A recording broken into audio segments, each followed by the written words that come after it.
Booga, booga.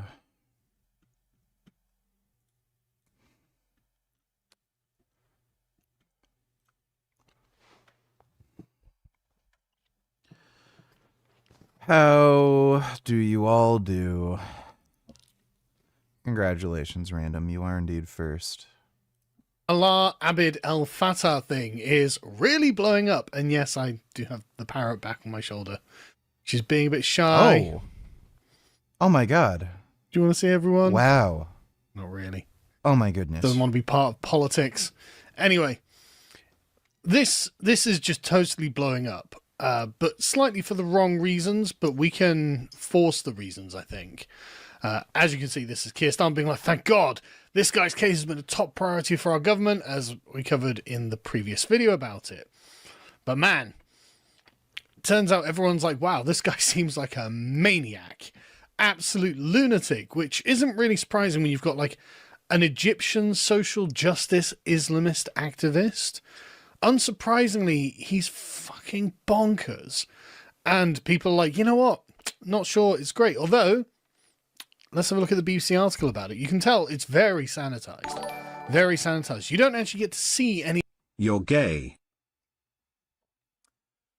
Thanks for letting me know. Appreciate the donation, Richard Burgess. I don't believe Sargon dated Shoe on Head. Pretty sure that never happened. She was a dumb bitch, though. Yeah, the BBC. Egyptian dissident should be deported, Tories say. You mean crazy, unhinged, racist, genocidal wacko should be deported. That's what the fucking headline should be. Any of his posts. They don't actually give you any of the actual posts. And notice how they say here, well, Conservatives have called for a British Egyptian activist to be deported and his UK citizenship revoked after social media messages emerged of him calling for Zionists to be killed. Really? Just Zionists, was it? Or is that the only kind of person that the BBC, or the Conservative Party, should we say, actually care about? Sorry, no, he went a bit further than this. And, you know, don't get me wrong, good that Robert Jenrick's like, yeah, he shouldn't be here. But it's not just because he called for Zionists to be killed, is it? And there is only actually one mention of white people in this whole thing. From Adrian Cohen, who's the vice president of the British Board of the Board of Deputies of British Jews, his previous extremist and violent rhetoric aimed at Zionists and white people in general is threatening British Jews and the wider public. Sorry, isn't it threatening us as well? Yeah. Robert Jenrick, do you not think you should be specifically highlighting this above and beyond anyone else? Because he's a maniac, and he seems to genuinely hate white people with a passion that is rarely seen outside of the average Democrat town hall meeting. I mean, like, this... Gig figured out he got golfer's elbow. A gig gonna start slowly working out again. It's probably from playing fetch with your mosquitoes too much. This is just crazy. Like, his Arabic tweets are just full on. I seriously hate white people, especially those of English or Dutch or German descent. Yeah, you said you hate white people. They are the white people. But that's weirdly specific, isn't it? Like, what have you got against the Protestants, is what you're saying, right? There's something about the Northwestern European Protestant that really drives him mad, and he just fucking hates them. Which is why he's come to live in England. Thank God he's here. But of course, it gets worse. Obviously. Like, Labour are like, what? It gets worse. Unfortunately, the Iranian nuclear project isn't dedicated to the extermination of the white man. What? Why is this guy allowed in the UK? Sorry. Well, I mean, he's calling for Zionists to be killed. Bro, he's calling for the extermination of the white man? Like, because they seem to be the people he hates the most? I can guarantee you, if a white British person said anything similar to this, like calling for the extermination of jihadis, So not even mentioning specifically Arabs or Persians, jihadis, and wiping out, like, I don't know, brown people, especially if they're from Pakistan, they'd be locked up.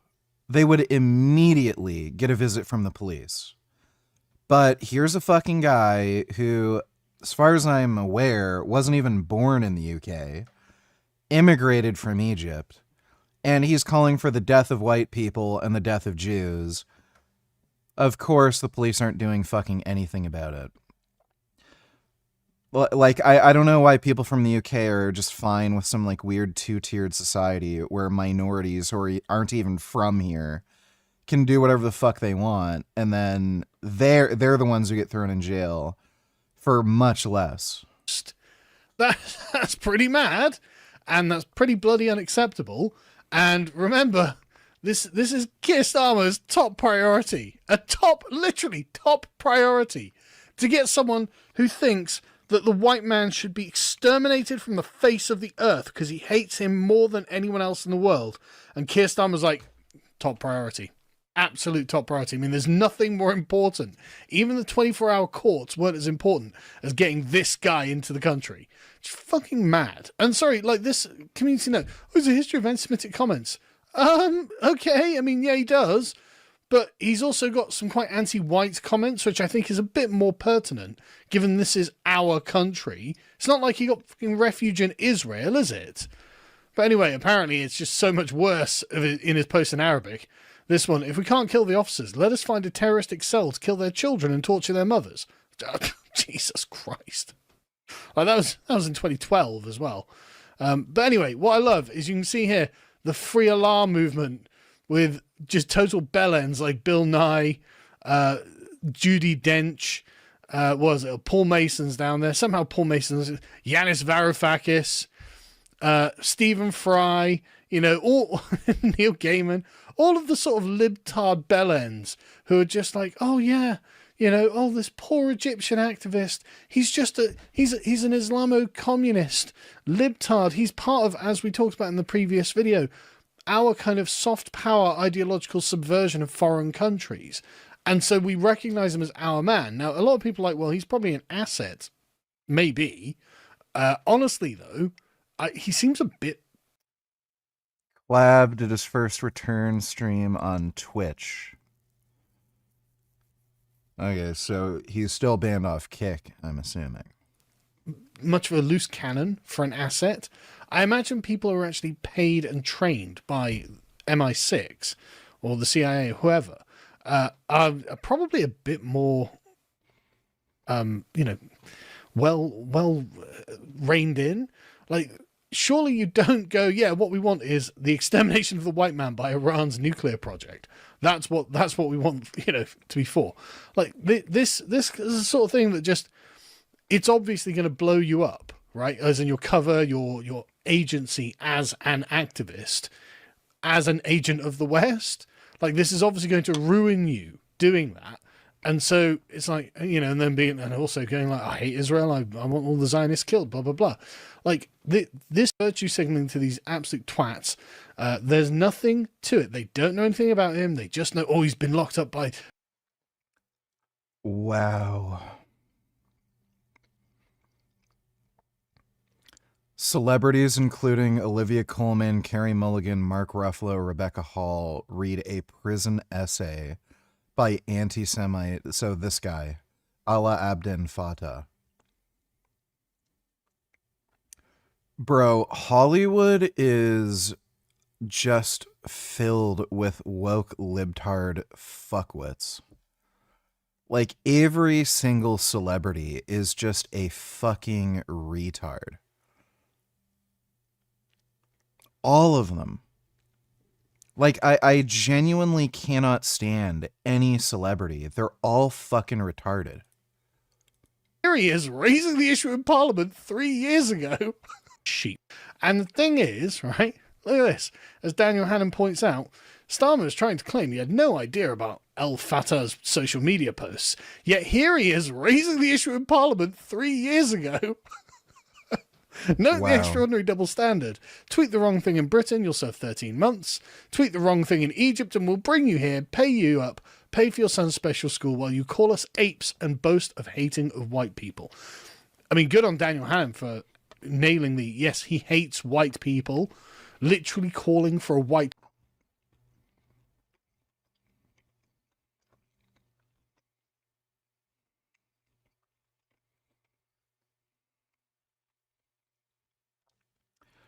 What a piece of shit. Like, I fucking hate Keir Starmer. Like, they're all just...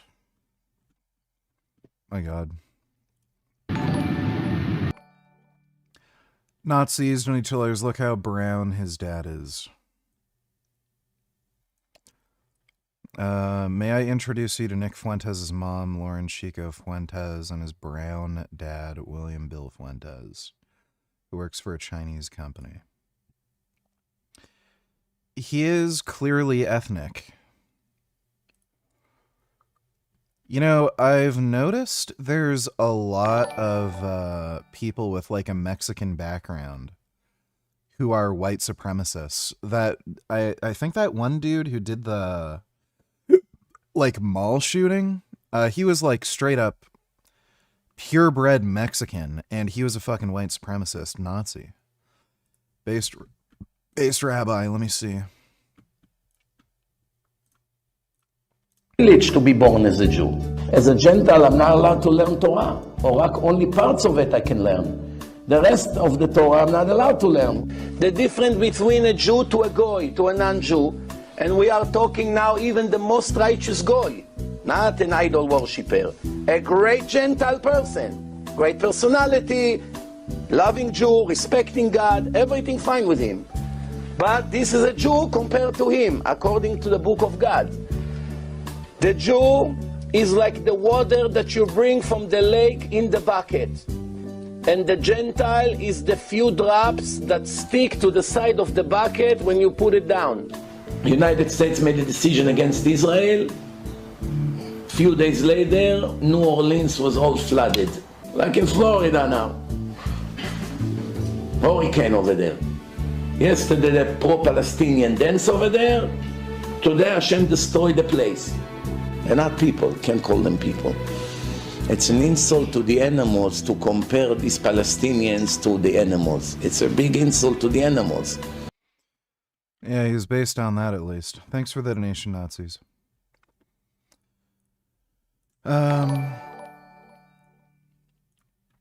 Which is why most movies these days suck too. Yeah, most movies do suck. It's unfortunate. Thanks for the donation, Dodo.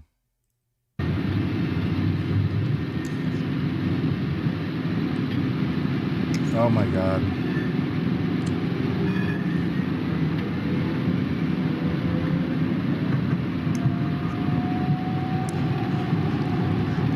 Is she trying to get comfortable?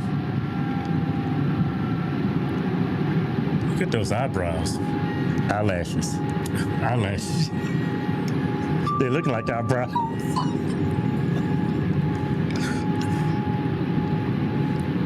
That is crazy. We got stereotypes for a reason. She ain't on the porch going to sleep. She in a train going to sleep. That is nuts.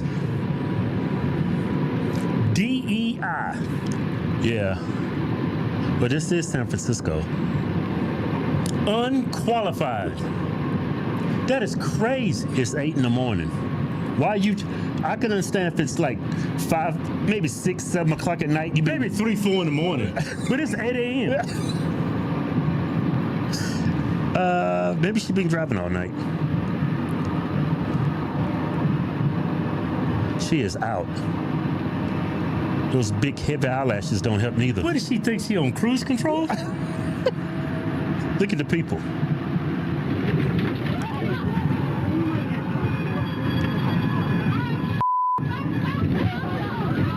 Look where she's almost hit that car.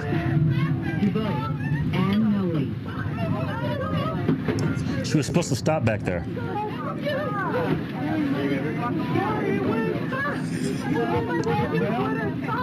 I'm sorry. Relax. We didn't crash.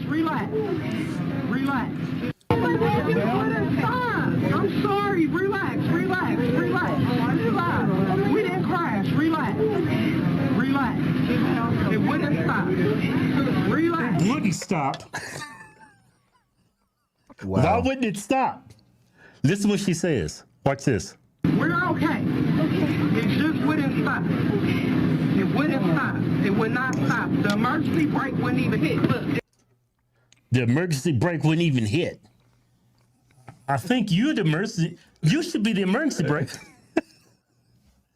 But do you hear the verbiage she's using? It's like she doesn't understand the lingo. Right. What is she, a train conductor? So she's got to be somebody important. She's sitting in that chair for a reason. They do have some of these systems that are completely computer controlled, but most of them, a human being's still doing it. And yeah, when you hire a dumb bitch like this. I'm sure she had to pass some kind of qualification to get this job. Yeah. It wouldn't stop. It wouldn't stop. It would not stop. The emergency brake wouldn't even hit. Look, it's on. It wouldn't even hit. Now it's on. It wouldn't even stop. I don't know what happened. So I'm going to go up here and I'm going to ask them to check the train, okay? Can we get out? What's crazy is these people, none of them believe her. Right. Look at the white blonde right there. She said she is straight up lying to us.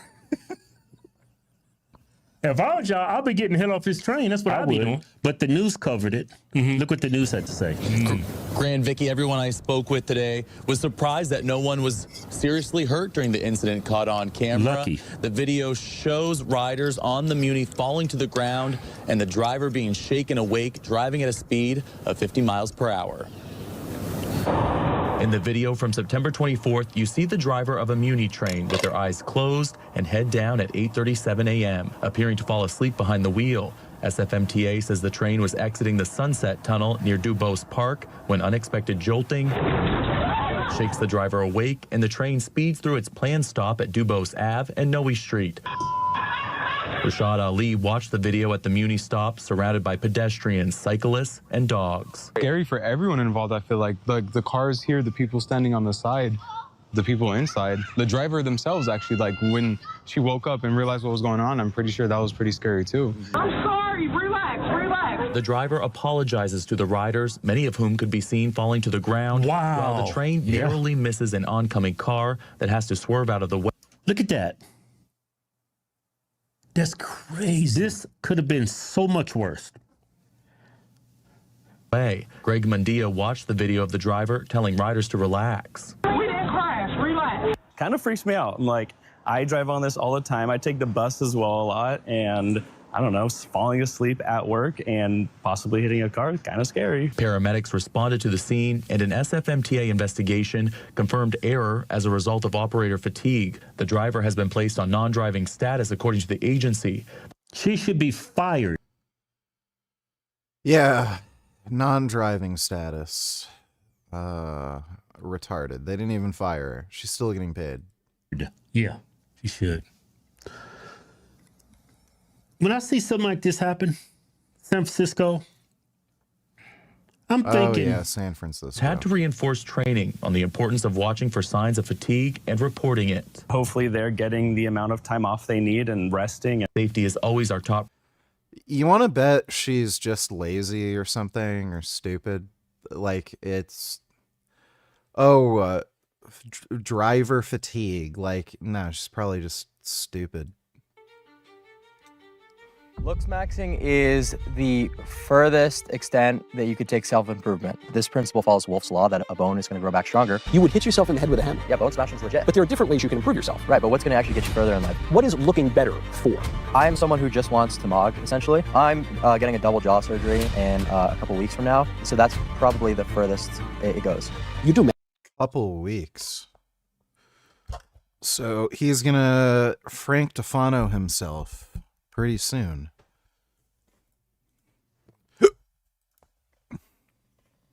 Fuck. Why isn't it playing? Myth. Maybe I traded like some neurotoxicity for temporary leanness to ascend really quickly.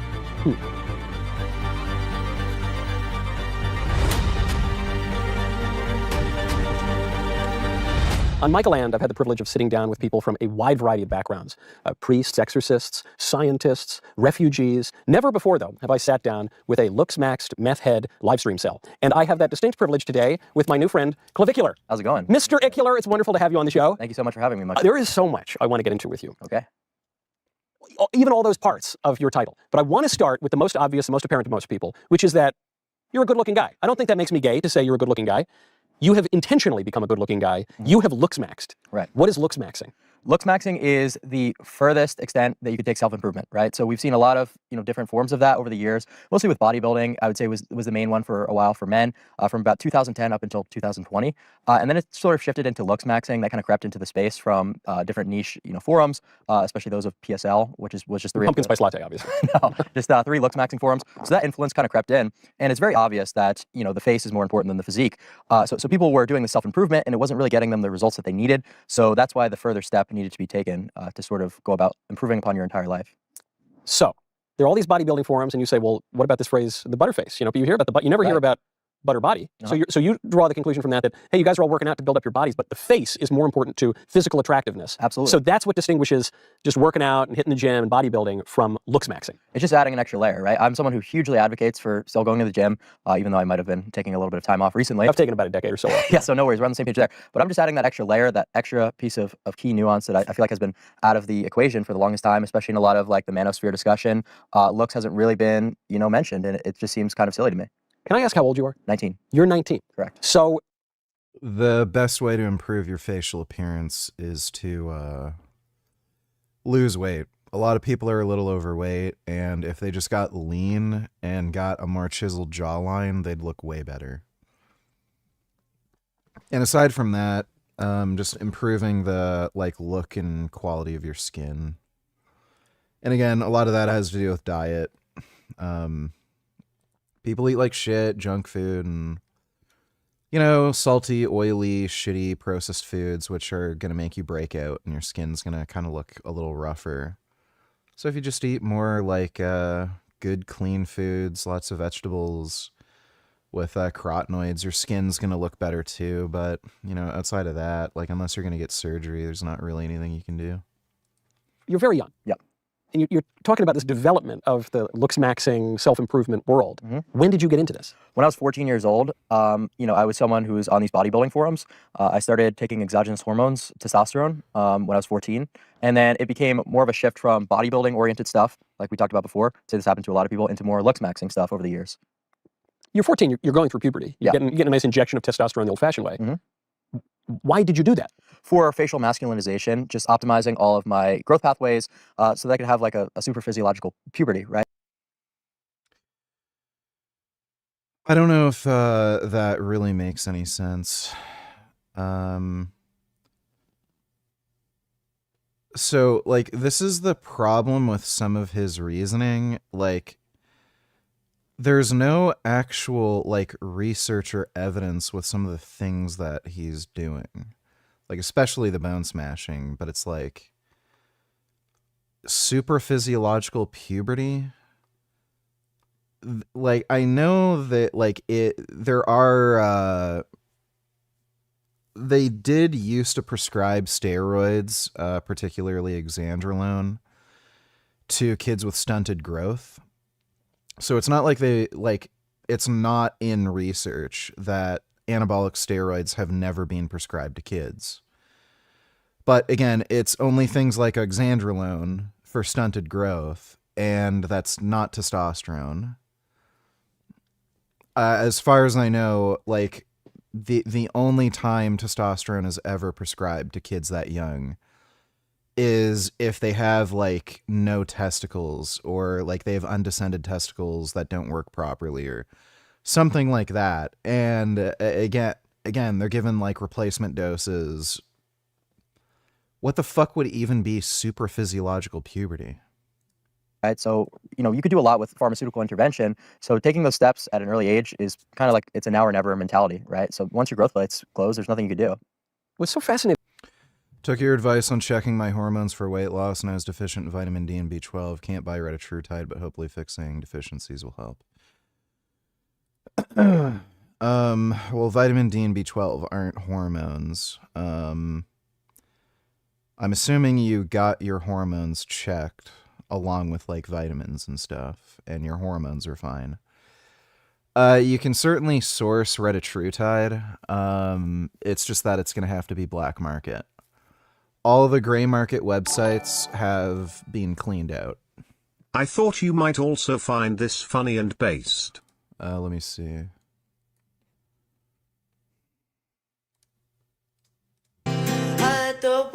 Our gym rats are supporting gym rats, so I'm shooting my shot.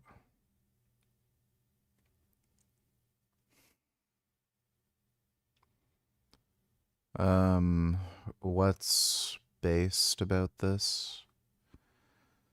Guy definitely has good forearms and biceps. I don't know what's based about this or funny. Thanks for the donation, Vegan Chad. Yeah, so if you want to get retatrutide, you're going to have to get it on the black market. All of the gray market websites that were selling it pseudo-legally, they've basically gotten cease and desist threats from pharmaceutical companies. So they've delisted all of their GLP-1 agonist products because they are still under a patent. But if you go black market, they're criminals, so you know they'll still have it. About that answer is that's like the right-wing version of the transgender argument. The pro-trans people are always saying, I got to take the cross-sex hormones when I'm 13 or 14 because if I wait until I'm 18 or 20, it'll be all closed off. And That's the wrong one. I sent a different link. That's the link that was sent. Oh, wow. These are... It's giving me a different video each time. Yeah, literally each time it's giving me a different video.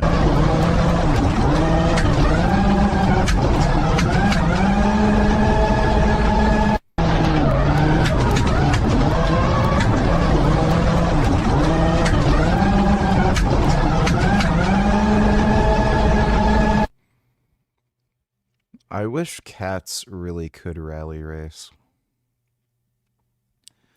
That would be so cool.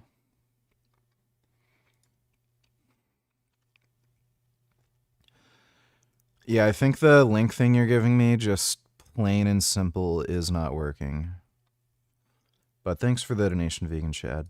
I'll never look like the opposite sex. And what you're saying is, well, I had to take all these exogenous hormones when I was 14 so that I could look like the most Giga Chad version of my own sex. Right. Yeah, no, of course. So it's the exact opposite. And you'll hear a lot of criticism for like the stuff that I talk about from the left, which is quite ironic. So I'm glad you brought that up. So what does it mean? So you start taking testosterone. Right. Okay, before we get into what your parents said about this, what your doctors said or didn't say about this, you're a 14-year-old kid. 14-year-olds go through a lot of problems, a lot of self-image issues, girls and boys. Why did you do this when most 14-year-olds don't? Well, so I'm a bit of an autist, right? So I was just like, there's this thing that could get me to my desired physique quicker. Like, why wouldn't I do that? It wasn't like your typical 14-year-old who goes on Instagram and sees like, a picture of David Lade or like Chris Bumstead and it's like, oh, like I want to look like that guy. I'm just like, well, objectively, this is going to get me there quicker. So why would I not, That was kind of the mentality. Are there downsides there? Are there side effects? Of course, yeah, no. So there's a lot that can go wrong if you're not very careful with, using anabolic steroids, obviously. So I was someone who did my due diligence and made sure things didn't go horribly wrong. There's certainly things I could have went about better. And I wish I had a more comprehensive understanding before I, decided to go this route. But, we're here now. And for those reasons, with how complex it is, I don't openly advocate for anyone to do this, right? I think a lot more people are going to wind up screwing themselves over. It's interesting. He has talked about having really severe social anxiety. I wonder if him taking steroids at 14 might have had some kind of role in that. It's hard to say. He is kind of weird. Like he might be a little autistic. I don't know. But who the fuck knows? As far as I'm aware, there's not really any research on taking super physiological doses of testosterone at 14. I know there's research on children and some anabolic steroids, like oxandrolone, but that's it.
Yeah, buddy called me, and then like as soon as I pressed answer call, he hung up, and then I tried calling back, he didn't answer. Oh, there we go.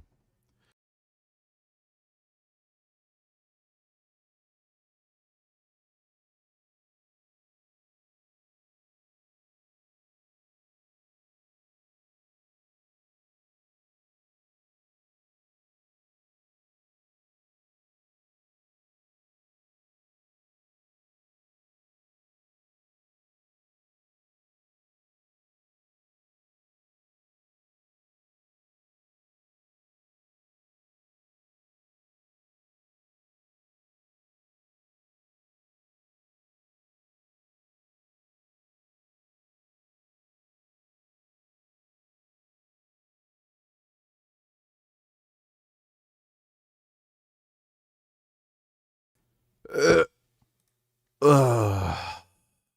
Over if they are to go this route rather than, if they were to decide, to stay natural. What do you regret? You say there's some things I wish I'd done differently, would have turned out differently. Just not taking certain pharmaceuticals. I wish I would have, had a little bit more IGF-1 in the protocols, just for example. So just what's the effect of that though? IGF-1 is, an important hormone for development. So just if I were to take that, that would be a little bit better, but I couldn't afford it at the time. So I would have just gone about that a little different. I don't know what he means by IGF-1. You can't get IGF-1. It's a very rare and very expensive, unusual medication. It's called Increlex. They prescribe it to children with delayed growth who cannot use growth hormone because for whatever reason they lack like the right enzyme to convert growth hormone into IGF-1. Extremely rare. It's literally just not on the black market. You have to know a guy who knows a guy kind of thing. Like pro bodybuilders pretty much never get access to it. It's very rare that they can ever get it. And again, it's extremely expensive. So I don't know if he means like he wishes he could get growth hormone. They do make IGF-1 LR3, which isn't real IGF-1 and doesn't seem to really fucking do anything. And if you're really if you're young and you have normal growth velocities, I'm not sure. Like you'd have to take a very high dose of growth hormone anyway to even get an effect that would increase your height. Because again, this is a medication that's prescribed to people who have growth hormone deficiencies. So if you have normal production of growth hormone and conversion into IGF-1, you'd need very high doses of growth hormone for it to benefit you. Because your growth hormone when you're younger, and again, assuming you have normal growth velocities, it's going to be very high. But there was nothing where you'd say, I really messed this part of my body up. You just say, I wish I'd gone further. Right, yeah. So you start taking these steroids. Are you still taking them? Yes, I'm just on TRT. What's TRT? Testosterone replacement Yes, therapy. yeah, okay. You hear about like 50-year-old guys doing that. Yeah, well, it seems a little ridiculous that to optimize my testosterone levels to where they realistically should be as a male, I have to wait until I'm like 30 years old is like the common cope that you hear on the internet. And testosterone levels have been declining rapidly across generations. So I'm kind of just placing myself where we, evolutionarily should be. Okay, so looks maxing then is when you shoot up a bunch of pharmaceuticals. No, Yeah, he has a base take on testosterone. Hey, donate 219. Hey, VG, started test sipping it, 140 milligrams per week. Split daily, 20 milligrams. Planning to draw with 22 gauge needle and inject intramuscular with 27 gauge, half inch. Is half inch sufficient for intramuscular and better than 1 inch for minimizing scar tissue? Presumably a half inch needle would lead to less scar tissue because you're going through less tissue. Half inch is totally fine for intramuscular, especially if you're only injecting around your shoulders. If you're injecting in your glute, unless you're very lean, that's probably not going to be enough. You'd need like a 1 inch at least. I use a 30 gauge 1 inch needle for injection. I like the deeper intramuscular injections. It seems to absorb better. I can definitely tell a difference. I tried using insulin syringes, and I didn't feel anything after injecting, but if I inject deep intramuscular with a 1-inch needle, about 30 minutes later, I get that kind of rush and boost. So there's definitely a difference with like absorption with a deeper intramuscular injection. At least for me. There is evidence to suggest that deep intramuscular is probably better for absorption, but I would just go with a 30 gauge needle. Like, what's the point of using a 27 gauge? Just use the thinnest needle possible that you can push oil through. As long as the test cypionate you're using is using a carrier oil that's like, what is it? The like cottonseed oil, what's the common one? MCT oil. There's one other that's common. As long as it's something like that, as long as it's not castor oil, you can push through a 30 gauge needle just fine. It's easy. So if you want to minimize scar tissue, I'd use a 30 gauge needle, and you can go with either a 1/2 inch if you're fine with that, or a 1 inch. It's up to you. Probably doesn't really make a difference, but I would just go with a 30 gauge. So yeah. Any better needle syringe recommendation? Yeah, I'd say just go with a 30 gauge. You can go with a 1/2 inch or 1 inch. I use 30 gauge 1 inch needles, but if you want to use 1/2 inch, you can use 1/2 inch. Thanks for the donation though. Hey, hope that helps. That's not that's my iteration of looks maxing, is just kind of doing whatever it takes, like the Rich Piana mentality. That's not really what I advocate for, because again, with all these complexities, you could wind up putting yourself over. And how so? Well, take testosterone, for example. You could deal with hair loss issues. You could deal with acne. You could deal with gynecomastia. You have to really carefully manage a ton of different hormones and a ton of different interactions inside your body. You have to forgive my ignorance. I know nothing about this. What is gynecomastia? That is, the glandular tissue in your nipples growing. Yeah. So I think the term I've heard a lot of people use is so, yeah, no, I don't want that. Yeah, so you don't want that. That's what I mean. And if people are just go around blasting tests without a comprehensive understanding of this stuff, that's what would happen. But there are mechanisms that you can leverage to make sure this doesn't occur. But once again, most people won't have the foresight to go about it the right way. So when you learn all this stuff online and you're on all these forums and you say, okay, this is how I'm going to look really good, and you start getting the testosterone, did your parents ever object to that? Or? Yeah, they would take it away all the time. Where'd you get it? Just on the internet. So yeah, there was like a time where I went like hypogonadal for a month or two just because they took my testosterone stash, but I made sure that never happened again. Hypergonadal? Hypogonadal, like I didn't have any testosterone production, just for like a month or two. And that was probably the worst 2 months of my life. Yeah. Having zero male sex hormone, you have no libido, no sex drive. So yeah, just making sure to avoid that is very important. So your parents, you get into this on the internet, you order the drugs on the internet, you start taking the drugs, your parents finally find out about this, and they say, hey, stop doing that. What did they tell you? Well, they would just take it away, say no more steroids, like take away the Xbox classic stuff. But I'm just someone who, is willing to do whatever needs to be done. So I would just reorder it to a PO box instead. Like, a lot of people will come after my parents for the things that I did, but realistically, no one was stopping me. I was committed to my goal, and I wasn't going to let anyone get away. So why was that your goal? Because I see the point on self-improvement, and ambitious young men want to improve themselves. But there are different ways you can improve yourself. There's the physical way, there's spiritual improvement, there's mental improvement, there's, all sorts of improvement. Right, but what's going to actually get you further in life? What's going to get you opportunities in the workplace? What's going to... Link works for me, hopefully it won't be weird.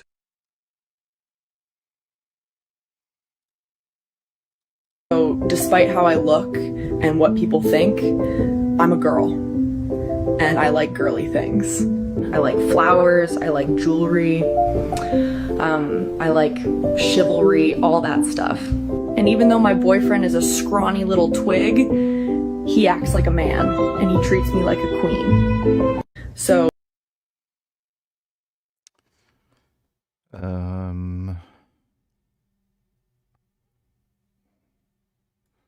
Yeah, I don't think it's working. It's sending me different videos each time I click the link. Oh my goodness, what kind of Pokemon is that? Wow, look at those ears. Oh my goodness. Yeah, that was AI. Yeah, it's sending me different links each time. Well, thanks for the donation, Vegan Chad. I get you, dates, with prettier women, it's going to be looks 100 times over. And there's really no denying that with like, a lot of the recent, self-report studies we've seen, like, research from the dating apps that's been released. So I would say that looks is just the most important metric. And it's arguably one of the easier things that you could maximize. What's very interesting about what you said is, well, we'll get back to all these ultimate goals, but just on the dating point, you say, look, what matters in dating is looks. And that has been true for all of history to some degree. But I think it's truer today than it was 30 years ago. Because I'll give you an example. I went to a prestigious university where you got a lot of guys who graduate, I'm talking about the parents of my classmates. A lot of the guys, they don't look good, but a lot of them become very rich. And we would sometimes joke that the girls who went to this school looked kind of like aliens because they had these supermodel moms and these like fat, ugly dads. But the dads were really rich. And so, listen, it's a little bit of a stereotype. Plenty of people did not fit the stereotype. But when you think of generations past, there are plenty of not so great looking guys who ended up with beautiful women for reasons of, social rights and rituals, for reasons of money, for reasons of class status, for reasons of profession, whatever.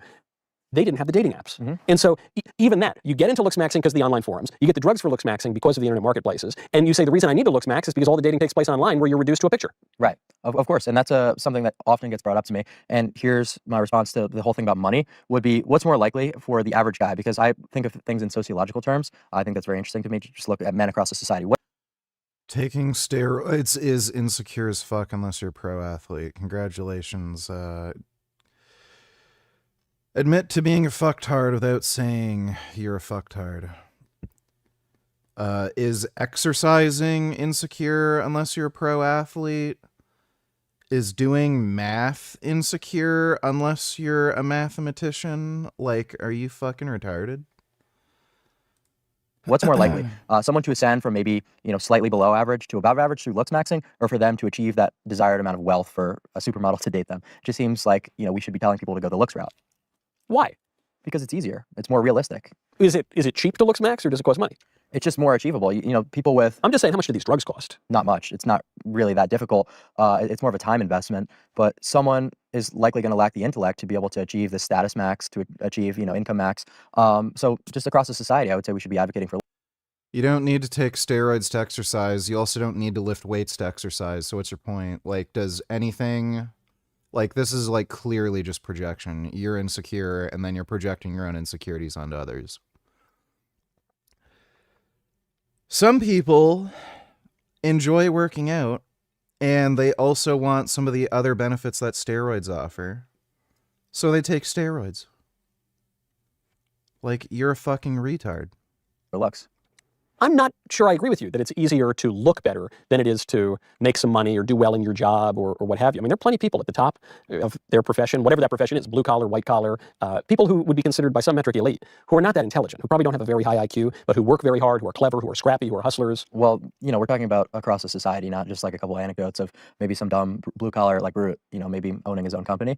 So that just seems a little bit ridiculous to me to suggest that it would be easier to jump 20 percentiles in terms of income or status than in looks. I guess the reason, if I think across the society, that I'm skeptical of this, not just the Brute who ends up with his own company, but people who, across industries and class strata.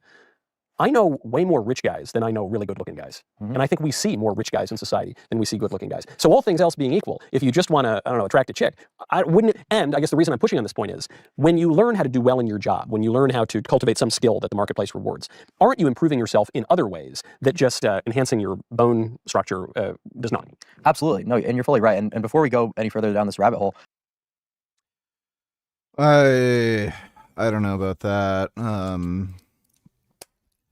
I would say becoming a millionaire is definitely much more difficult than losing 30 pounds and getting a nice haircut. Like, that's kind of a weird claim to make. That improving your looks is more difficult than making, like, serious amounts of cash.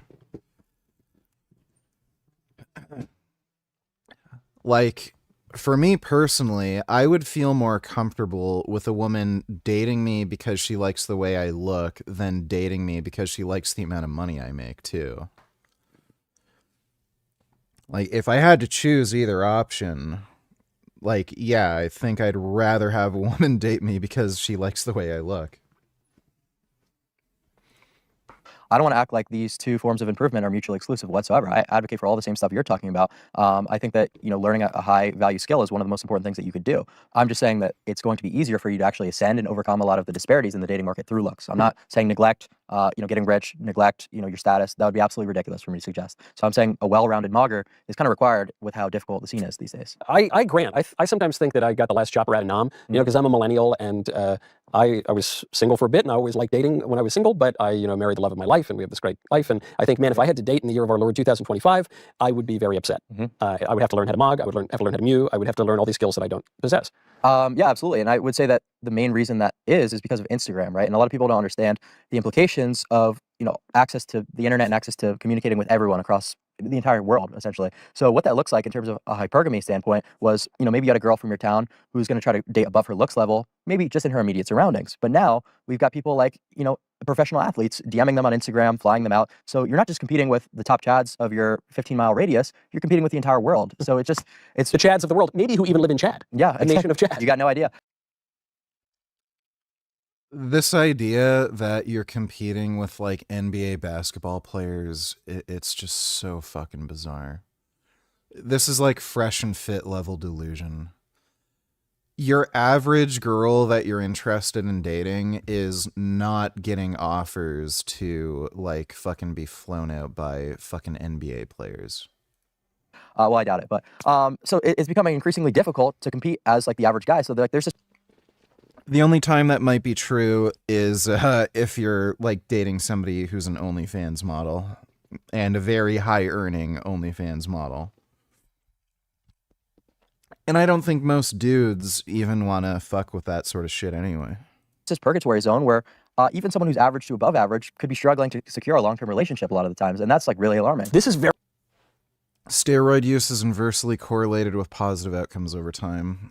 Thanks for the nonsensical, stupid horse shit that you're posting in chat. That's great. Nobody needs your medical advice, dumb fuck. We can tell that you're, like, just blatantly a fucking idiot. Very interesting, because the observation you're making pertains to the economic discussion, too. A lot of the debates over free trade and economic policy in the last 10 years have revolved around the perils of globalization. Previously, you only had to compete against your countrymen. Now you got to compete against your countrymen, the flood of foreigners that comes in across an open border, and a globalized world with jobs being outsourced all over the globe. Yeah, exactly. Very similar. But yeah, no, even if it was just domestically, like things are really bad. Like when you've got girls being like flown out by like Shaquille O'Neal, and you're just an average guy making, you know, maybe $80,000 a year. Like, what are you supposed to do? Does that happen? Does Shaquille O'Neal fly out girls from Palookaville? Oh, I'm sure. Yeah, absolutely. Does he really, or is that the thing? Like, it's a fun story. That's not happening. And I guess it could happen, but does that really happen? Absolutely. Yeah, no, I've seen professional athletes like following like girls I knew from like my hometown. Like this is like a very common thing because with how degenerate the society has moved. That is not a common thing. This is just delusional whack job shit. These girls are taking on so many different sexual partners that, you know, that there's a lot of, you know, plausibility for this kind of stuff. So the promiscuity is a major problem. I mean, on a whole host of social levels. Are you not afraid of getting heart problems after taking steroids? No. And you got edema in your body. Yeah, I had peripheral edema. I don't have it anymore. And also tingling finger sounds like pre-stroke symptoms. Thanks for the medical advice, retard. I really appreciate it, but yeah. I don't know why the fuck you figure, you know, anything about these drugs, anything about the side effects, how to manage side effects, what the dangers and risks are, how to mitigate them. I don't need medical advice from a fucking idiot who clearly knows nothing about what they're talking about. What you just said is so out of this world, fucking stupid, like you can't believe. But what you're telling me is looks maxing is chiefly about getting a girlfriend? No. Your looks are going to improve your quality of life in a lot of different regards, whether it be in the workplace, just overall opportunities presented to you. This is all going to be tailored to looks. And the main thing that you need to understand is the halo effect. I don't know if you've heard about this. What is the halo effect? The halo effect is that people are going to perceive the things that you say and the things that you do a lot better if you're good looking. Right? So there's like that meme where some really good looking guy goes up and he's like, hey, Shelly, nice dress today. And she's like, oh, thanks, Giga Chat. And then some like fat guy walks up and he's like, nice dress, Shelly. And she's like, hello, HR. Exactly, yeah. So no, that's a pinnacle example of the halo effect and what that looks like. So if you've got to be this fat slob who's getting HR complaints for shit that you saw, another guy do 2 seconds ago, that's got to be quite brutal. So just your overall well-being, if you're an unattractive person and no one even wants to look at you in the elevator, no one even wants to shake your hand or acknowledge you. The very easy solution to this is for men to stop taking women seriously. Like, all of that would go away if men just didn't listen to women, but I don't know why we choose to listen to women, but we do. We could just say, yeah, sure, whatever.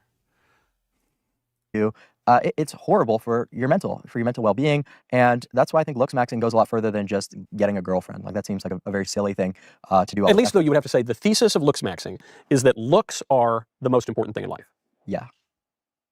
What about the non-physical things? I'm a little older than you, and when I was a kid, we were told looks aren't everything. Don't judge a book by its cover. It's what's on the inside that counts. Christianity and religion generally teaches us that there's more to life than the material aspects of this world, and we need to focus on the spirit. And yeah, no, absolutely. But the thing is, your subconscious tells you if someone is genetically disfortunate that they are lesser than you, and you have to kind of fight that if you're thinking in terms of like Christianity to acknowledge them as an equal. So if you've got to go against like your biological instincts to have a I'm injecting into my shoulders and I'm lean. Can I use a 30G half needle to draw and inject MCT oil, or should I use a larger gauge to draw? For shoulder injections, should it be 45 degrees, and is aspiration recommended? I wouldn't recommend using a 30 gauge needle to draw from, especially if it's longer. If you're using a 1-inch needle, that's going to be impossible. Half-inch, it's just going to take forever. So I'd recommend just using a 22 gauge needle to draw and a 30 gauge needle to inject. Just because it's going to take a long-ass time to actually draw out the oil, and it's going to be a huge pain in the ass. Especially once the vial... you're at the end of the vial and you have to kind of move the needle out to suck up the oil. Because the 30 gauge needle is so thin, it's going to twist and bend, and then it's going to be even harder to draw. So just use a 22 gauge needle for draw. And no, for intramuscular injections, you inject straight in. If you inject at an angle, it's just going to hurt. And no, you don't need an aspiration. Just inject it in. Thanks for the donation, though, hey. Belief system, it already kind of just makes it a little bit difficult, Yeah, but don't we do that in a whole host of ways?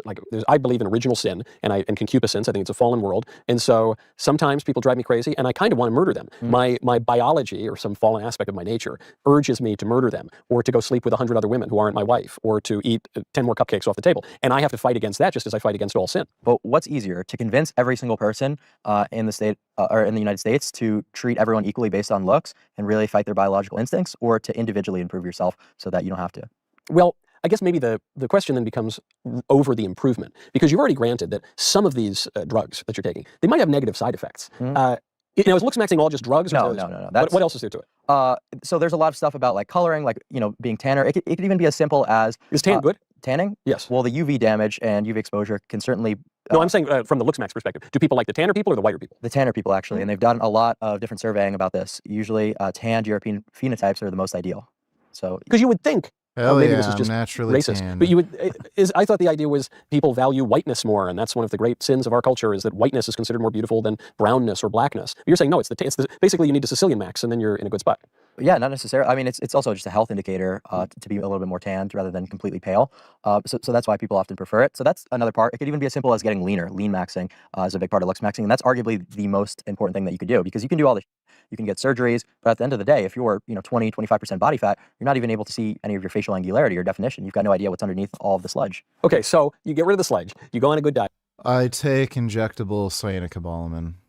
diet, you work out, and maybe, okay, now that's basic. Everyone, okay, you want to look better, you work out and eat better. Everyone knows that. Everyone knows that. Then you raise the stakes a little bit and you say, and inject yourself with things like testosterone and other hormones. Okay, that raises a little bit. Is that it? Is that where it maxes out? No, so I'm getting a double jaw surgery in a couple weeks from now. So that's probably the furthest it goes, is plastic surgery. This is really ignorant, and I'm learning a lot sitting here. Okay. What do you mean a double jaw surgery? So you're not getting a second jaw? No, they just perform 2 osteotomies. Meaning like one side and the other side? No. So your upper jaw, which is your maxilla. Oh, okay. Yeah. And your lower jaw, your mandible. They're just doing an osteotomy on both of the jaws and then advancing them forward. Now, why are you doing that? You're a good-looking guy. Well, because I want to look better, right? Why? Okay. Before I ask my next question, why do you want to look better? Meaning, look, I would get it if you looked like some mutant and you had some deformities and it was really messing up your life. But you're tall, muscular, you've got defined bone features. Why do you need to go further? Well, I mean, I don't know about the muscular part, but yeah, he needs to stop doing meth and maybe just do more steroids and hit the gym. you're already rich. Why are we here right now doing this interview? Because I turn think that around on you. I like having money. Money's a nice thing to have. But I don't really like spending money that much. And so I'm happy to make the money and get more money. But I think there's more to my work. You get what I'm saying, right? No, but I think it's an important distinction. Yeah. I work for a lot more than money. Mhm. If I only wanted to make money, I would have gone into banking or consulting or something. Mhm. So I work for a lot more than that. What are you working for when you get the double job? It's kind of funny he mentions that because he wanted to get into acting. Like, it's kind of funny. He looks a little bit like Frank Tufano. And if you look at his filmography history, he has a similar filmography history as Frank Tufano.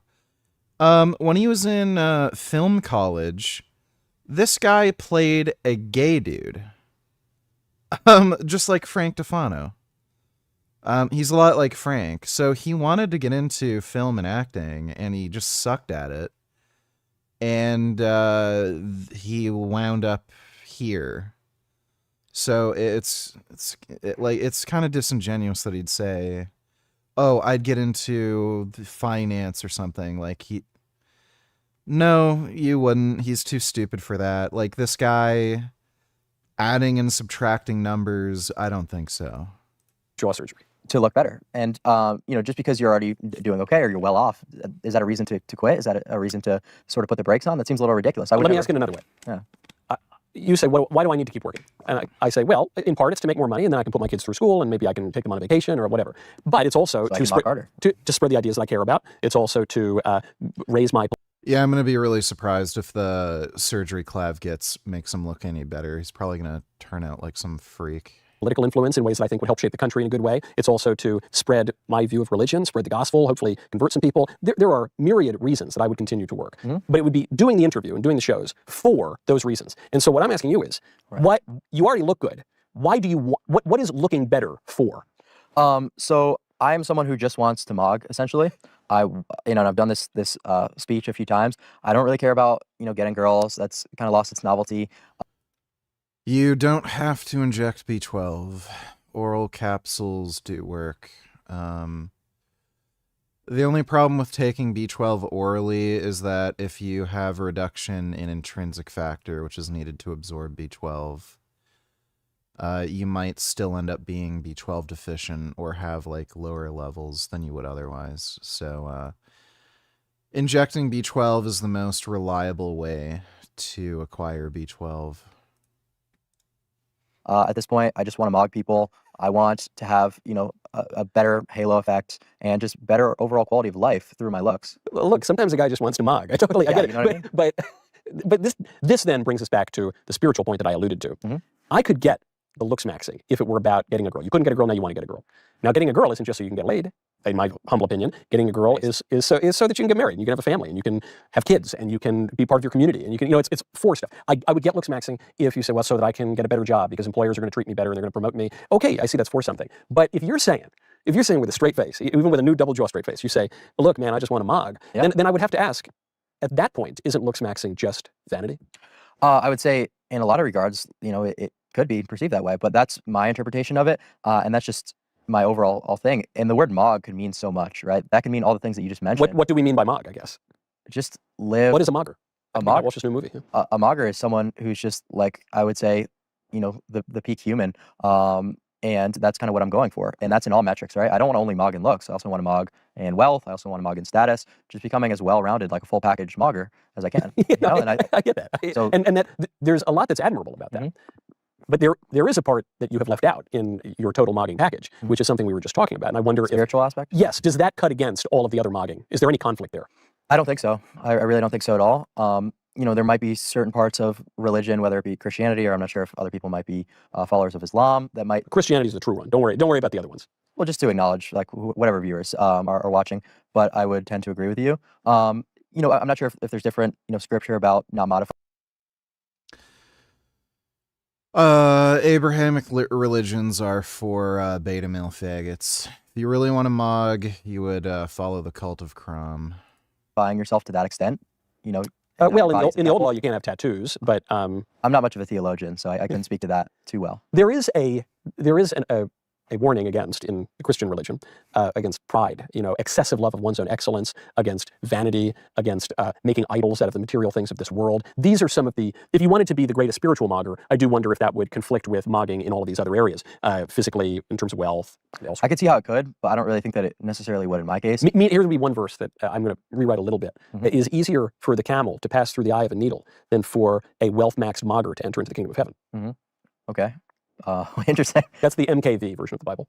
Yeah, so I don't really have too much regard for the spiritual aspect when I'm trying to looks max. I'm kind of all in on what I'm doing right now, and I'm not, you know, necessarily advocating against Christianity. I think that there's a lot that can be gained from religion, and a lot of young men, it's helped so many people, but this is just my pursuit in the immediate moment. Okay, you know? So then bringing it back to more quotidian things. You said something earlier, you said, look, I'm not doing it just to get girls. The shine has rubbed off of that.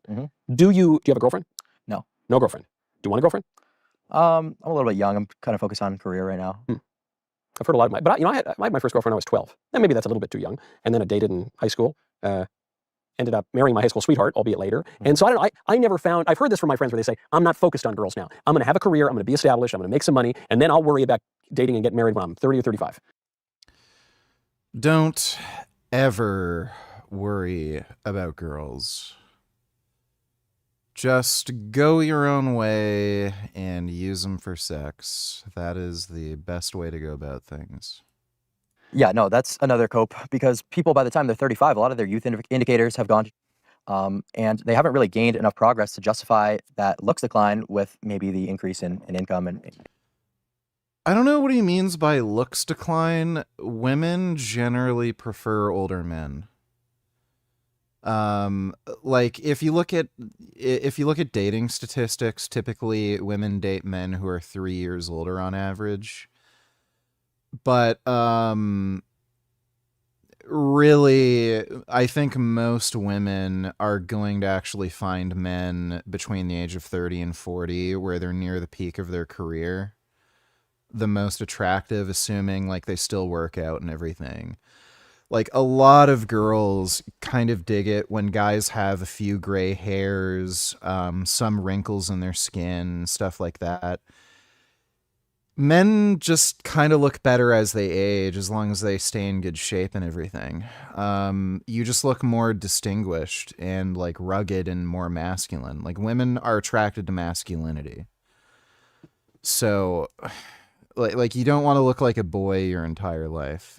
You do definitely want to look your age, kind of thing. So I would say that's probably not a good idea, but certainly at 19 years old, for me to put, you know, my career sort of at a halt, or at least slow down, you know, the traction that I've been gaining, seems a little bit ridiculous. Does it need to? Just having a girlfriend it does. It does? Yeah. Why do you say that? Just in my personal case, I mean, I do a lot of content. Bro, women will always slow you down. They just do that. They will always get in your way. They'll never contribute to your career. And they'll just find ways to funnel money from you. Like, even if they're not, like, super greedy and, like, they ask for, like, presents and gifts and dates and shit all the time, like, just the opportunity cost, the amount of time that they want you to commit to them. Like, they always find a way to just suck out, like, wealth and just your time and energy. So, like, again, what do you want more? Like, do you want some fucking bitch nagging at you just so you can have sex, like, occasionally? Or do you want more money so you can buy, like, a nice motorcycle or a car or something? Like, buddy, I'd take a Ninja H2 any day over some fucking chick who's just gonna do dumb girl shit all the time where, you're not spending enough time with me. I'm lonely. I want attention. Why are you playing video games? You spend more time playing video games than you do with me. You're having more fun working on your bike or motorcycle than you do with me. Why do you always seem happy and smiling when you're doing that, but then when we go on dates and watch some movie, you're always like just... You don't even seem like you're there. Like, it's... Yeah, I'd rather have a fucking bike that's tuned to 300 horsepower that can go over 200 miles an hour than just deal with that fucking horse shit. That's, talking to other girls or, pursuing maybe like one-night stands sort of stuff. Wait, hold on. You do content that involves like one night? You're not a pornographer. No. Just like trying to go to like parties and slay. Okay, I got it. So it's like, is it like pickup artist stuff? No. Just like testing out, like, it's basically just like a litmus test. Like, do I mog yet? Or like... Yeah, I'd agree with that. I'd say your average woman probably peaks in attractiveness at around 24.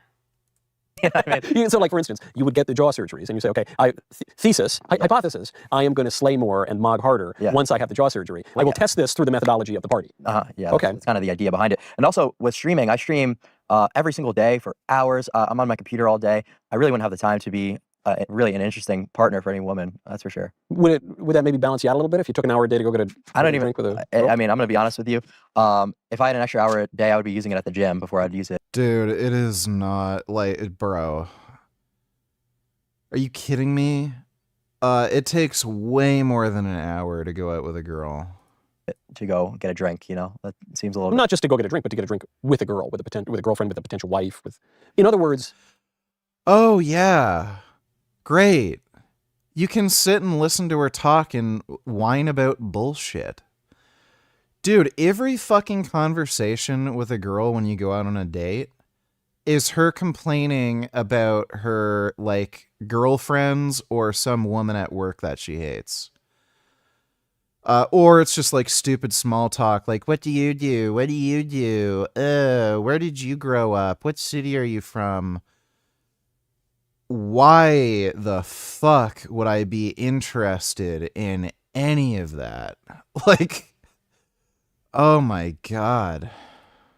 Is your life a little bit out of balance? Or are you thinking a little too much about maxing out yourself? Would it actually help you, perhaps, to take that hour? But it's never an hour, because let's actually break it down.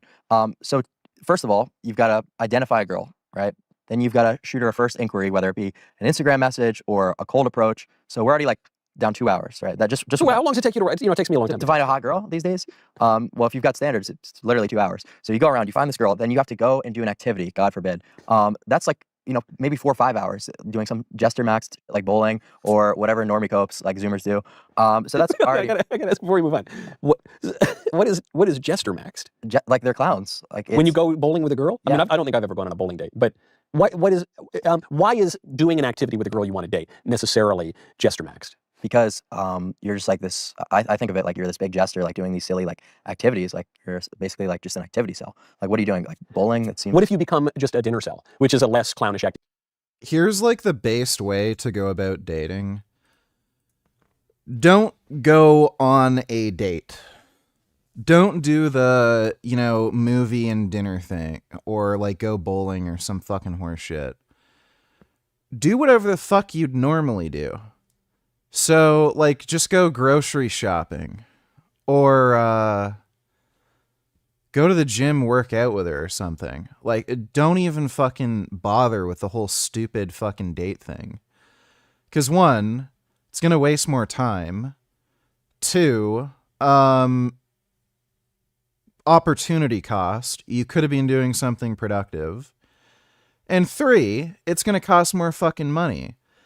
And what's also funny about it is, you'll hear this from some women. They kind of like just doing normal shit with a dude. It's kind of weird. When you just do normal things like that you do normally, it kind of puts them in this like weird mindset where you're like already together. and they just see you in your natural habitat sort of thing. And some women actually like that shit more. And like, if she's the kind of girl that you'd even want to bother dating, like she's going to be into it. So like, yeah, don't even fuck around with, the stupid movie, dinner, bowling, mini golf, stupid horse shit. Just tell her I'm going to go get some groceries, then I'm going to go home, work out. You want to come with me type shit. Just go with that. Don't even, because like, again, if she's like some bitch who's just trying to get a free meal from you or something, then she's not going to get into it, and then you dodged a bullet. And if she's like actually a cool person that you might actually have an interest in dating, then she's going to be into it anyway. So like, don't even fuck around with the actual, let's go on a date where we have to do something that costs money and takes more time. I'd say that's a little bit more reasonable, but we still have the same issue of the inconvenience, right? And the time, right? That's 3 hours. Yeah, no, you would be taking, you're right. You would be saying the time that I otherwise would be spending working out, injecting, jaw maxing, time that would be entirely focused on myself. I will be taking the 3 hours or 4 hours, however many hours, to focus on another person and another person with whom I could maybe build a life. Potentially, yeah, but I would say that what's available to you and your options will increase drastically if you instead dedicate those 3-4 hours into maximizing other metrics of your life. So now when it's finally time to enter the dating market and settle down with that long-term partner, you're more established as a man and you've got a lot more going for you. Okay, here's my rejoinder to that. This too, when you're talking about how you approach a girl, even that has this through line of everything's online. Your work is online, you discovered looks maxing online, you found the drugs online, you started swiping right online, and even now you're saying, well, if I want to approach a girl, I got to find her and I have to send her a DM. And I think... Well, that's just one avenue. I also acknowledge like the in-person, yes, cold approach method. Yes, but that's the first one that came to mind. And I think that's probably true for most people. Yeah. Today. And I think, all right, yeah, that's true. It's probably tough. If I were single today, I'd be on the apps all the time. However, I think I would. Maybe I wouldn't. I don't know. It's hard to tell. Instagram mog's hard, especially like if you have a lot of followers. You're much better off there. That's true. Although then I'd kind of worry: are they just after me for my, like maxing, gram mogging? Or do they really love me? Well, if you're just trying to go for like, one night stands and slay, it doesn't really matter. I would no longer be trying to slay. I would be trying to capture and marry. Oh, yeah. I would not be. I would find it to be sinful to fornication max. Right. I would be avoiding that. So then it makes me think, all right, well, I don't have to do that now because I'm married. And I did something very strange, which is I married my high school sweetheart. We split up for a little bit in the middle, but I married my high school sweetheart, which people used to do all the time. Very few people do now. And a lot of people will say, don't marry your high school sweetheart because, especially if you're an ambitious, self-improving looks maxer, the pool that you can pick from is going to be so much better 5 or 10 years from now when you're in the professional world and you got some wealth and status. Right. I have anecdotally observed, but the plural of anecdote is data, that the best marriages I've ever seen have been people who knew each other when they were very young, and kids even, which is not online, which is not about status really, because everyone's kind of equal in school, which is not primarily physical. Obviously you have to have a physical attraction, but you're not grading people on scales. It seems to be totally the opposite of everything you're describing in the modern dating market, but might that old way be better? I don't really disagree with you there about the whole high school sweetheart thing, because that's like a theory that we talk about called just be first in the LooksMax community. And the idea behind that is all the pair bonding abilities remain intact if you're marrying young and both partners are virgins, especially the woman. That tends to lead to more everlasting relationships, lower divorce rates. I think the data absolutely agrees with you there. I'm just simply saying that in my case, it would be a comical idea to put my career at a standstill for a girlfriend, because that is almost required. It's very rare that you're able to progress to the degree that you otherwise would be with a long-term partner. Well, certainly in what you do, if part of what you do involves you going out and picking up chicks, then you could not have a girlfriend while you were doing that. Well, I also work pretty much all hours that I'm awake. Yeah. So I'm an incredibly boring person. That's true, though. That's something I have to fight. I work all the time. I don't have a real job, but I work all the time. So I would almost feel bad, being in a serious relationship and just being like the most boring, awful person ever. Well, would you be boring? No, you might work a lot. You might have to fight to make time, for your girlfriend. But would you be boring? And maybe you wouldn't want to do that. Why would you be? Don't ever make time for a woman. She can adjust to your lifestyle. If not, then she can get the fuck out. Again, don't let women drag you down.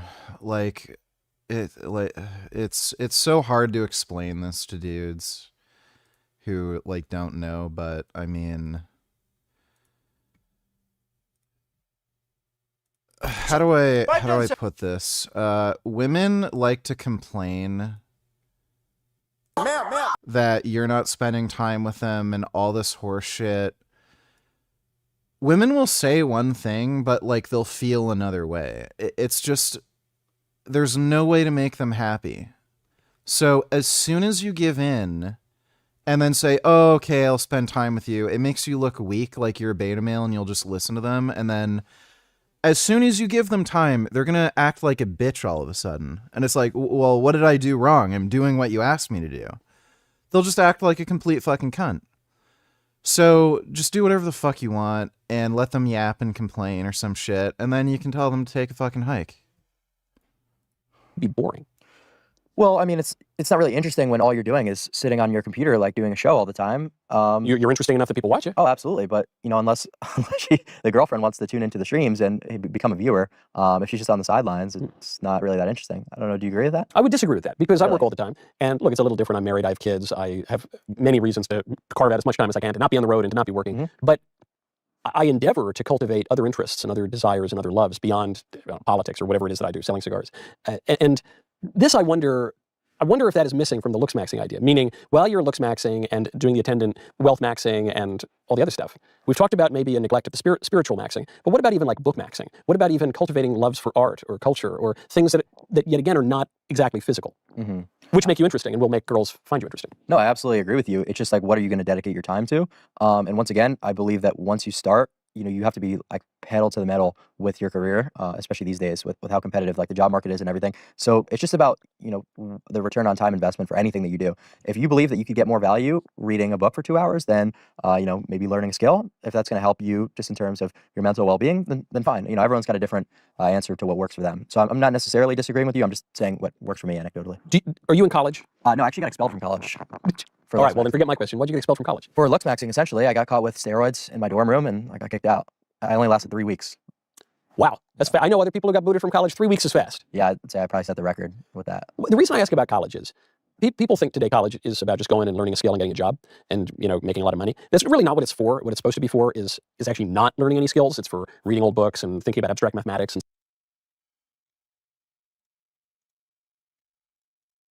That's a stop sign. I want you to calm down. She passed on double yellow lines. That's a solid line. And she clung to her cell phone. Aw, so cute. With all the neediness of a crack addict. Are you watching your speed or your phone? My phone. That's a stop sign. You just ran a stop sign. There's nobody there. What are you doing? Crystal's aggressive driving style is downright stupid. Crystal, there's a car. She's There's a car. She ran stop signs. That's a stop sign. I want you to calm down. She passed on double yellow lines. That's a solid line. And she... Dude, what a bitch.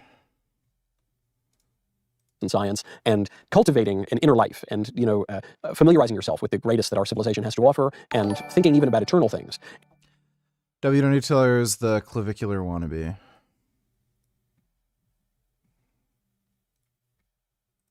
Man, I didn't really get like an androgenic puberty, so my gonial width is kind of like narrow. I'm trying to chatify my face and escape MTN hell. Basically, I'm kind of a normie, you know what I'm saying? I'm like a normal guy, but I'm trying to become a Chad, you see what I'm saying? But I don't know, I didn't know if you knew any like hard max centers around the area where I could get like Ascend, like titanium implants and shit.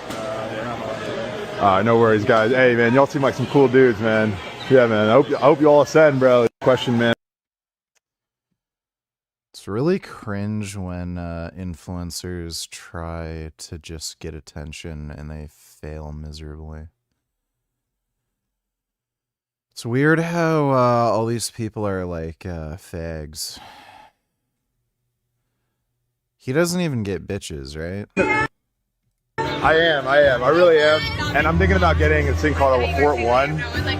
So basically what they're going to do is they're going to take my maxilla and they're going to break it. And they're going to... So I have nasolabial folds. You don't need it. I know. And fucking... You're really cute. You don't need it. What is the fucking weird thing with nasolabial folds? Like...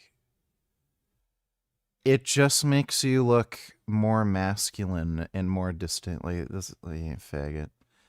This guy gets no bitches, dude. That's pretty cringe. Thanks for the donation, W.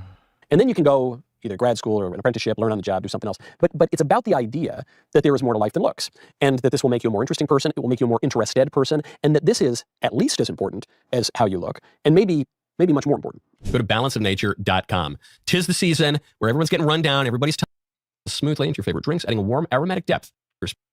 Cayenne pepper. The rub and traveling like a maniac for life with this limited interpretation of what college is supposed to claim this offer today. I think that the actual interpretation of what college is supposed to be, like you just mentioned, is amazing. You know, people with higher intellect going to do these studies is a wonderful thing, and that's how you have a great society. But in the modern context, we're just sending everyone off to college universally. Yeah. And it doesn't really make sense to educate people with lesser intellect because they don't have the capability to necessarily put these skills into practice. They're probably going to be working blue-collar jobs in a lot of cases. It's just kind of like a thing that people do now without... And they get $200,000 worth of debt as their reward. Yeah, so I think that college shouldn't be as universal as just like a thing that you do. I totally agree with that. Be like a very sought after thing for the upper echelon, people. But part of, yes, I agree with that. Part of what college endeavors to do can be replicated elsewhere, though, which is to make people well-rounded, to make people have multiple facets to their life. And you mentioned earlier, you said, I'm a little bit autistic, a little touch of autism. And I think that's true for a lot of people these days, whether we're talking about real autism or just kind of habits of mind that singularly focus people, especially men, especially right-wing men, especially online men. Wouldn't it be good to be a little well-rounded? Do you have that desire, or no? You say, no, I've picked my lane. I am the Lux Maxer broadcaster, live streamer, and I'm just going to do that to the nth degree. Everything else be damned. I would say that I am pretty well-rounded. It's just I have a very different idea on what's actually important to fit that definition. So like a thing that I often speak out against is young people getting into politics. Yeah. So that would probably be something, I don't know if you agree. I totally agree with that. So that's an example. Oh, well, you're not, maybe people would contest that with, oh, you're not well-rounded. You don't have like a good grasp on like geopolitics. And I'm like, well, yeah, that's intentional because I find it to be extremely silly to advocate for young people who don't have a lot going for them. They maybe have like a very low credit score, low income, and they're worried about, foreign wars or something like that. Yeah, I agree. Like that's something that I've always been extremely outspoken on. I agree. Look, civic engagement is good, but these, for a 14-year-old to be, waking up in terror at night because of climate change or some nonsense, some war overseas, I think is totally disordered. So I entirely agree with that. But because you got into this so young, because you're still so young, wouldn't you maybe, couldn't you apply the same kind of reasoning to a young clavicular and say, hey, maybe don't get so obsessed with this one thing so young, maybe round it out a little bit? Well, the problem is, like we discussed, it's a now or never thing with a lot of these growth pathways. So you can either, optimize them and ascend past. According to job analysts, people who say don't go to college, like super rich people, are just lying for the sake of their own shit courses. So you buy that instead. This has literally already been proven. College graduates are now less likely to get hired and less likely to earn as high of an income as non-college graduates. Nobody's hiring, especially if you're a white male.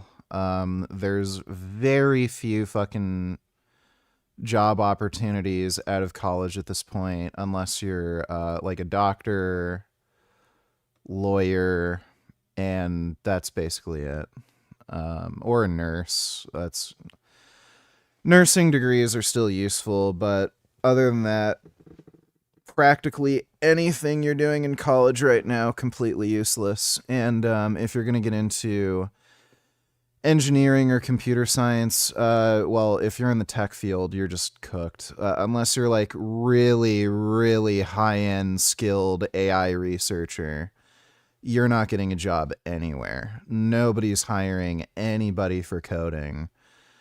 And yeah, as far as engineering degrees go, you're going to need to like graduate at the top of your class, and you're very likely going to need at least a master's.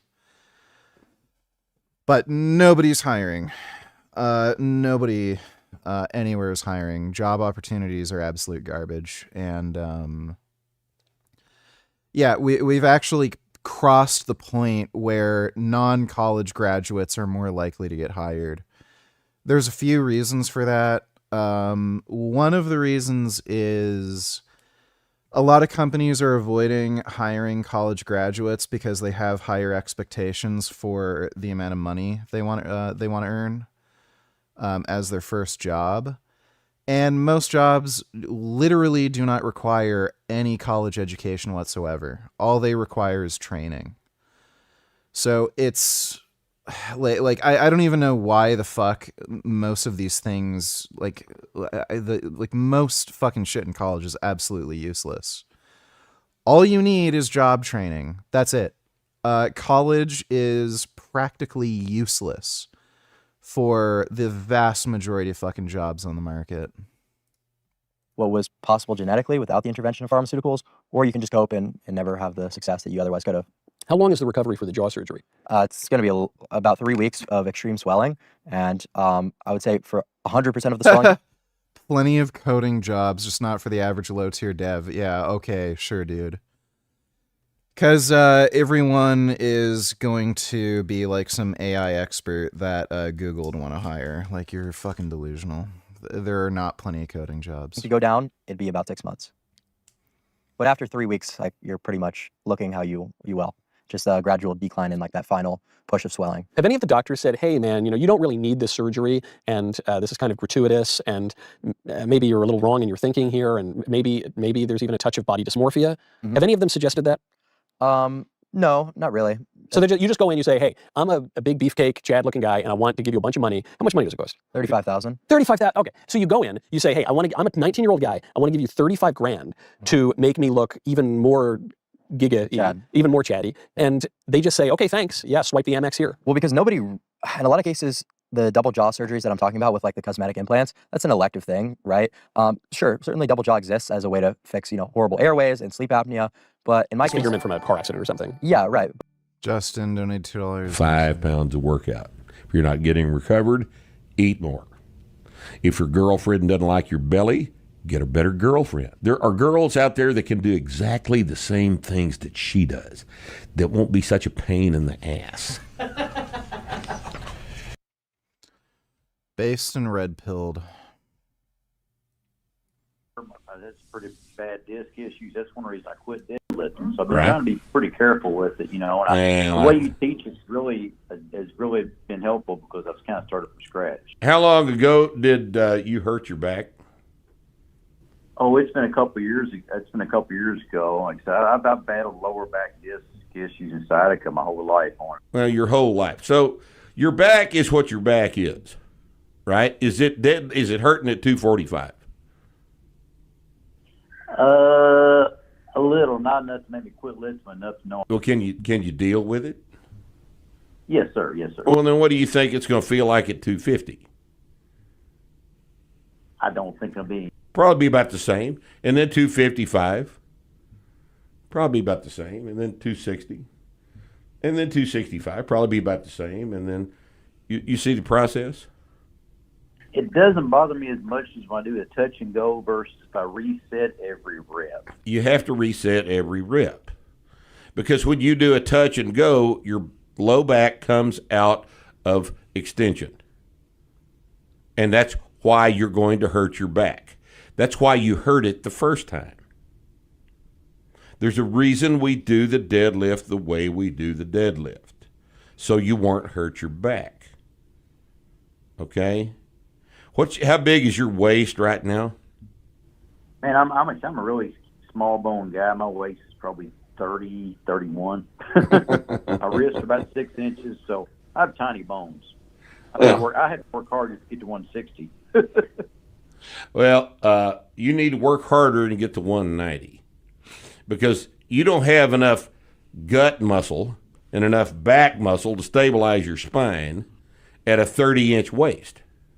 Yeah, look, that's a woman's waist size. No bullshit. Your back may just stop hurting if you gain another 10 or 15 you gain pounds. Another 10, 15 pounds, your back may stop hurting without even changing your training at all. Yep. Okay. Yep. And so far, I've just felt pretty good. Chances are, like, getting fatter would probably make it worse, but if you were to gain 10 pounds of muscle, yeah, very likely. Mark Ripeto's based on a lot of things. Definitely his advice for back pain, I would say, is good. Thanks for the donation, Justin. But a lot of the times it would be just like sleep apnea and breathing related issues would be the main cause for jaw surgery. But that's like severe recession and severe developmental issues. But most people in the modern era actually do need jaw surgery because they have dental crowding. They don't have enough space in their mouth to even accommodate for their teeth because of whether it be just poor development, poor breathing habits as a kid. So I would say that the majority of people would actually need jaw surgery to fit within the ideals of looks. Where does a 19-year-old get $35,000? So after I got kicked out of college, it was kind of a rough time for me. And what kept me going was how much I was working. I was working 70, 80 hours a week at a restaurant trying to afford the jaw surgery because I felt like that was my way out in life. That was how I was going to ascend. I saw an interview where some old dude told Clav that the millionaire guy is the winner because the chick might screw the broke hot guy but marries the rich guy. Winning is having a gold-digging wife who has an affair with the pool cleaner, I guess. Yeah, their reasoning is very, very fucking strange, dude. It's... Why even bother with women at that point? I don't know why they're so desperate to be with somebody who doesn't even really like or respect them. Thanks for the donation, though, Masashi Blade. And, you know, improve upon everything. Ascend in looks. Ascend in every regard. In society. Yeah, just ascend as a person. So you want, when was this? This was in 2020, so last year. This is pretty recent. Yeah. So you get booted out of college, you're working, what was the job? I was working at a restaurant. Working at a restaurant, and you say, okay, the reason I'm working all the time is so that I can afford to improve my jaw with plastic Yes, surgery. because I figured the return on investment would be comically high, right? So you improve that much in looks, the opportunities that are going to be available to you will absolutely exceed the $35,000 investment. Where do you get your certainty that that's the case? Just what I've seen in society, a lot of anecdotes. Like we look at a lot of the come-ups for famous people. They'll get like scouted for being like famous actors or models, yes. like doing heinous. You know, like for example, like Jordan Barrett got scouted to be a model, who's like one of the top like looks max people. Was scouted like while he's like stealing. There's this other guy named Jeremy Meeks. I don't know if you've heard of. No. So he committed a felony and he had a mugshot where a lot of girls on Facebook liked him. They thought he was good looking, so they bailed him out, and then he got a $1 million modeling contract. So like that's what's available to you once you hit that top percentile of looks. You could pretty much. So that guy wasn't even particularly good looking. He just got lucky. It's all there is to it. Do anything, and you know, like that was literally a meme, dude. So your life will be easy. Now, would you? I don't know that I'm not saying I doubt the stories, but I don't know if you would use those stories as the model for life. Saying, you know what I got to do? I got to be really hot and commit a felony, and that's my pathway to. Well, success. just being that good looking, being like the top like 0.01 percentile of men in terms of looks, it's just a guarantee for success.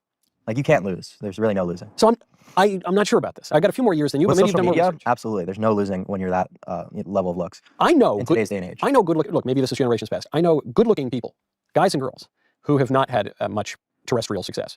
And I grant you, it's very important in show business, in broadcast professions, acting, whatever. But I also know a lot of very, very successful people in the kind of worldly way and in the spiritual way, and sometimes in both, who are not even close. They are very looks moderated. They are maybe even looks minimized. Oh. And I know many.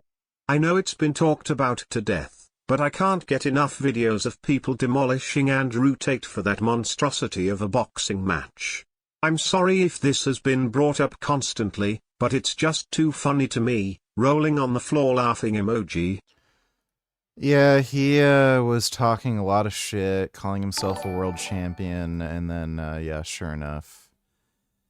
He fought a guy with a really goofy boxing style, not particularly coordinated, and he just shat the bed. Thanks for the donation, though, Kuzan Lee.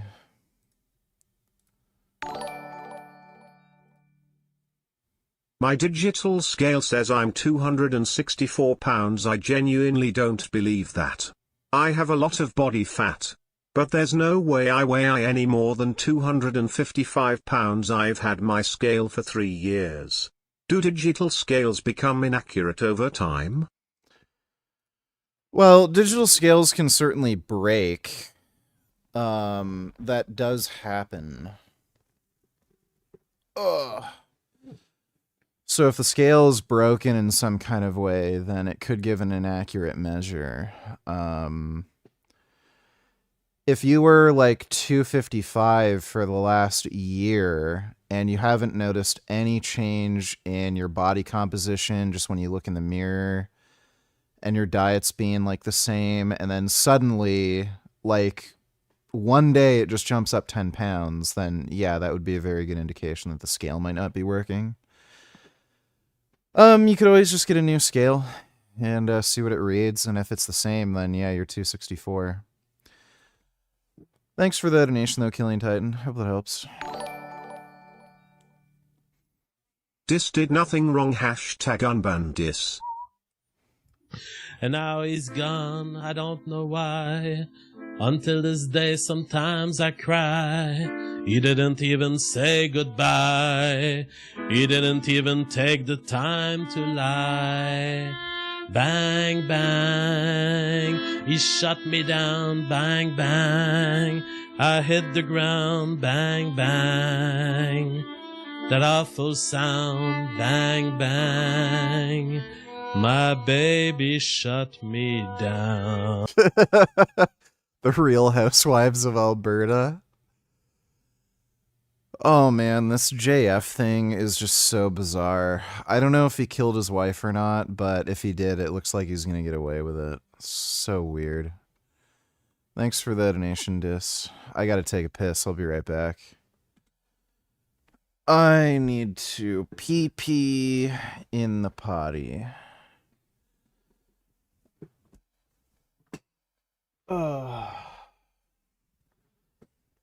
Alright, I'll just be a minute.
Why is there a cat meowing?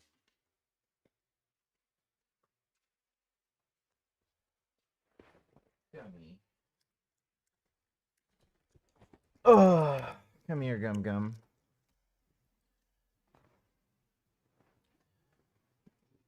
Hey, Gum Gum.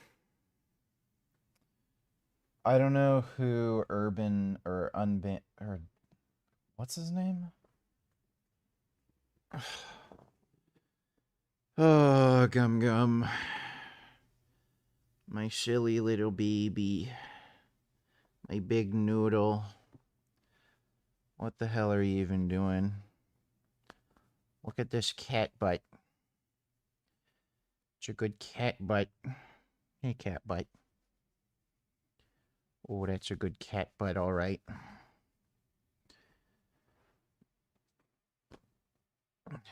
What the hell are you doing? Huh? What the hell are you doing? That's a good cat butt. My god, his tail is so huge. Do you guys see his tail? It's like a big jaguar tail. Alright.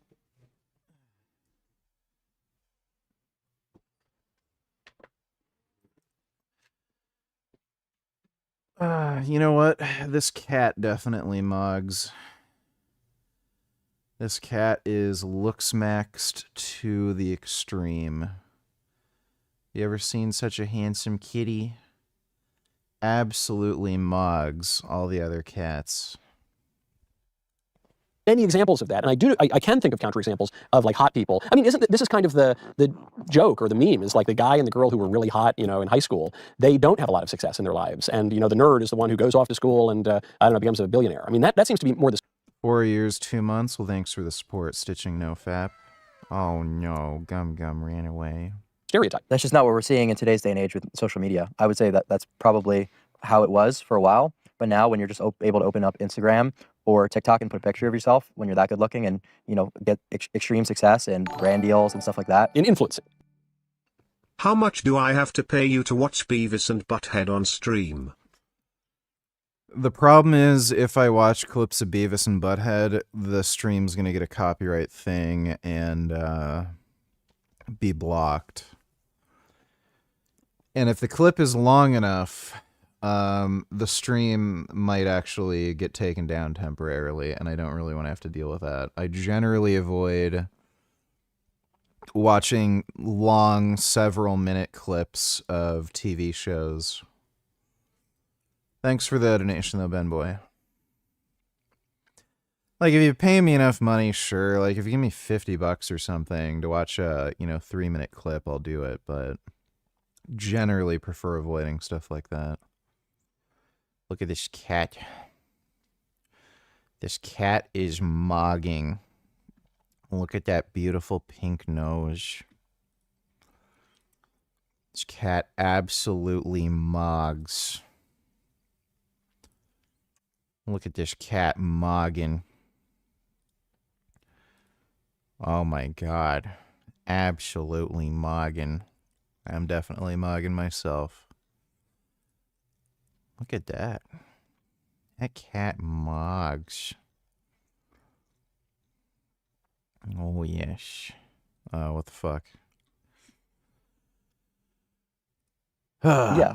So that's like a no-brainer, right? It's guaranteed when you're good looking. You don't even have to be an interesting persona to do well on social media with good looks. Surely you would admit there are plenty of good-looking people on social media who don't get lucrative brand deals.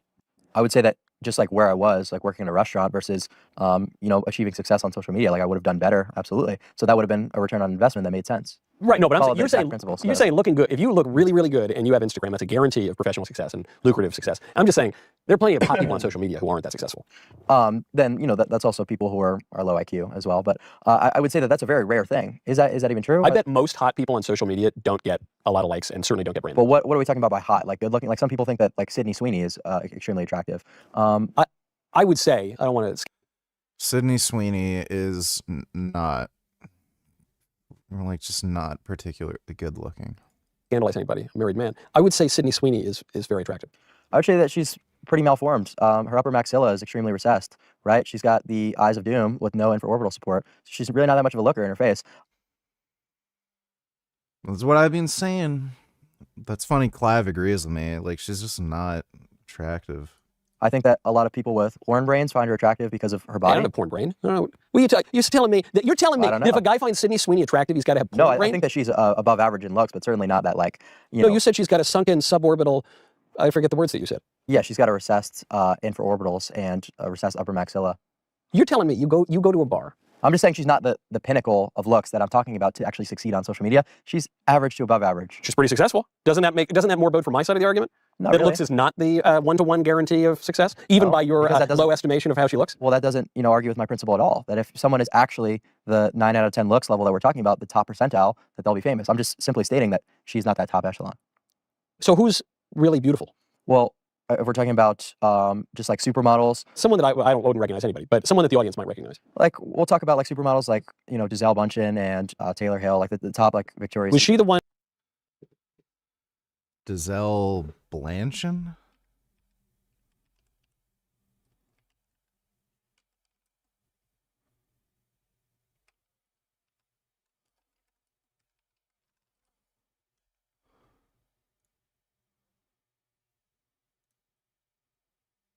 Okay, I'm I must have typed it in wrong. I'm getting like a weird random list of things. Some black woman cookie recipes. Just about just like supermodels. Someone that I wouldn't recognize anybody, but someone that the audience might recognize. Like we'll talk about like supermodels like, you know, Gisele Bündchen and Gisele Bündchen?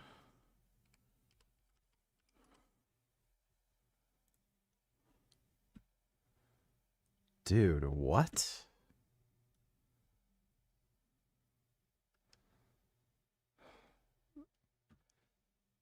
She's a fucking granny.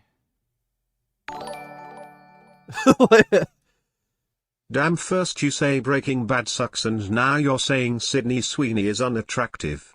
Come on, VG. It's okay to be wrong. I'm not wrong. Dude, this chick is a fucking grandma. Like I mean, she looks good for her age, but it's just weird that he'd mentioned like an old lady. Taylor Hale, like the top, like Taylor Hale? Is he into MILFs?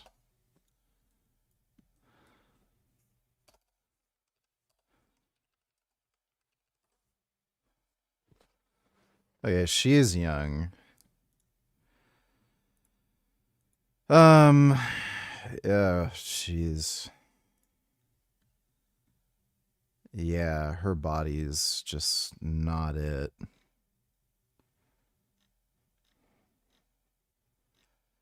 She's got an all right face. I don't think she's that good looking. Yeah, I'm not super into her face. Like, I wouldn't say she's like top 0.1% of looks. Like, she's all right, but like, dude, this just seems like some chick who undereats, and she just has kind of, to me, just some odd facial proportions, and her body just is not it. Like, really not into the way her body looks. Just 12-year-old boy kind of physique. Just not into that at all. Just so flat. Like, her proportions are kind of weird too. Like, she doesn't have any hips. Kind of a long, weird torso. Like, I don't know. Those are kind of weird mentions. Victoria's. Was she the one, Gisele Bündchen, was she the one married to Tom Brady? Correct. Yes. Right. So You think she's hotter than Sydney Sweeney? Absolutely. No. That's ridiculous to suggest No otherwise. way. They're different ages, I guess, so maybe I'm grading on a curve. Yeah, I mean, maybe like her recently would probably not be as great, but in her prime, yeah, absolutely. Blows out of the water. Why? Well, because of her facial harmony scores, right? There's measurements that you could take of everyone's face to figure out exactly how attractive they are. It's an objective thing. The only thing that would make looks subjective. Dude, there are like random girls in the IDF that are way hotter.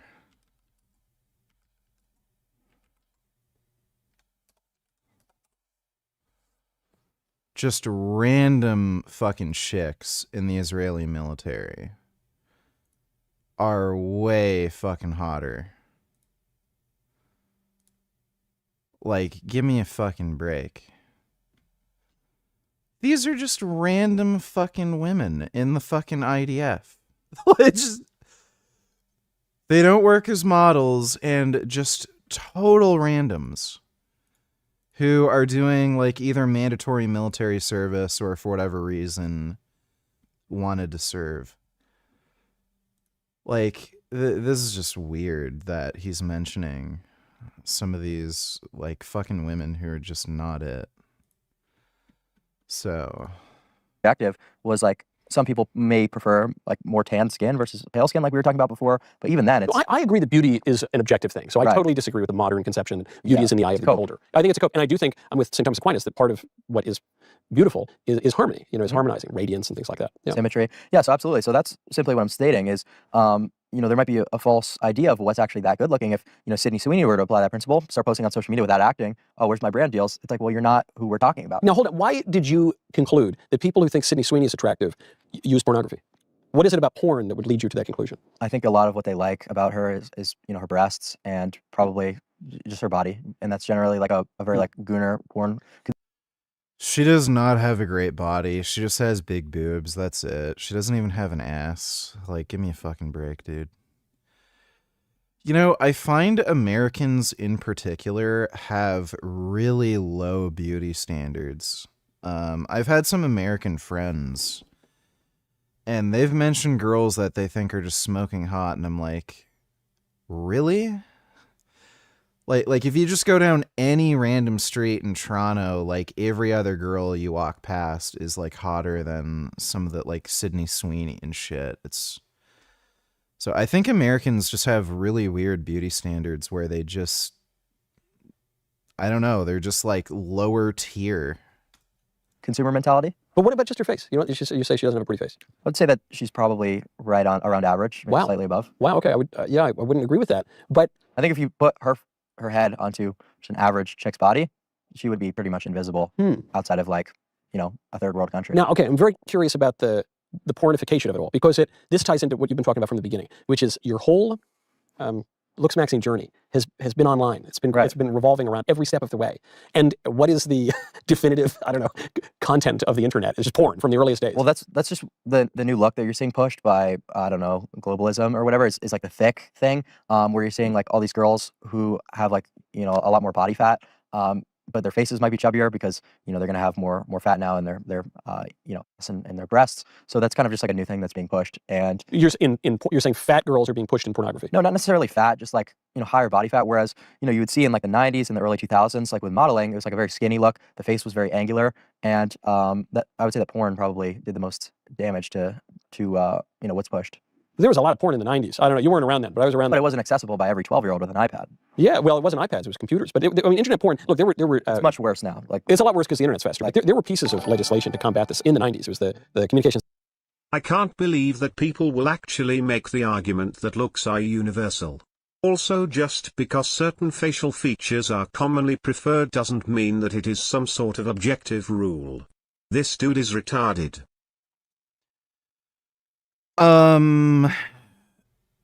There are beauty standards that are fairly universal cross-culturally. So there's probably like a combination of some beauty standards that are just shared cross-culturally, and there's very likely also a genetic basis for what humans consider beauty or beautiful. The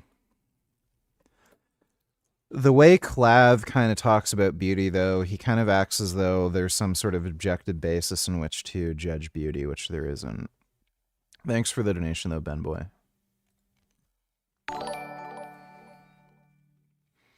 Hashtag unban dis.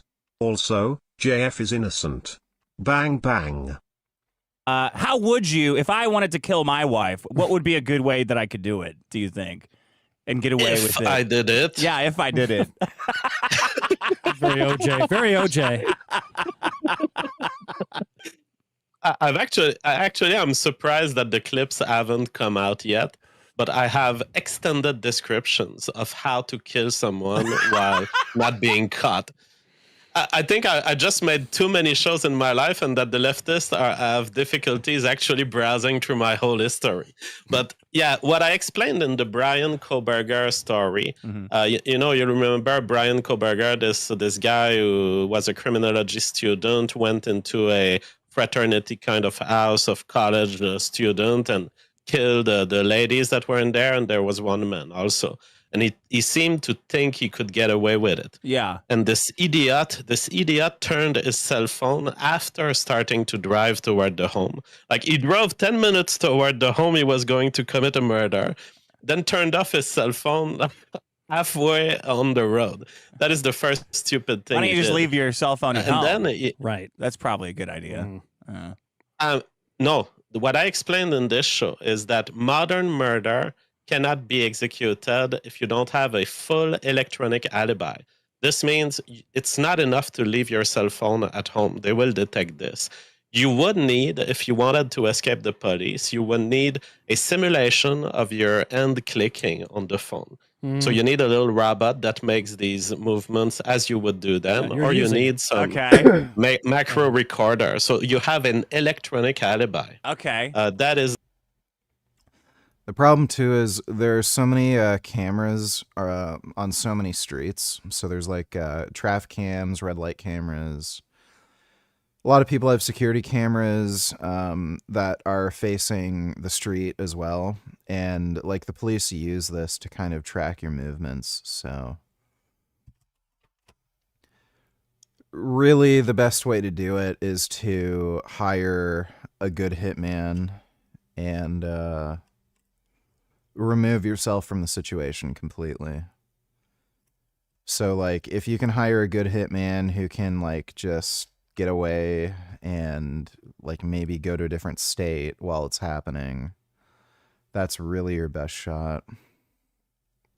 Is the modern standard. What if That's if you're trying to do a targeted killing. If you're just killing like homeless people or prostitutes, there's a lot of serial killers who like these days serial killers only go after like homeless people and prostitutes and shit.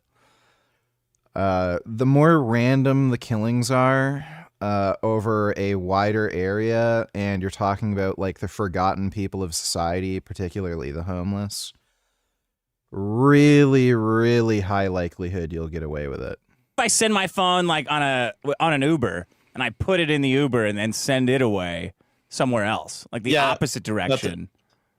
It's very easy to know that the difference between a human who carries a phone and he's going to click on all sorts of things. It's going to generate socket connections to Gmail, to Maps, and just a cell phone hanging like this is not enough. Okay, so I could like record me doing my phone for a whole day and then set up some kind of a thing on the phone to replicate that while I'm out doing the murders. What if they find the software on the phone doing that?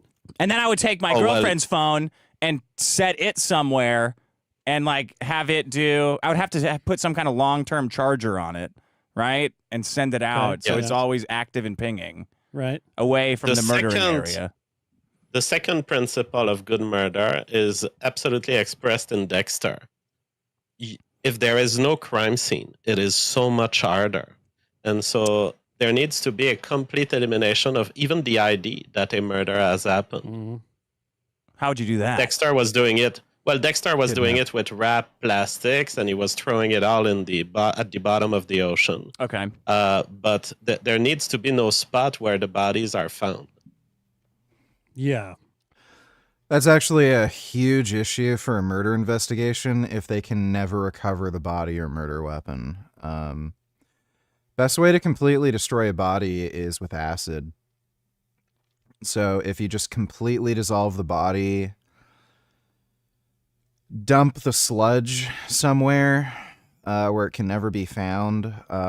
If they can never recover a body, that's a huge, huge issue for a murder investigation. That'd be tough, I guess.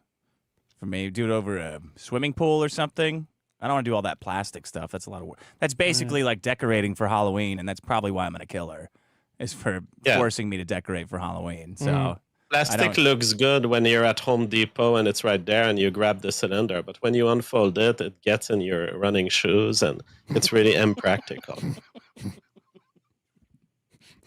Those are good tips. Okay. Well, what's next for you now that you've how do you top this? How do you top this one? Yeah, are you going to fund Hezbollah or something? You're going to join Hamas? Well, actually, I am a major suspect on the internet right now for the attacks by the Palestinian Hamas against Israel. People have developed a conspiracy theory that I launched the attacks in Israel to escape the mediatic attention for my suspicion of murder. Yeah, I believe that. You were heating up. I was in a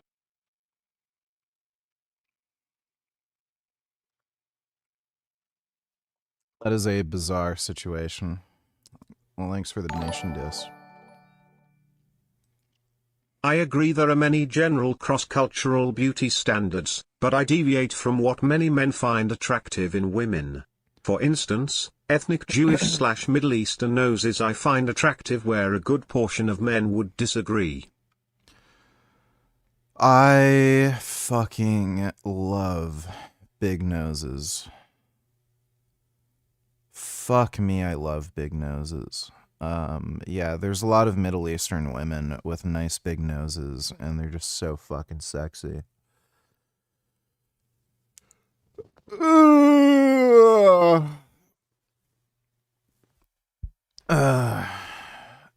Yeah, aside from kissing, I love rubbing noses. That really turns me on.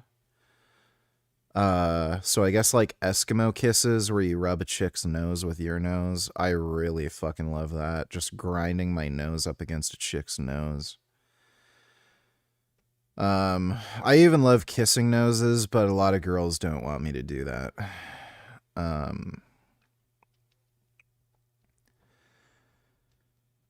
Yeah, but thanks for the donation, Musashi Blade.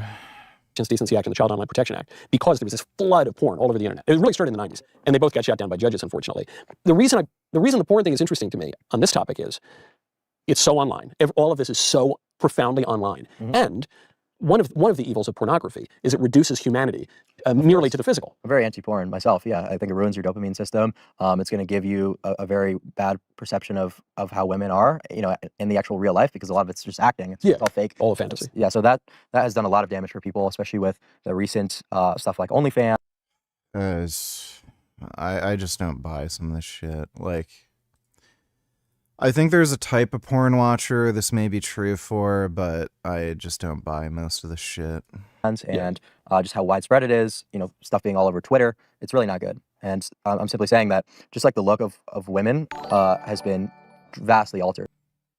Well, then I'm glad that audio of that guy they were just interviewing was uploaded to YouTube so it can be seen by the FBI, reported. Well, he's Canadian. He wouldn't be getting investigated by the FBI.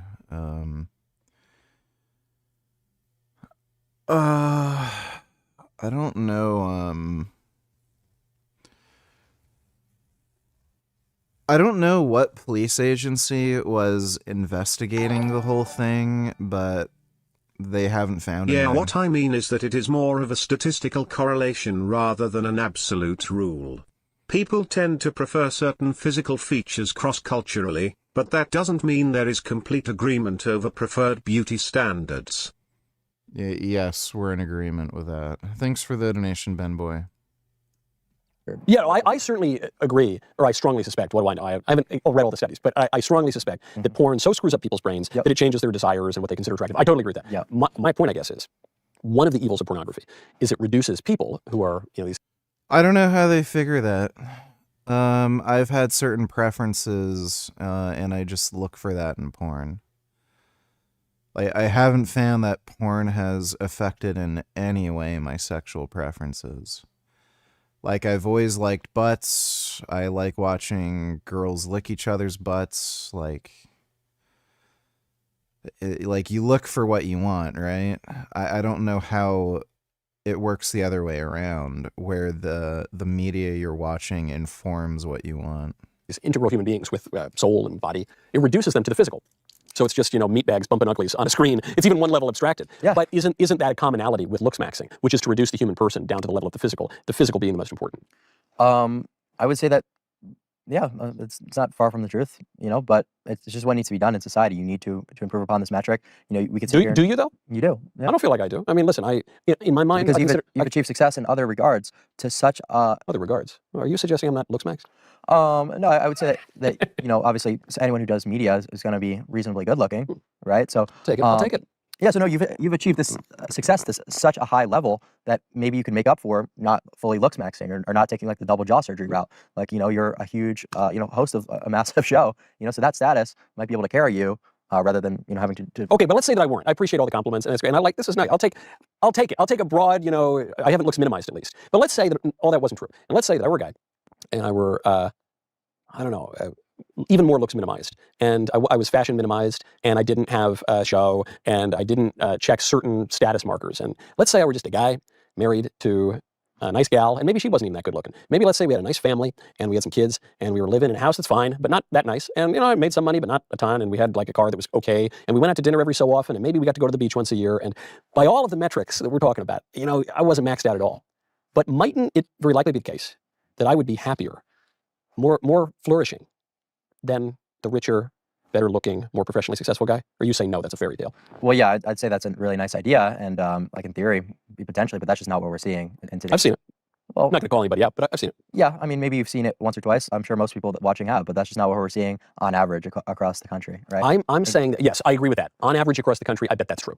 However, not the whole country isn't made equal. And so, for instance, if I go to an average bar in Brooklyn, I'm going to get a different sliver of society than if I go to a traditional Latin mass in Wisconsin. Right. And I guess my point is, it's kind of even silly to create an average of those things because they're such radically different types of communities. And everything that I see is that the people who are, especially who are religiously active, but who are civically engaged, who are charitable, who are not thinking about themselves all the time, who are thinking about others and their countrymen, those people tend to be happier. I think they're flourishing on way more levels of success at a higher level than the people who live in this very modern, secular, largely online kind of world. And so I would just say, if you really wanted to max out your potential, isn't there an argument to say, actually put down the testosterone, put down the camera, put down the internet, go move to some weirdo parish in the middle of nowhere and find some nice, I've seen like not good looking guys marry like definitely hotter girls and have like nice family and have a kind of life that isn't even considered on the table in our modern culture. I'm sure that we probably agree on most of this stuff, like what's ideal, like, being super in touch with your faith. But at the end of the day, all the stuff that you're talking about is just idealism. It's not realistic. I'm telling you, I've seen people do it. Yeah, I regularly see people do it because I travel a lot. I wouldn't suggest that that's. I don't see really people doing it in norm. Brooklyn. I don't see. I grant you, in a lot of the country, you don't see it, but there are places where it happens, and there are communities where it happens. So don't we have to consider that? But from a sociological lens, we're looking at an entire society and the direction we're moving. So if that's still the case now, which you've probably seen more than me, you've got a few more years on me. But that's certainly the direction society's headed is towards what I'm talking about. I think you would agree with me there. I would. I totally don't think that's a good thing. In that case, I would say, why would you swim with the stream? Wouldn't you maybe swim against the stream or go jump into a different stream? No, because that's not a realistic outcome, right? Is it not? To what? Take away all the liberties that we've granted women to sort of cause a lot of detriment to society. To oppose, to use this example, like to oppose feminism. I'm not saying we're going to take away the right to vote. I'm saying why? Well, listen, we got to repeal a few more amendments before we get to the 19th. But look, interesting conversation for another time. Let's say, forgetting about that, let's just say other liberties that women are supposedly have. The liberty to promiscuity. I know Clavicular is being hated on a lot right now, but some things he's not entirely wrong on. Like looks do play an important role in society sadly, but people have their standards, I guess. I don't really see any particular reason to hate Clavicular. Like, I could see how you disagree with what he says. I don't get the hate. Like, that's just weird. The stupidest thing that he does personally is the crystal meth, but he doesn't even recommend anybody do that. And what's funny is the same people who are blabbing on about how looks aren't everything, these are people who, in their normal daily lives, end up being affected by looks. They will treat pretty people differently than they treat ugly people. And people will treat them differently based on how they look. And they'll watch media and content that has more pretty people in it. Like, I don't know, it's just a cope. People like beauty. That's just the way it is. Like, there's a reason why Ferraris, Lamborghinis, McLarens and shit, like, everybody wants those cars, and it's not just the performance, like, they're just better looking. Like, aesthetic beauty is just appreciated. It's part of the human experience. So it's like, yeah. Thanks for the donation though, Rec.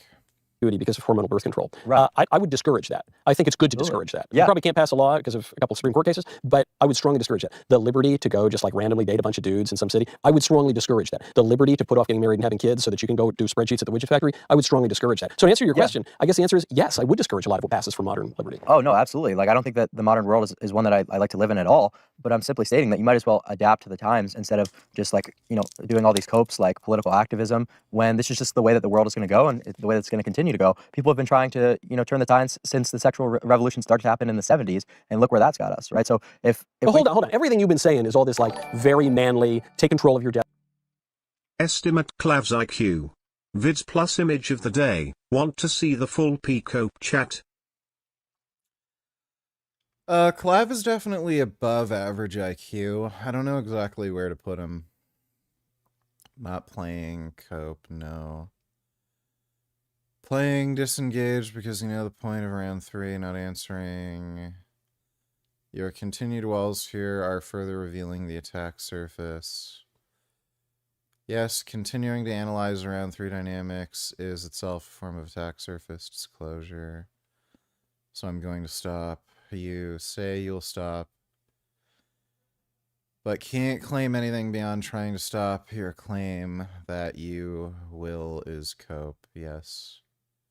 Cope equals 0.99. I don't know what the fuck that is. And they will kill me. They will kill me like this. Wait, you have to cover your face or they'll kill you? Yes. Is that what you said? Just so they see us. The locals will throw stones at you because they don't see you as one of them. Greetings, friends, and welcome to Somaliland, a breakaway. Jeez. That looks fucked. If you're a human being without any hearing loss, you can typically hear sounds between 20. Animal Liberation Donate Tellers, what's your opinion on the idea of demisexual? Everyone that I have ever seen claim they're demisexual is completely full of shit. Sweet Anita is a great example of this. She claimed, oh, I don't care about looks. I don't get aroused by how somebody looks. I only care about personality. Then you know what she fucking does? She shares a story about how she got turned on by a gas worker who had to come into her apartment. And she said she was better looking than the guy who played Captain America. And she got really turned on by how good looking he was. So, oh, I only care about personality. And then they'll share a story about how, like, some, like, dude or chick turned them on because of it. Like, so it's...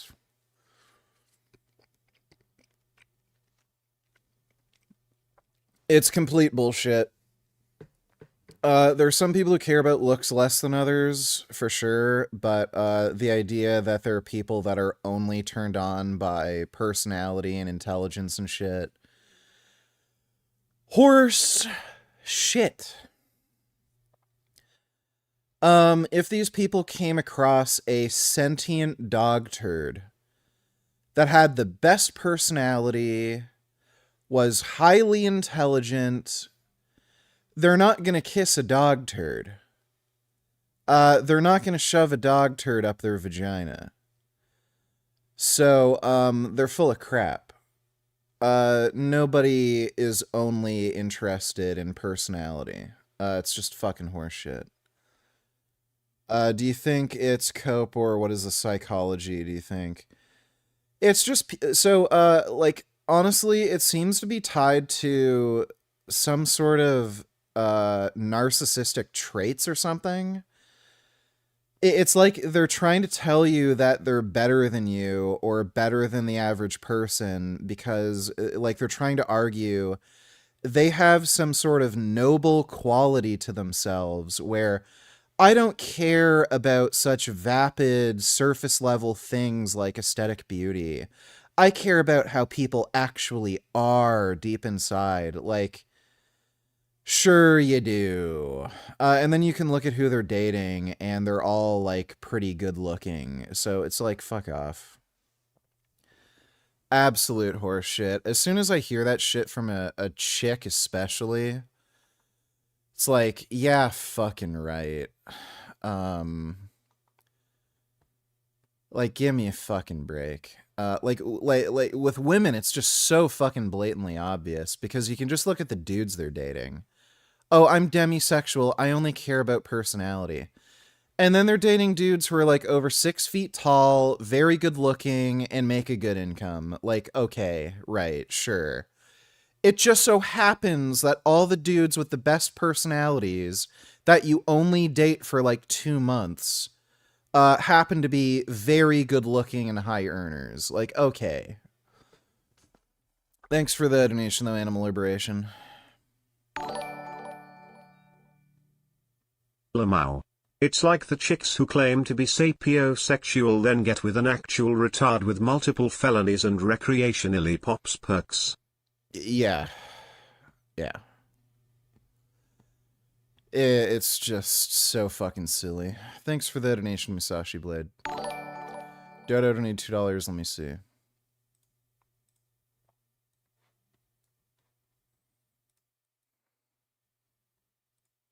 So, in your conversation with President Putin, did you discuss what responsibility Russia will have for any kind of reconstruction of Ukraine post an agreement?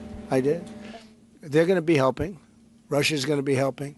Russia wants to see Ukraine succeed. Once, it sounds a little strange, but I was explaining to the president, President Putin was very generous in his feeling toward Ukraine succeeding, including supplying energy. He just did a massive strike against Kyiv before Zelensky arrived. Electricity and other things at very low prices. So a lot of good things came out of that call today. But they were in the works for 2 weeks with Steve and with Jared and Marco and everything. Dude, like, as if anything Putin says is even remotely truthful. Breaking: Trump's DOJ appears to have been spying on a journalist to expose the 08 Epstein sweetheart deal. Julie K. Brown, investigative reporter at the Miami Herald, is accusing Trump DOJ of monitoring her in 2019 after she exposed the deal. Somebody at the DOJ wants to tell me why my American Airlines booking information and flights in 2019 are part of the Epstein files. As the flight itinerary includes my maiden name, I did book this flight. Why was DOJ monitoring me? Yeah, that sounds like it has something to do with Trump. That's bizarre. Had a major okay, so those of you who have been on my platform for a while know that I have had a major shift over the past 6 months or so, politically, religiously. And one of those things was Israel and Palestine, and I was very pro-Palestine. I marched in multiple protests. I advocated really hard online for Palestine. I refused to condemn October 7th. I refused to look into it. I refused to acknowledge how horrific it was. And this is just me holding myself accountable because I'm feeling a lot of shame at the moment. There's a documentary on Paramount Plus called We Will Dance Again, and it is about October 7th and the Nova Music Festival and really the whole attack on Israel that day and what Hamas did and the shame that I'm feeling because I refused for a long time to condemn Hamas. It's my fault because I refused to look at the evidence. I refused to actually do the proper research and understanding. I just went with what was going to get social brownie points, and that's a really shameful thing to have to acknowledge. It's kind of funny she admits it. A lot of women are doing this for attention and validation. It's just what they do. But it's funny how she admitted it. Like, but yeah. Ow. Ow. I like that meow where he goes, nyeh, nyeh, nyeh.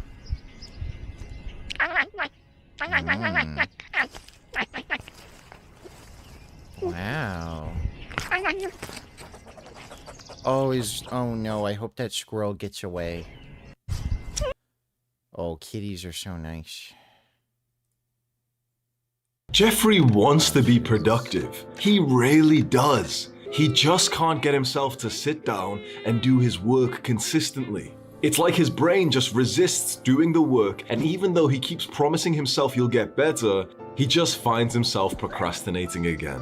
He feels overworked even though he doesn't get much done, and unfortunately for Jeffrey, this lifestyle only leads to one place: a dead-end job.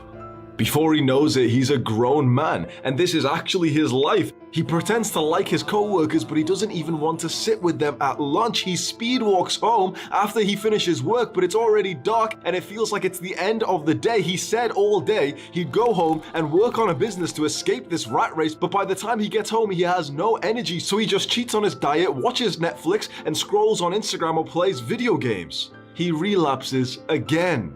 When it's time for bed, Jeffrey knows he won't get enough sleep since it's already late, and that getting up in the morning is going to be so difficult. And then he just repeats this pattern every day.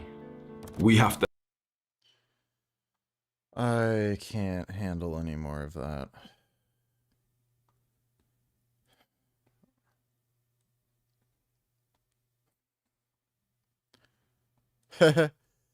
Gazan children suffering under Gaza snow.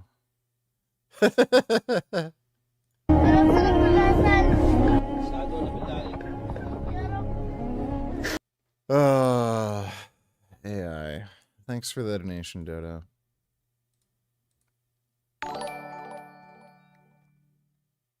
Are you aware Clav's by Max is being planned by this guy? I have seen his planning, and predict it'll make him look worse.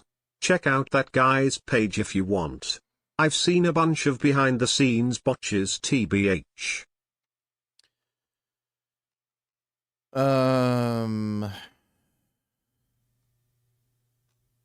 Planned by this guy. Who is this guy? Like, just giant implants. First ever Looks Max surgery designer. Okay. Best case scenario, I feel like he's just going to look like handsome Squidward, but I'm pretty sure he's just going to get fucked up. Thanks for the donation, Vegan Grains. Just random vids, $22. Let me see. Oh.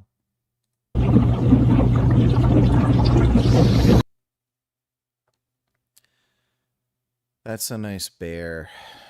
Bears are good. If not friend, why friend-shaped? Even God gets it.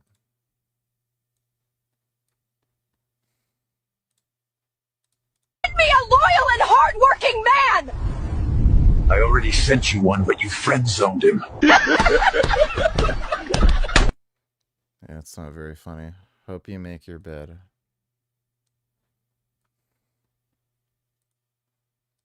Breaking news! New study finds if you make your bed every day, you are 206% more likely to become a millionaire! The habit is associated with discipline, consistency, and starting the day with a... Nope. That is just a waste of fucking time. Fucking stupid. Thoughts on speech. Or thoughts on the speech. Good morning. I'm going to be talking about the Palestinian-Israeli conflict, something that I have lived and experienced vividly throughout my life. And I'm going to explain it and propose the idea that it is basically a conflict of property rights. In 1940... It is not a conflict of property rights. It's religious.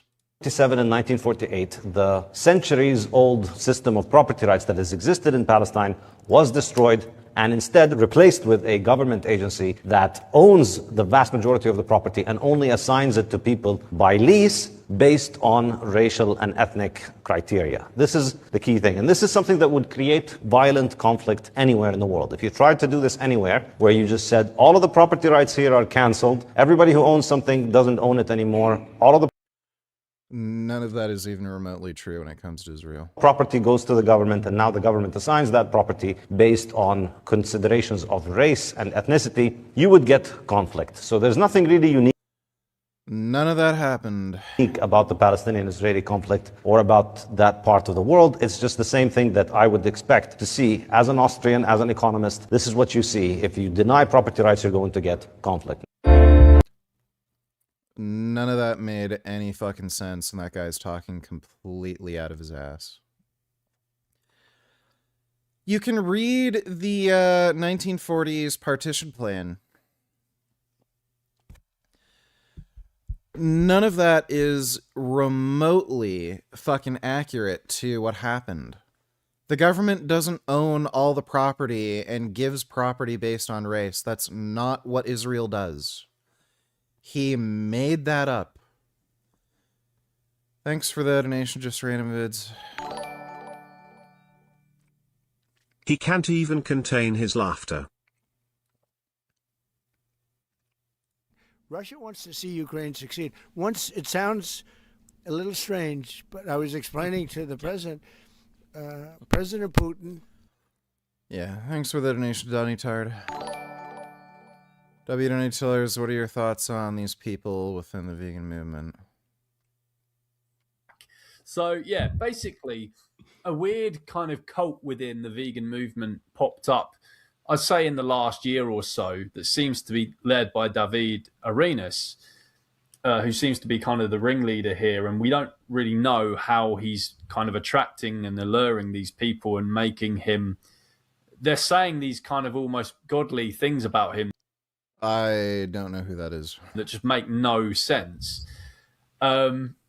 But yeah, they will basically team up together and just go on every person's post and say that they're misrepresenting veganism. So like, say you've got a really amazing vegan activist and like this video is smashing it, you know, it's got like 1 million views, loads of people saying, wow, this video turned me vegan in the comments.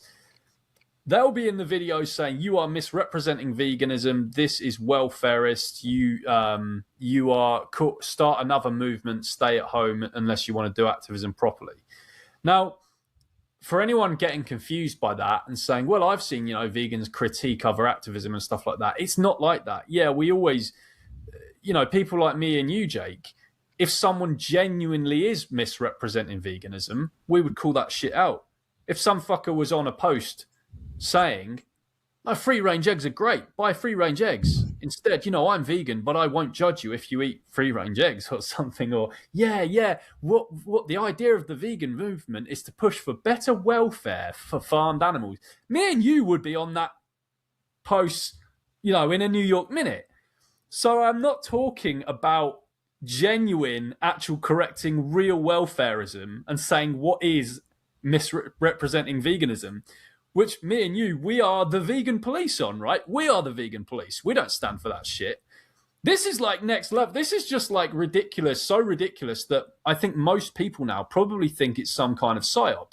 They'll literally comment on a video that isn't welfarist in the least, that is asking for total abolition of the animal holocaust, saying there's no right way to do the wrong thing. There's no humane way to kill someone who doesn't want to die, no such thing as humane slaughter. They're commenting on those videos that non-vegans would call us extreme for saying. Like, you know, Cliff Grant, for example, you know, the average non-vegan or apologist would call him an extremist vegan. You know, look how hard line this guy's stances are.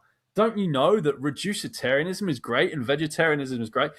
No, these fucking weirdos will be on that calling him a reducitarian and a welfarist and an apologist and all this crap. It doesn't make sense. And so to anyone who hasn't come across it, I can't explain it, but just imagine the best piece of vegan content you've ever seen that turns people vegan and has a clear, strong abolitionist message on it. These fuckers will be on it like flies around hot shit, mate. Yeah. Oh, man. I can't believe how bad he's got in the last few weeks.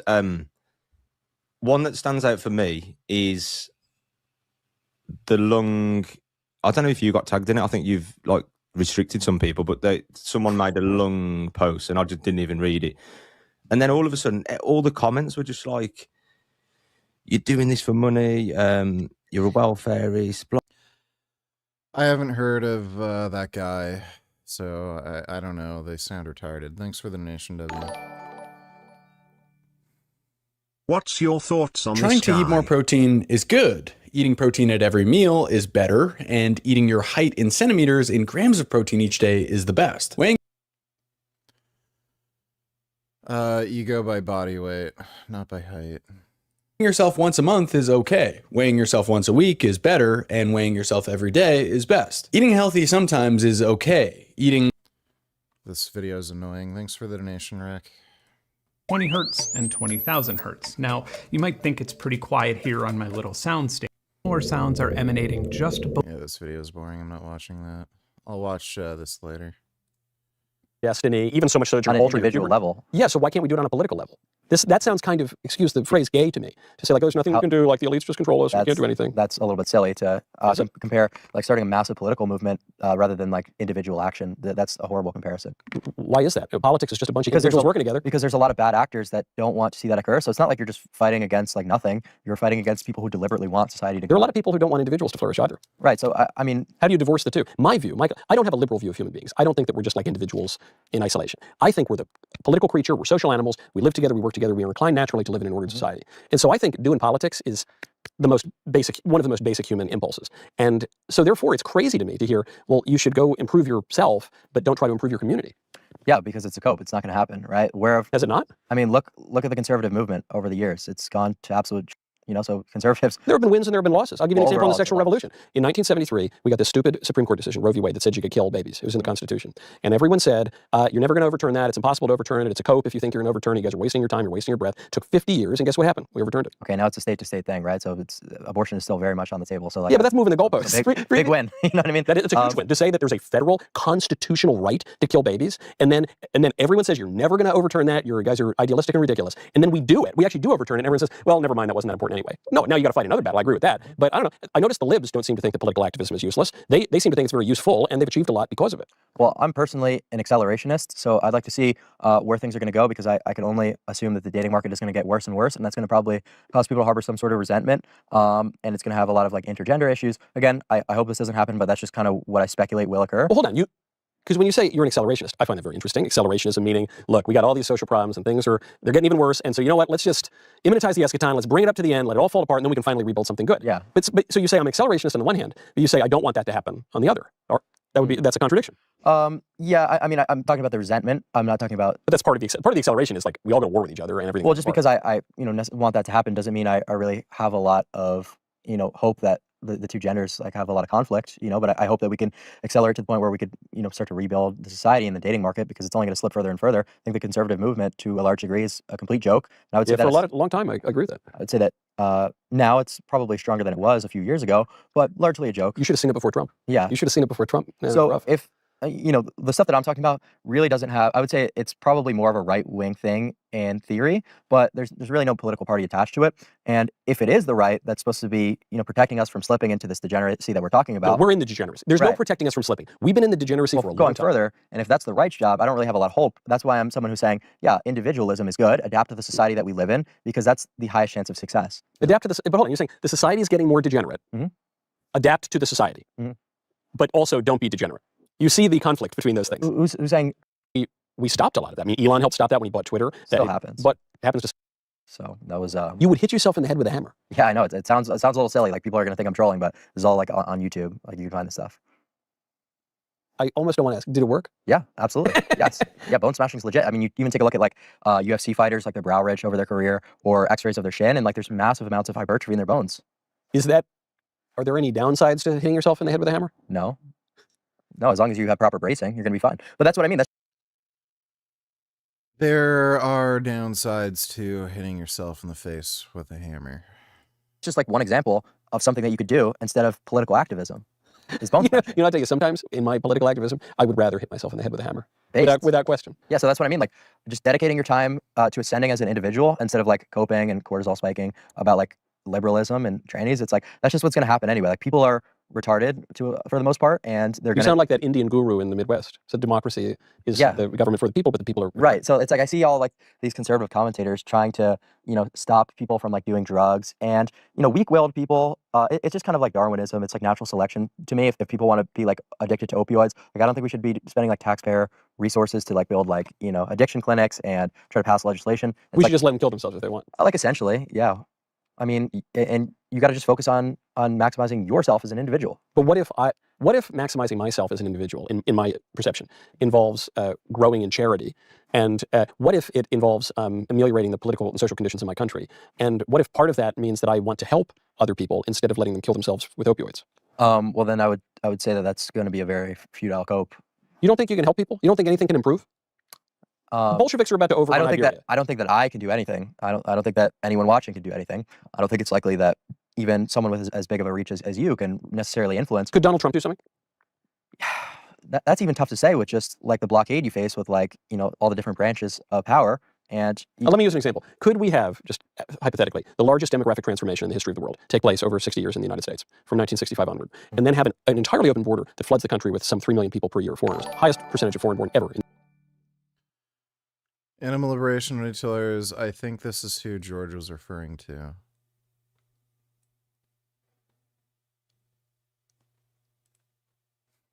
Que un tipo como Gary Yourofsky, después de 11 años de estar perdido, no haya entendido el error que cometió él con su gran discurso de ni siquiera explicar bien de qué se trata el veganismo. Centrarse en la comida y en la crueldad. Básicamente promover es un vegetarianismo estricto, basado en la idea de que si sufren está mal. Es utilitarismo y no es veganismo. 11 años tuvo para darse cuenta de eso y no. Como toda la gente le aplaude, toda la gente dice, ay no, es que él ha hecho millones de veganos en el mundo. Es el 10% de Israel se volvió vegano gracias a Gary Yourofsky. Se volvieron vegetarianos estrictos. Pura mierda, sí. Yo estoy seguro de que voy y hablo con una persona de esas, supuestamente, que no creo que sea el 10% de Israel. Si el 10% de Israel fuera vegano, en menos de 10 años ya todo Israel sería vegano. Ya habría una masa crítica. Pero estoy seguro de que si le pregunto a alguna de esas personas qué es veganismo, no me va a responder correctamente a quién nos referimos con veganismo. ¿Cuál era la idea de los fundadores del veganismo al crear un movimiento en contra del uso de animales como si fueran medios para un fin? Entonces Gary Yourofsky ahora...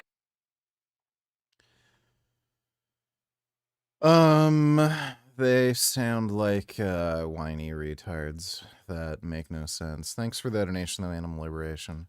In the United States. And then could a guy come into office and, even with all of the obstacles in his way, preside over an immigration regime that gets rid of 2 million of those people in a single year? Mm-hmm. Could that happen? Yes, obviously that did happen. Mm-hmm. That would seem to be a 2 million out of how many? 2 million out of, it's unknown, but it's anywhere from, I don't know, 15 to 30 or something. Right, so exactly. That in 1 year. Stands for I don't think that's true. I don't think that gives nearly enough credit to voters, and I think it ignores trends and mechanism and like call it looks maxing, like homosexual. Oh, you're just like voting for him because he's sexy. It's like, no, we're talking about, subconscious biases and like, maybe overturn Roe v. Wade on like a federal level. And then we'll have a revolution, it'll be good again. Right. If you just keep stacking those wins, it seems to me, not by political stand, I think she actually looked pretty good, young Hillary. Not good enough to stop Bill Clinton from cheating on her. Well, Bill had some problems, Bill's got a particular proclivity. Well, I mean, dude, he's just like, I feel like Bill Clinton did probably the same thing that most people would do if they were president, to slay in the Oval Office. Well, look, there have been plenty of adulterous presidents who slayed. Plenty of them. Largely Democrats. JFK, of course, FDR, all these guys. Yeah. You think, wait, hold on, that's good to... No, it's not good to slay. Well, dude, that's like... If you're a married man, that's not good to slay. Well, that's like achieving pinnacle status and leveraging it. So I think that's like kind of the point of like status maxing. You think that turning an intern, and that particular intern, into a human humidor in the Oval Office is status maxing? Yeah. Really? Yeah. That's like I think that was embarrassing. Oh, I love how he's saying this to Michael Knowles. Donate Tillers, maybe you would enjoy this. Also, by the way, did you like Detroit did you like Detroit Urban Survival? I mean, Detroit Become Human, or did you not like it? Well, I like Detroit Become Human. It's a fun game. It's just that the story's stupid, but that's also kind of why the game is fun. Like, it's fun, like, it's a silly, dumb kind of B-movie, and, the acting in it's good. Especially, the two cops, or the one cop and the android cop, they were really good. I liked Detroit Become Human for the same reason I liked some of the Dark Pictures games. They're like just fun kind of B-movies. Experimentally created the internet's foundation, then he did something unexpected. In that moment, Yeah, a research lab with... Thanks for the donation, Dodo. W, $22 more Frank T.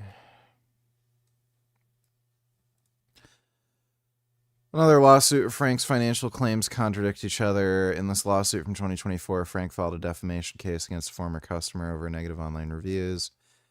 Customer alleged poor egg packaging, food poisoning, and expired or inedible beef products. Frank says he refunded her, but later accused her of acting maliciously, claiming the reviews were costing him over $5,000 per day in lost revenue. At the same time, Frank asked the court to proceed in forma pauperis, claiming he couldn't afford the filing fees. The judge flagged the contradiction. Frank alleged substantial business activity and damages in the lawsuit, while stating in his IPF application that he had no business income. Court ordered him to either clarify the inconsistencies or pay the filing fee. He did neither. As a result, the case was dismissed, with the judge noting that Frank's financial claims cannot all exist together in the same factual universe. What is his deal? Like, this is bizarre. He just tries to avoid paying any court fees. Like, it's... And then he claims, like, oh, the secret society is trying to destroy all my lawsuits. Like, fucking bizarre. Thanks for the donation, W. Spec King of Detroit Urban Survival. If you were in some kind of apocalyptic survival situation and you have to survive, you have one human partner, who would you choose? Yes, you have to choose one. Blaha Franks Varia Greta or Voldemort? Voldemort. Thanks for the donation, Dodo. That's like the textbook definition of like status maxing. It's like you become the president, and then you like can slay whoever you want in the Oval Office. I find it kind of degenerate and evidence that one is not in control of one's own base passions. I find it unmanly even. Yeah, I think being like a prisoner of lust is like, yeah, I've seen like a lot of philosophers. Yeah, it's kind of like pornified and gooning and all those things you said earlier are bad. No, it's not like comparing like slaying like actual women to porn. I wouldn't necessarily agree with you. What if it's fornication or sterile, like contraceptive sex, which is in many ways indistinguishable from sodomy? What if it's, I don't know, I consider all that to be kind of emasculating, effeminate behavior. No, I wouldn't say so. You don't think so? I think that's kind of just like how the world is these days. But I think the world is degenerate and effeminate. So I guess I agree with you. It is degenerate, but it's like, okay, if we're living in a society that rewards like hypergamy and rewards having a lot of sexual partners and slaying, and you're like the top like echelon of men, you're the president of the United States, you mog, and you're not taking advantage of that, that just seems like a missed opportunity to me. Do you think Bill Clinton's life improved because he did that thing with Monica in the Oval Office? Or do you think his life was worse because of it? I think it was worse because he didn't double down and just say like exactly what I'm saying now. I think he still would have gotten impeached, even if he got up there and mogged and said, I totally did it. Yeah, dude, I'm telling you, if he would have doubled down, I think people would find that to be funny. They would find. Apologizing or lying about something is the worst thing you can do. If you just own up to it, nobody's going to fuck with you. I don't think Bill Clinton would have gotten impeached if he was like, yeah, I'm the president numero uno and I mog all the bitches in the White House. Like, yeah, I don't think anybody would have given two fucks. Find it to be funny. Like, I think he still would have been impeached. In fact, I'm certain he would have been impeached. I think you're underestimating the double down bill. You know, quite literally. But we might never know because of the counterfactual. But I guess to your point, like the world rewards a bunch of degenerate behavior. Right. I totally agree with that. Principalities and powers and spiritual wickedness in high places govern the world, and the evil prosper often, and the good are persecuted. That's all true.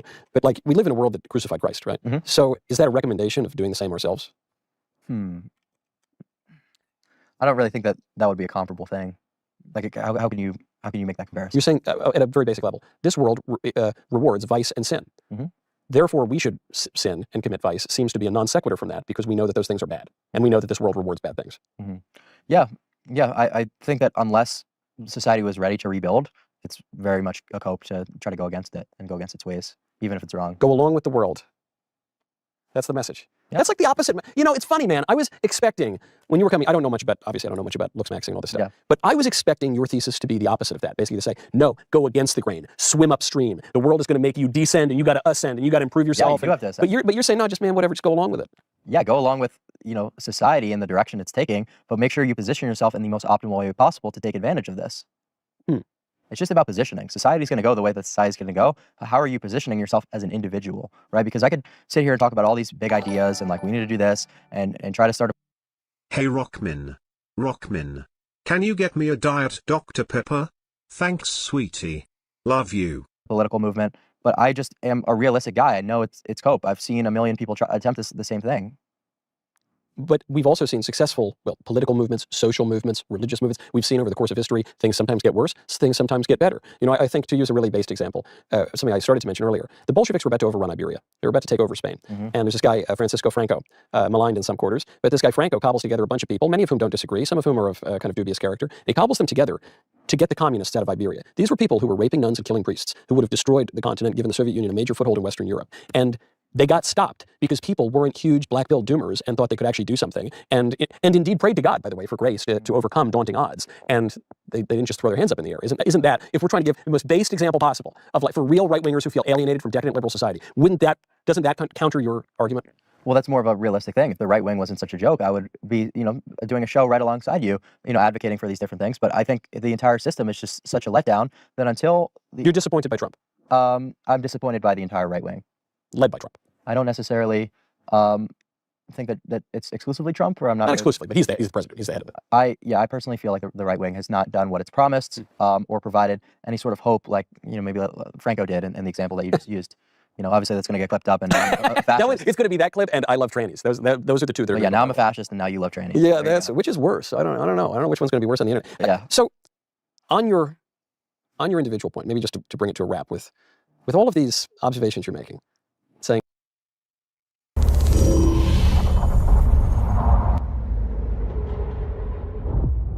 Your armor.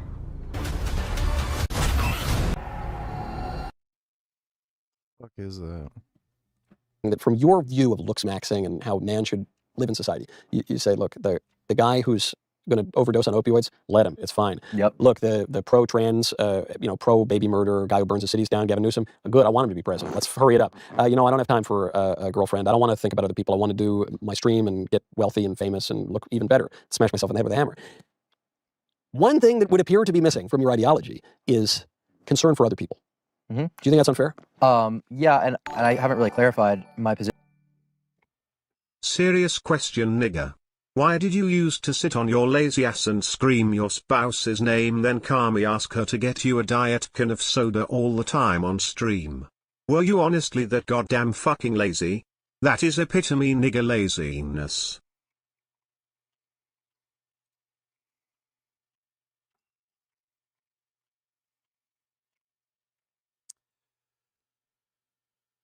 Yeah. Thanks for the donation, 21st. Position is I care deeply about the struggles of the average male being unable to even find like a romantic partner. Like, men 18 through 21 years old, 2/3 of them haven't had sex in 6 months. It's Good, they shouldn't. They should get married. Well, before they have sex. I'm not saying get married at 18, but they should wait to have sex to get married. But that's just showing it's not even something that is they're trying, that they're able to do, right? In this degenerate society because of how hypergamous it is. And not too long ago, before I was ascended, like earlier this year, like I was in the same position where I don't know. Some of these stats might be a good thing. Like if they're just deciding not to, it's hard to tell. Of the average everyday male working a job, maybe not as good looking, and so I absolutely am very empathetical of that struggle. Clav did not commit manslaughter. He didn't kill anybody. And I think that that's something that needs to be advocated for more than any political movement, right? But that would be it. Wouldn't that be a political? Political just means public. Right. Just means you do things together. Political in the context of like the stuff that we were just talking about. I think that men's issues are largely overlooked. What I'm saying, for young men to succeed, they need to put themselves in the forefront, and all the other stuff about society, the direction it's taking, trannies in school, that needs to take a back seat for their individual struggle, because they're really not doing well. Men are doing worse than they ever have in almost every metric. And the only way to overcome that is just focusing on oneself to the maximum, doing whatever it takes to ascend. And there's no place for any of the stuff that you're talking about in that mentality. charity. There's no place for charity in that mentality. I guess my argument is you can't possibly improve yourself as a person if you don't have charity. To take St. Paul as an example, I think you could have every single virtue. You can be the most mogging, looks-maxed, giggy super chad in the world, doing weird stuff in the Oval Office. And if you lack charity, you have nothing. You're a clanging gong. But how could you be charitable if your disposition is so terrible in life? You've got no money, you've got no time because you work. You could have 2 cents to work jobs together. You could give one of them away, and that would be an act of charity. Okay, and in fact, it's Just imagine if Clavicular started yelling his wife's name while he's doing this interview. When she responds from the other room, what? He's like, "Can you get me a Diet Dr. Pepper?" Bitch brings it over and he says, "Thanks, sweetie." You'd think he's a fag.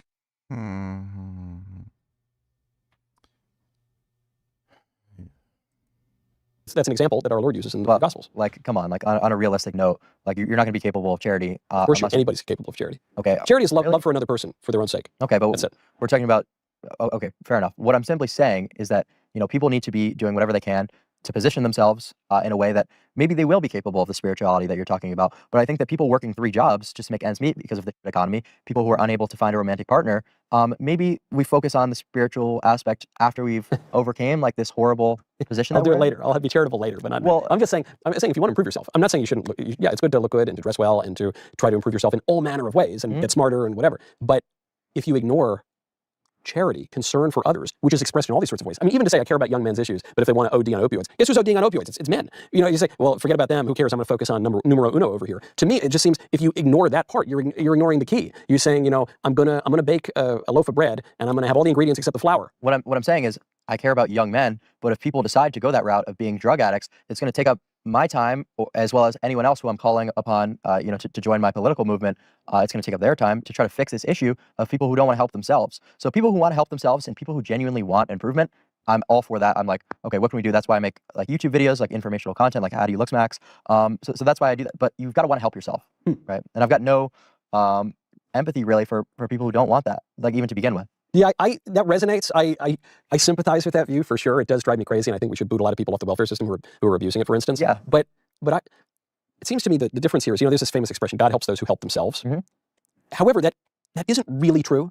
Like it almost gets at the truth, but the Christian idea is that actually, no, you can't really do much of anything on your own. That actually God's grace abounds, and you have the free will to cooperate with it or not cooperate with it. So in that way, you really are free. But it's no, God offers to help everyone, and in the course of justice, none of us would see salvation, and we need to have grace for everybody. And I guess then my argument, even down from an individual standpoint, is your life you would live a fuller, better life. You would smile more at the end of your days, and you would have more faith, hope, and charity if you don't just think about yourself all the time, which I fear is a little bit of what the looks maxing thing leads to.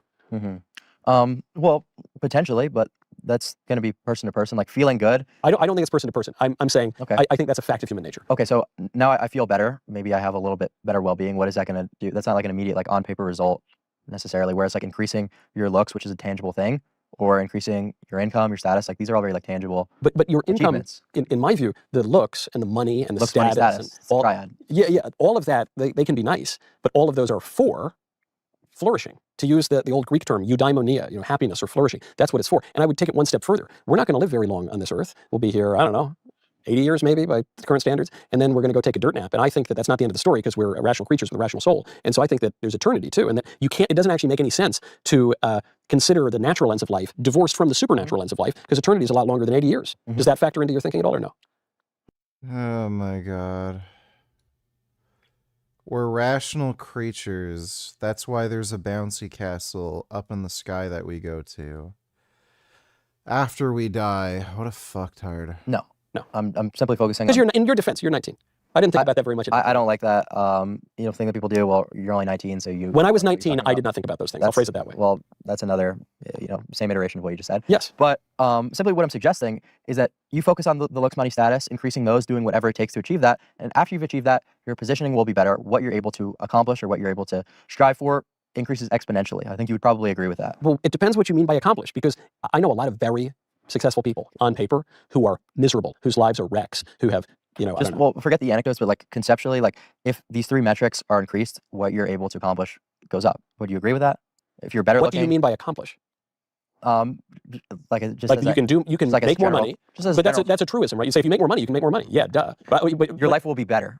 Your life will, Does money buy happiness? Well, we're talking about 3 different metrics: looks, money, status. Do you think it's looks, money, and status buy happiness? Not necessarily, but that's my point. Just as exactly as a general concept across a society, you don't think that dialing up these 3 metrics would cause an increase in quality of life for men? They can.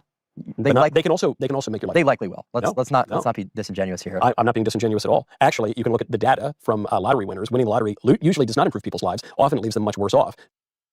It's because they don't know how to manage their money. They're fucking retards. They're average, everyday, working, stiff, dumb fucks, and then they end up blowing all their money. Because they don't know how to handle the money, and they get this influx from out of nowhere, and often they'll go into debt. They end up with tax problems. They end up with marriage problems. Same thing can go for looks. You're seeing a divorce rate spike because of Ozempic, and though that might have some chemical aspects too, not merely just looking better. My point is, all of these worldly measures of success, they can be great. Look, man, I'm not turning down money. Give me some more money. That sounds nice. I'm just saying there's some caution that goes with that, and that should go with that. And if, as you say, money, status, and looks are, I guess you're saying those are the end goal. Well, where I was going, but I find that ridiculous for anyone to disagree that increasing these metrics is not a positive thing. But you just said money doesn't buy happiness. So you agreed with me previously, and now you're saying it's ridiculous to say that. I said, but you're potentially right. Could money buy happiness in some cases? But is it a positive thing? Could we even phrase it like that? It can be. Okay, not always. Right. So I'll take that. But once you've achieved this, whether you want to go the spiritual route, what you're talking about, or maybe you don't choose that, maybe you're and you choose to be, maybe degenerate. It's like that's another whole conversation. I think we should just position ourselves and then figure out what men should do after that. No, but I guess that's the conversation, because I think you've gotten to it in that last part, which is, well, look, if you live a good life, if you do the things that are associated with a good life after the looks, money, and status, if you do the things that we consider to be like good, I think you'll have a good life. Right. And if you do the things that make you a degenerate, you'll have a bad life. And my point is, looks, money, and status can lead you to both. Yeah. And they can lead you to more of both, actually. And so that's the part that I'm curious about. Yeah, so it's a generally positive thing to improve these upon these metrics. We would just have to figure out what to do from there, and that's a very tough conversation. If looks, money, and status increase your likelihood of having, let's say they can increase your likelihood of having a good life, or they can increase your likelihood of having a degenerate life, then they're not generally a positive thing. No, a good life in your context with being spiritual and being charitable. I'm saying there's an just as you say there's an objectivity to beauty, I think there's an objectivity to the other transcendentals, truth and goodness. So that goodness is not just a subjective thing, you like chocolate, I like vanilla, but actually some things really are good, some things really are bad. And I would tend to agree with you a little bit that going the route of faith, going the route of humility versus like going around slaying a bunch of chicks after ascending, like I'm more in your camp, of course, with that. So we don't really disagree there. Yeah. That's ideal. But either way, I think just what I'm advocating for, increasing money, status, looks, just seems very logical, regardless of the route you choose to take. I advocate for what you're suggesting. That's just not the society we live in. So my realistic instinct is saying, okay, well, take advantage of how things are with the amount of women you're able to access now, just how it is. You I don't really think that's a contradiction whatsoever. Well, if you're saying, look, yeah, Michael, I agree with you. It's once you've ascended, you shouldn't be just slaying all the time. You shouldn't be just. I'm saying that's better. That's like it's better not to. Yeah. So you're saying that is better, and look, that's what I'll endeavor to do, and that's like, yeah, I think that's better for you. But better for the maybe soul you should slay. Well, no, I'm saying that's better for the society if everyone were to take that. And the individual, or no? I think it's better for you individually too. I think that's better for the society. Whether or not that's better for the individual, that's a tough one. You've ascended, and you're going to ascend more with the jaw surgery. Do you intend to use your ascent to go slay much more and I don't know, do a bunch of like bad stuff, or do you say no? It seems to me you were just telling me no. That kind of got old. I'm not going to do that. Yeah, but I feel like I'll have to test the waters of my ascension like after, right? Like that's reasonable. One thing we didn't get to. I know we're running late now. You do meth. Yeah, I haven't done meth in 2 weeks, but I do meth. Yeah. I sometimes do a little nicotine pouch, and I think I'm being like real bad. I'm like, oh, I should do this. Should I? But I would say for a good one here. the maxed version of the pouch is meth. Why do you do meth? Well, because meth is very similar in terms of its makeup to something like Adderall, but it's got a little bit better psychoactive benefits, meaning the Adderall has levoamphetamine in it, which is a physical stimulant. And that's not necessarily ideal for a lot of the things that I'm doing, maybe task-oriented stuff, sitting on a computer. So why do I need a physical stimulant? And meth also has a longer half-life. And what meth actually is dextromethamphetamine. What Adderall is, 75% of it at least, is dexamphetamine. These are very similar, just the addition of the methyl group, making it longer acting. And the reason I also like it to be longer acting for a looks maxing context is stimulants cause appetite suppressants. But you're a big guy. In other words, don't you need a lot of calories to... Well, no, I'm trying to maintain my leanness, because the leaner you are, the more angular your face. And while I do use GLP-1s, sometimes that's not enough to suppress my appetite. So I need to rely on stimulants. Or there are downsides to meth. Yeah, in high doses, it's neurotoxic, but its risk profile isn't that much higher than that of Adderall. But I think that it's not a good idea to do what I'm doing. I just really wanted to ascend hard when I first started, getting viral on social media. So I did the meth. I advocate against stimulants. I don't think that kids should be prescribed Adderall at the ages they are. Yeah. I think that people are going to misuse their stimulant prescription more than not, in more cases than not. So I'm very against it. I'm just open with everything that I do. I'm like, yes. Now, what? Because I've heard this from very established people. They'll say, "Hey, I do this, that, and the other thing, but don't do what I'm doing." And I say, if you say don't do what I'm doing, why are you doing it? Because I have enough willpower to be able to taper off of meth. You're saying if everyone could do it in the way you do it, it's What's fine. your but because timeline for 1. Artificial superintelligence, 2. Longevity escape velocity, vid, offer, you get 1.5 be used, but you have to sleep only 3.5 hours per 24 hours for life? Sleep 1 minute over and money equals gone.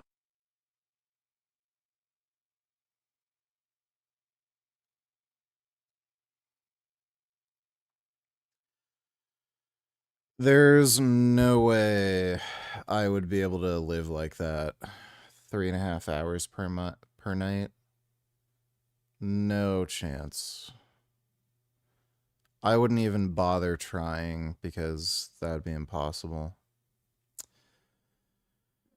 As far as artificial superintelligence, I think in 20 years maybe, longevity, escape velocity, we're probably living in a timeline right now where that's going to be happening. Just like every one of you, I have at times wondered, does sound help? I'm not watching this, dude. I don't fucking care about plants. Yeah, but there's no way I'd be able to sleep 3.5 hours per night. It wouldn't. I don't need, like, even if I could, I don't know if 1.5 billion would even be worth it because, like, you'd have zero quality of life. I'm somebody who needs to sleep quite a bit, and, like, if I could only sleep 3.5 hours a day, I'd just constantly be zonked. I wouldn't be able to do anything, wouldn't be able to drive, I'd have no energy to do jack shit. Thanks for the donation, though, Vegan Grains. Most people can't. It's not necessarily fine. It's still neurotoxic. So maybe I traded some neurotoxicity for temporary leanness to ascend really quickly because in my context, that was important to me. I was going viral on social media. I needed to get lean as quickly as possible. When you talk about the neurotoxicity, do you think that will have long-term effects for you, like end of life? Oh, no. Just if I were to do meth for my entire life at high doses, then yes. But you're saying there will be you'll live just as long as you would have lived otherwise. Yeah, I did meth for like a month. Okay, it's true. This has all been very quick. But so you're saying all these things, the injections, the surgeries. No, that won't really have an effect on my life, right? The FDA removed like the warning labels from testosterone, and what testosterone actually does to cause cardiotoxicity is increases your lipids, right? Whereas retatrutide, which is a GLP-1 similar to Ozempic. Hey, how do you make sure your testosterone/steroids are real and safe? Do you check lot/batch numbers, ask for a COA, or do third-party testing? Do you verify every batch? How would you choose a new website? The website I get my stuff from does that. They test each batch with third-party testing, and they give you like a batch number. Like, I mean, it's possible they could be lying, but they're getting their shit tested through Janishik, so I doubt it, but, yeah, if you wanted to be absolutely sure, you could always bring your gear to a testing place. In Canada, I think they even do that for free. So, if you're not getting your gear from a website that shows, third-party testing with a batch number, or if you're just super paranoid and you want to be sure, you can always just get it third-party tested yourself. How would I choose a new website? I just look at steroid forums and just see where people are getting their gear from, look at reviews, look at people who've gotten their shit tested from third party from that website, and then I just choose a new source based on that. Thanks for the donation, though, hey. Ozempic came out that lowers those lipids. So, you're able to offset some of the aging. The only thing that really would cause me to have some sort of issues of longevity is sometimes I do recreational drugs, which is bad. Just for fun? Yeah. Like what? You don't need to confess it on air? No, I've said all of it on air. I've literally done like every single thing. Really? Yeah. Like acid? Yeah. Really? Yeah. You don't strike me. I had friends in college who got some in my wallet right now. Are you on it right now? No, I'm not on any. I'm on no drugs right now. I'm fully sober. I hate. Why do you like the recreational drugs?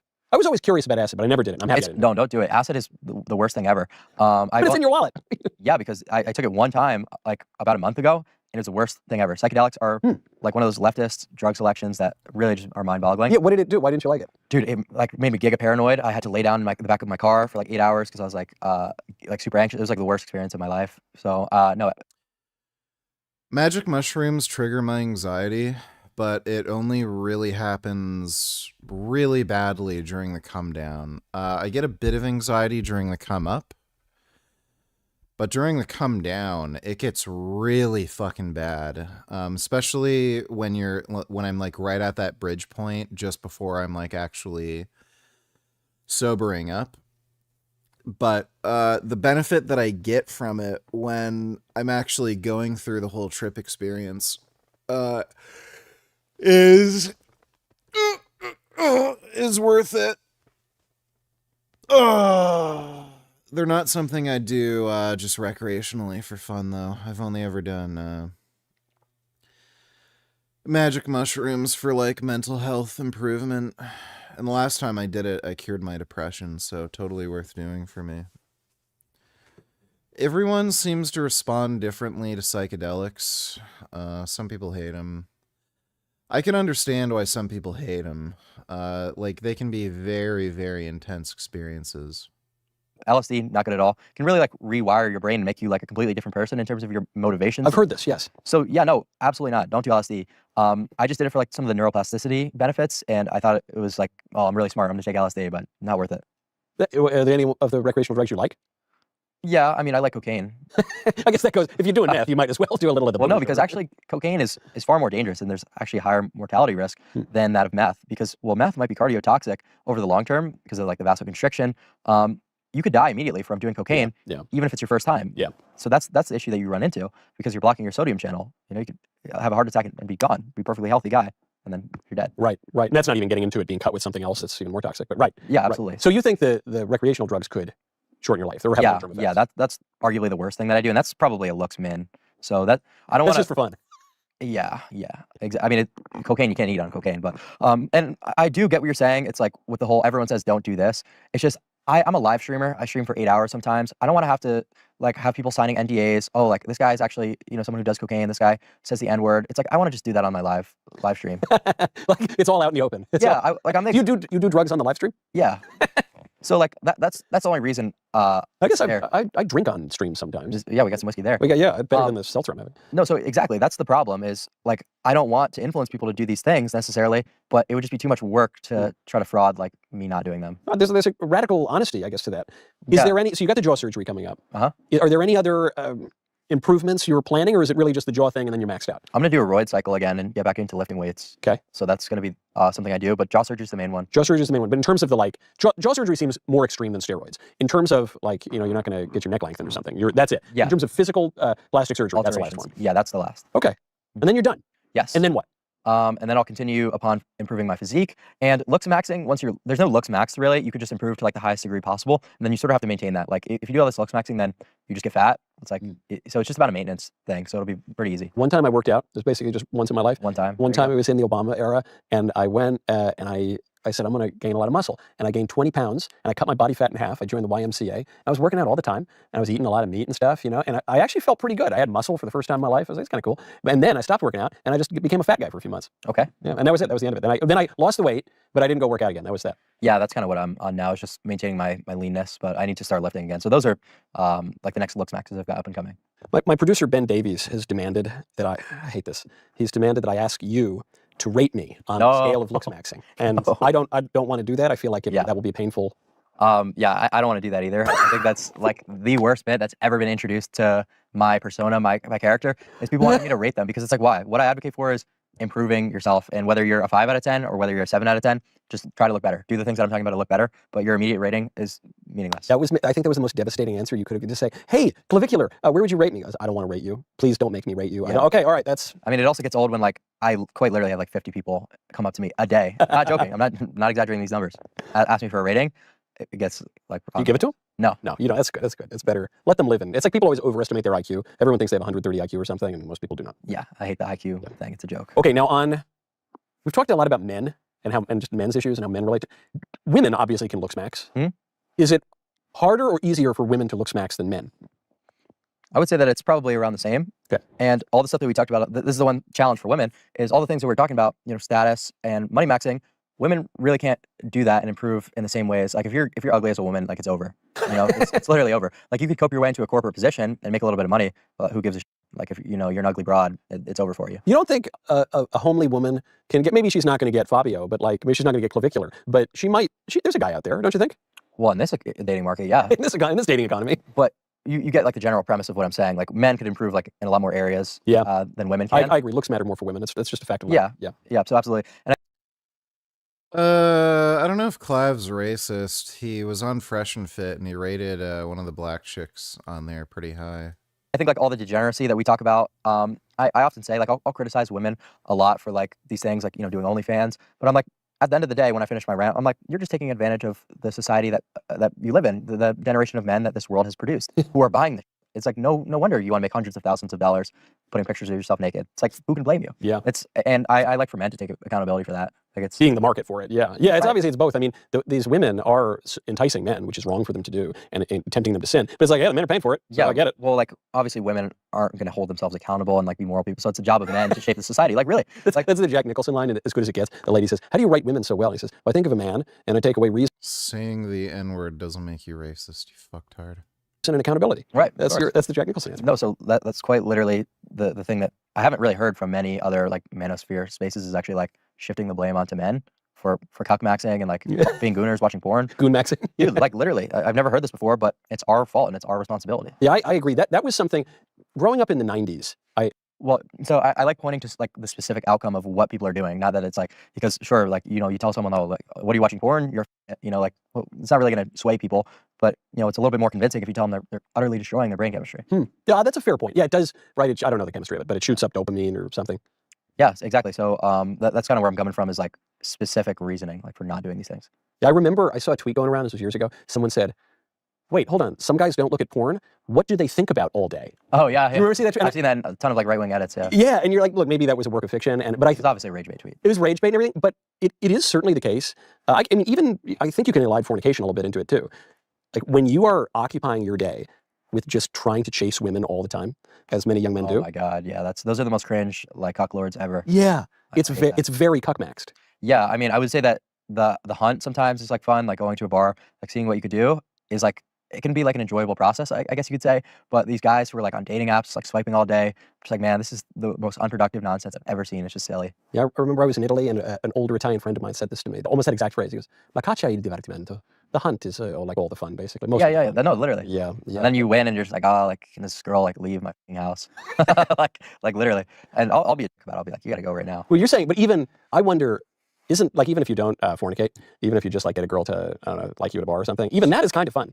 Do you think it's like, I guess it's like morally ambiguous, like just seeing if she'll like go home with you to your house, and then you say, no, just try my luck. Look, that that could be based, dude. Yes, that is. I think that's very based actually. Got to talk to a pastor about that. I think it's bad too. Like but you know why it's bad? Look, it's better than fornicating with the girl. But the reason it's bad is, if you want to get real, like tradi based, Plato makes the point that seduction is actually worse than rape, and this is a controversial point, of course. But his argument is that a rape, horrific as it is a physical violation, but seduction is also a spiritual violation. So it cuts even deeper. So that would be the argument. Did he just say convincing somebody to have consensual sex with you is worse than rape? What the fuck? Against hunt. Max being a hunt cell, being hunt maxing at the bar, but it's maybe a little more wholesome than going all the way. On this point, monogamy in your life, you're 19. Mm-hmm. As you see your life down the road, let's say you're late 20s or early 30s, whatever it's going to be, you get married. Are you into monogamy or no? Yeah. Yes. Yeah. Because there are all these guys who come out and say, no, if you want to be like real cool, and you got. Dude, those are just like performative gestures, in my opinion. I totally agree. I think like all that. Rhetoric is extremely performative. I don't really think that they believe that even themselves. They're trying to convince themselves. Oh yeah, no, absolutely. So it's just got to be the right person for you to be faithful to. And that's just where, maybe there's some overlap with what those people and me, is it's just very difficult to find that. But once it's found, I think it would be ridiculous to suggest that monogamy is anything but the ideal. Yeah. Yeah, no question. Yep. Clavicular, I've given you a lot of, do you have any advice for me? Any advice for you? Yes. Yeah, so as we know, you've got this good producer set here. You think they're a good producer set? Yeah, like with all the makeup and stuff. I would. The makeup's great. Yes. I would hide like the recession in your under eyes with. I've had under eye bags since I was like a baby. It's crazy. It's the same Sydney Sweeney syndrome, I guess we could call it. Hold on. So now I would have been, because I think she's good looking. So if you said, Michael, you have similar facial aspects to Sydney Sweeney, I'd say he's complimenting me. You're telling me I look mint. Just in the orbitals, I think. Okay. But you could fix that quite easily. Okay. How? You could either do an implant, an orbital implant would be the best way, or you could just do like the Band-Aid on, the gunshot wound method would be the concealer for like, the tear trough region. Right Okay, I like that. Seems easier. Yeah, a little bit. Okay. It's not as effective. All right. Okay. Making sure that while you're taking the drug. Oh, okay. It doesn't last forever. Okay. And I believe I've reported 1% is a lot, but it's amazing. So just maintaining the youthfulness, maintaining the looks as long as you can. I heard hair loss drugs sometimes can give you ED. That's like a nocebo thing, and that happens to like. With finasteride, yeah, that's true. It could happen to like 1% of users, I believe I've reported. 1% is a lot. But and say you were to take finasteride and be that rare case, extremely rare, where you have libido issues, it's only acute while you're taking the drug. Oh, okay. It doesn't seem to be only acute. There are people who, after they stop taking it, they still have ED for years after. It doesn't last. Some people recover from it, but it seems like post-finasteride syndrome is real. It's rare, but does seem to happen. That's rare. Okay. And plus, I already have 3 kids, so Yeah. I mean, I'd like some more, but okay. Well, you could also take TRT to offset that. Okay. All right. TRT, finasteride, that'd be a really good place to start. That would set you so much further ahead than your average 35-year-old guy. You really wouldn't have to do much more than that. And a GLP-1 to make dieting and staying lean extremely easy. Okay. And a GLP, what is that? That's a peptide. A GLP-1 agonist. Yeah, that's a peptide. Okay. Ozempic, retatrutide, tirzepatide. Those are the 3 main GLP-1s. Should I close max at all? I'm in, they get me a nice wardrobe here. Is there any close maxing that goes with the looks maxing? I wouldn't be the one who could. So, y'all want to know the scariest thing? Well, I got fairly retarded towards the end. Paul destroys you. You've been told red meat is bad for you. Yep. Side effects of eating red meat: more muscles, more strength, more libido. Let's see. You eat far more red meat than me, and you're half my size, and I could snap your neck like a fucking pretzel. Better recovery, mental clarity, better sleep, more fertility, happiness. None of those things are associated with red meat intake. Less depression. Red meat does not cure depression. Don't eat meat, guys. What a fucktard. You think this is a paper cup? This is a plastic cup. Your pumpkin spice latte is literally full of millions of microplastics. This paper cup from Starbucks is lined with plastic. Let me show you guys this. This is gonna blow your mind. So I took the cup. This is actually the cup that I got my pumpkin spice latte in that I enjoyed. I didn't even drink it, guys. I poured it out. You soak it in water for a little bit, and you've got plastic there, right? So you can see my finger there. Let me keep peeling this away. So you can see plastic cup. That is what's actually in your Starbucks paper cup. It's a plastic cup. And again, the problem here is that plastic is leaching probably millions of microplastics going from this plastic on the inside of your paper cup into your drink when you're pouring a hot beverage in there. Microplastics, nanoplastics, we know these are harmful for humans. Endocrine disruption, they accumulate in all of the organs in our bodies. So look, the holiday season is amazing. These Starbucks cups, Paul's pumpkin spice latte, it's very seasonal and festive, not so good for you as humans. What's the solution here? Bring a mug with you or a stainless steel thermos for your hot drinks at Starbucks. Send this to someone you know who drinks out of too many Starbucks paper cups and doesn't know. Vegans trying meat for the first time. That's so fucking good. Oh, this That is not real. is amazing. This is so fucking good. This person very clearly was never vegan. Yeah, like he's never eaten meat in his whole life. You're telling me this guy, this fat fuck, has never eaten meat in his whole life? Oh my god, why the fuck did I... Fucking stupid. Thanks for the donation, dude. And it's happening to me now, Mm-hmm. is being a female, married. I'm 37. I have 2 kids. They are 5 and 7. And I've been a stay-at-home mom for the past 10 plus years. I have no income. I have no money. Wait a minute. Now, she says that she has been a stay-at-home mom for 10 plus years. So maybe 11 years, maybe 12 years, but at least 10. But she's got a 5-year-old and a 7-year-old. So she's been Yeah, the numbers don't add up, so she's just never worked. a stay-at-home mom for the past 10 years, but a 5-year-old and a 7-year-old. So, you know, maybe she stayed at home before she was a mom, or maybe the guy has some kids. I don't know, but it's hard for me to make the math add up. But let's go. I use my husband's credit card and I use my husband's money. And 2 weeks ago, he told me that he wants to move forward with divorce. Oof. And today, I literally, like, I use an American Express credit card for everything. It's got my name on it, but obviously he pays the bill. He told me he's gonna cut it off, and I gotta, like, move all the automatic payments and stop using it. All right, guys, I will say this. As a 25-year divorce attorney, I see this a lot. You are the breadwinner, your wife isn't working, and now when there are problems, you want to cut her off completely. It does make some sense. I will give it to you. I was in this same situation. I was married for 10 years. My wife didn't work. When I decided to file for divorce, I definitely wanted to cut off her cards, but I didn't. Why? Because I knew that it looks bad in front of these judges. You know, this woman's husband has been supporting her for 10 plus years. Now he tells her he wants to file for divorce, and in 2 weeks he wants her to get her own money. The judges are not going to think that's reasonable. Honestly, it doesn't even make a lot of sense legally because you guys are still married, and so Watch all the shots, my nigga. Tinfoil hats actually work, guys. This is how you can take 5 cents of aluminum foil, put it over your Wi-Fi router, and significantly decrease the RF EMF coming off that thing in your house. This is a RF EMF meter. Just Then your router doesn't work as well. standing a few feet away from this Wi-Fi router, this is between 100,000 and 200,000 microwatts per meter squared. If I go right up to the Wi-Fi router, it's over 1 million, sometimes 2 million microwatts per meter squared. Generally, you want to be working and living in an environment that's less than 100 or 200 microwatts per meter squared. Say I'm sitting right here,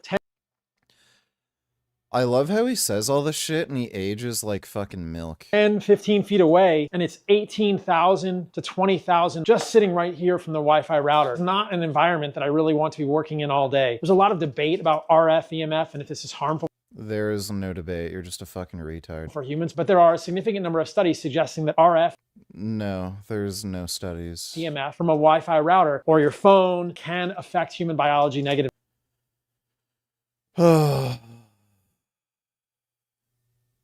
What a fucking idiot. So what do? Literally just wrap this around the Wi-Fi router. And now you're officially a conspiracy theorist. It's modern art, but sitting here in this exact same spot is now between 500 and 1,000 microwatts per meter squared. 10 to 20x reduction. Right here before, it was 100,000. Now it's 5 to 7,000 just right in front of the router. It's still really high right by the router, but it's significantly lower throughout the rest of the house. Tinfoil hats. What a dumbass.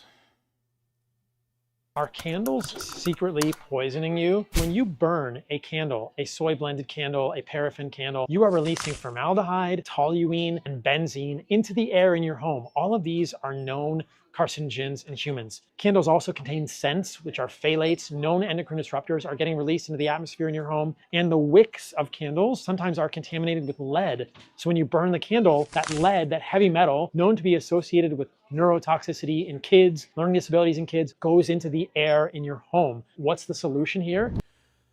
I love how he says this, but he's fine with grilling steaks at high heat, which creates aromatic heterocyclic amines. Beeswax candles are much better than this kind of stuff. Beeswax candles still release fine particles at lower rates than soy blended or paraffin candles, but they don't have the parabens, the phthalates, the toluene, the benzene, or other issues with these fancy scented candles that I know some of you guys want to burn around the holidays. So be very careful with what you are burning in your home. Choose beeswax candles over these gnarly, toxic.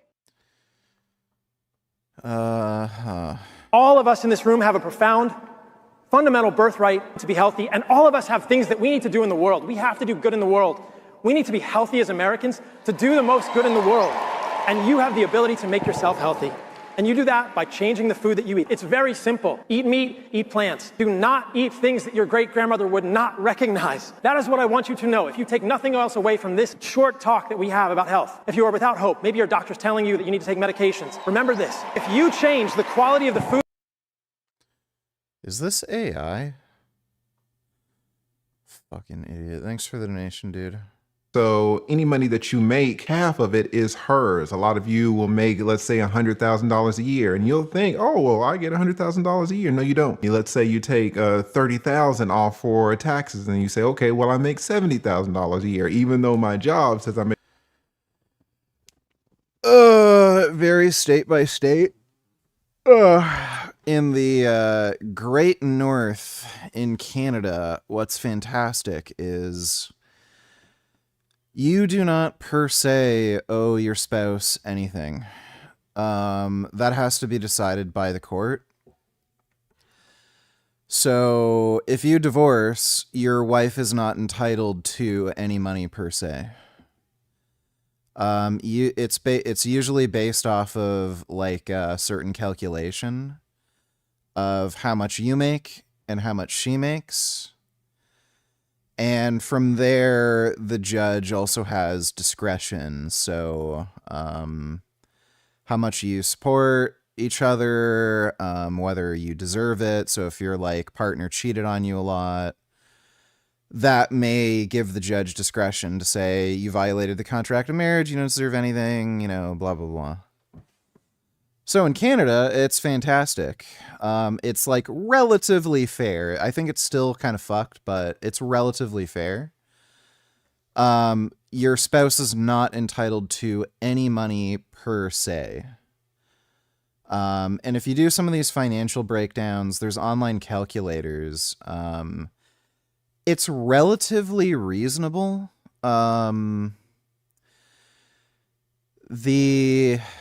The amount of money that you actually have to give your spouse based on these calculators, it's pretty low. So it's fairly okay in Canada. It still could be better, but again, fairly okay. What's also great is you're also... the woman has to pay for legal representation. So if she wants any money from you and she makes no money, that makes it very difficult for her to actually get money through the court because they have to pay for their own legal representation. So it's funny because if they can afford a lawyer, it makes it harder for them to argue to get money from you. And if they can't afford a lawyer, then that's very hard for them to go through the whole, court situation. So, but in the States, you're fucked, especially Florida. I'm done with training specifically for strength for the time being, and training to put on more muscle mass. I consume 240 grams of protein and I weigh 255. But how many calories should I intake? I do high reps now. Entirely depends on what your daily energy expenditure is, your basal metabolic rate, and whether or not you want to lose, maintain, or gain weight.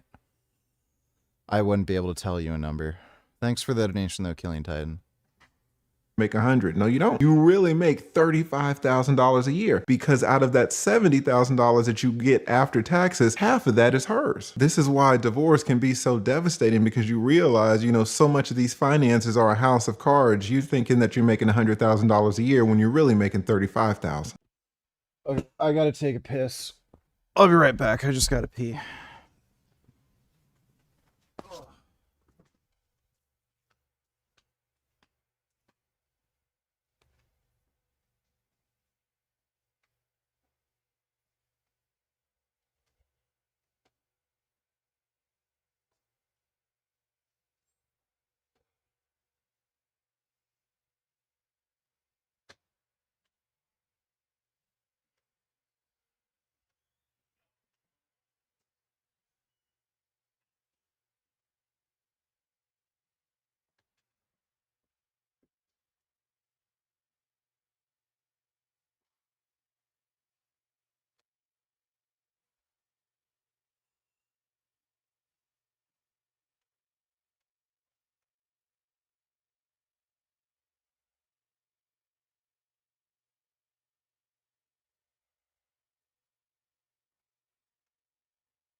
Oh.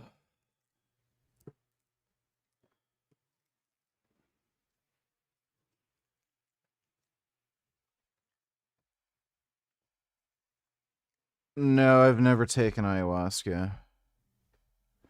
Why don't I have socks on? Just noticed my feet are naked.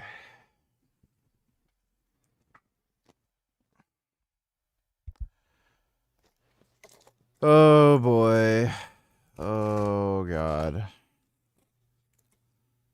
Oh jeez.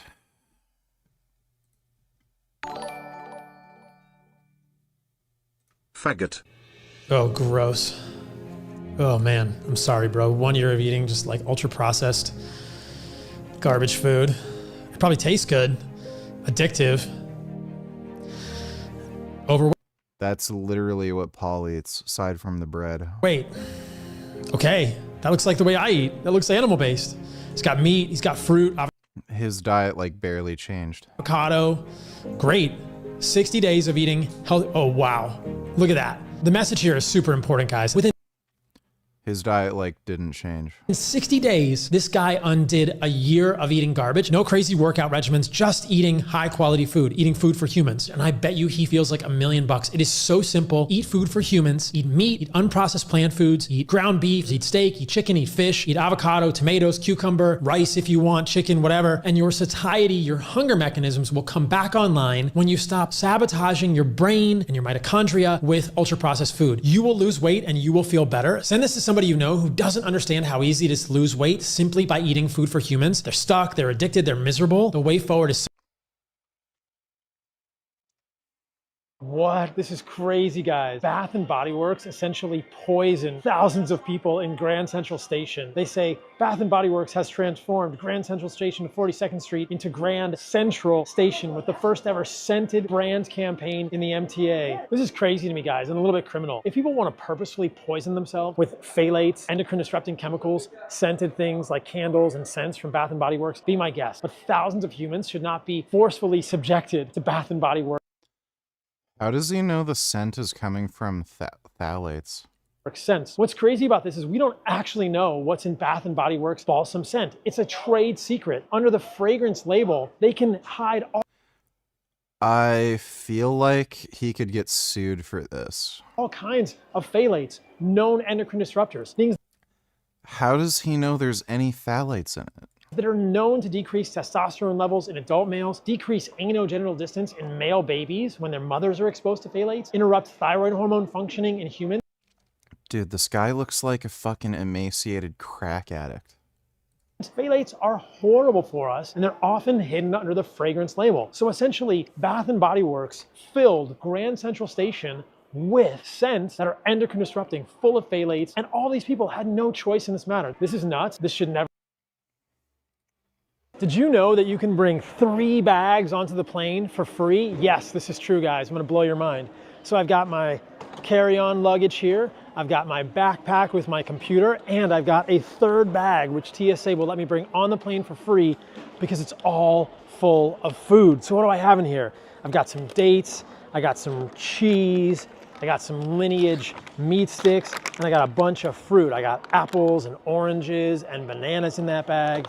And I think this is amazing because no one knows this. Everyone I talk to doesn't know that you can bring a full bag of food on the plane for free as your 3rd bag. It's totally amazing. TSA will totally let you do this. It's not illegal. This is not a secret. Send this to someone you know who doesn't believe or doesn't know. I had plaque psoriasis all over my body, really bad. I went to 2 different dermatologists, and both of them straight up told me, like, diet has 0 effect on this.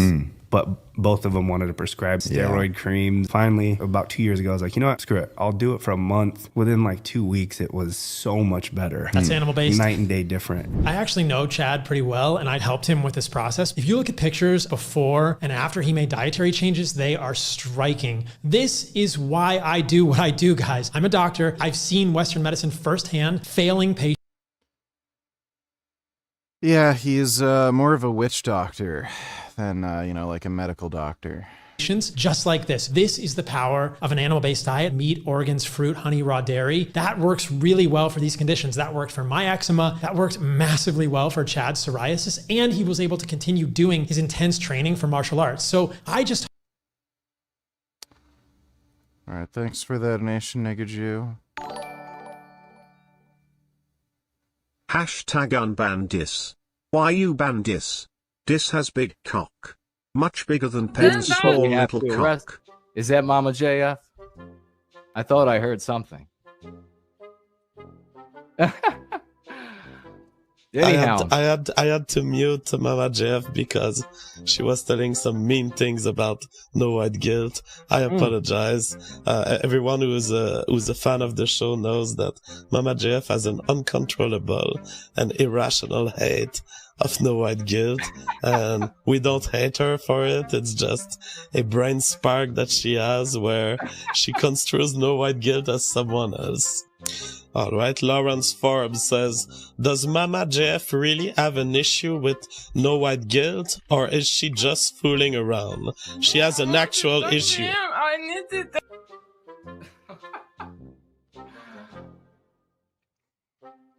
Don't say anything violent. No, I want to. What do you have to say? No, I get seriously. You tried to kill me again. Okay. And I'm fucking sick that you're fucking me with me. You always follow me everywhere. And all right. And you say you want to make spiritual movement, but you fucking tried to kill me for 3 years again. You're a fucking psychopath, man. T'en as dit, maintenant va-t'en. Okay, so the answer to the super chat is that Mama JF mistakes no white guilt for someone who has committed acts of violence against her. So that's why you see her currently sad.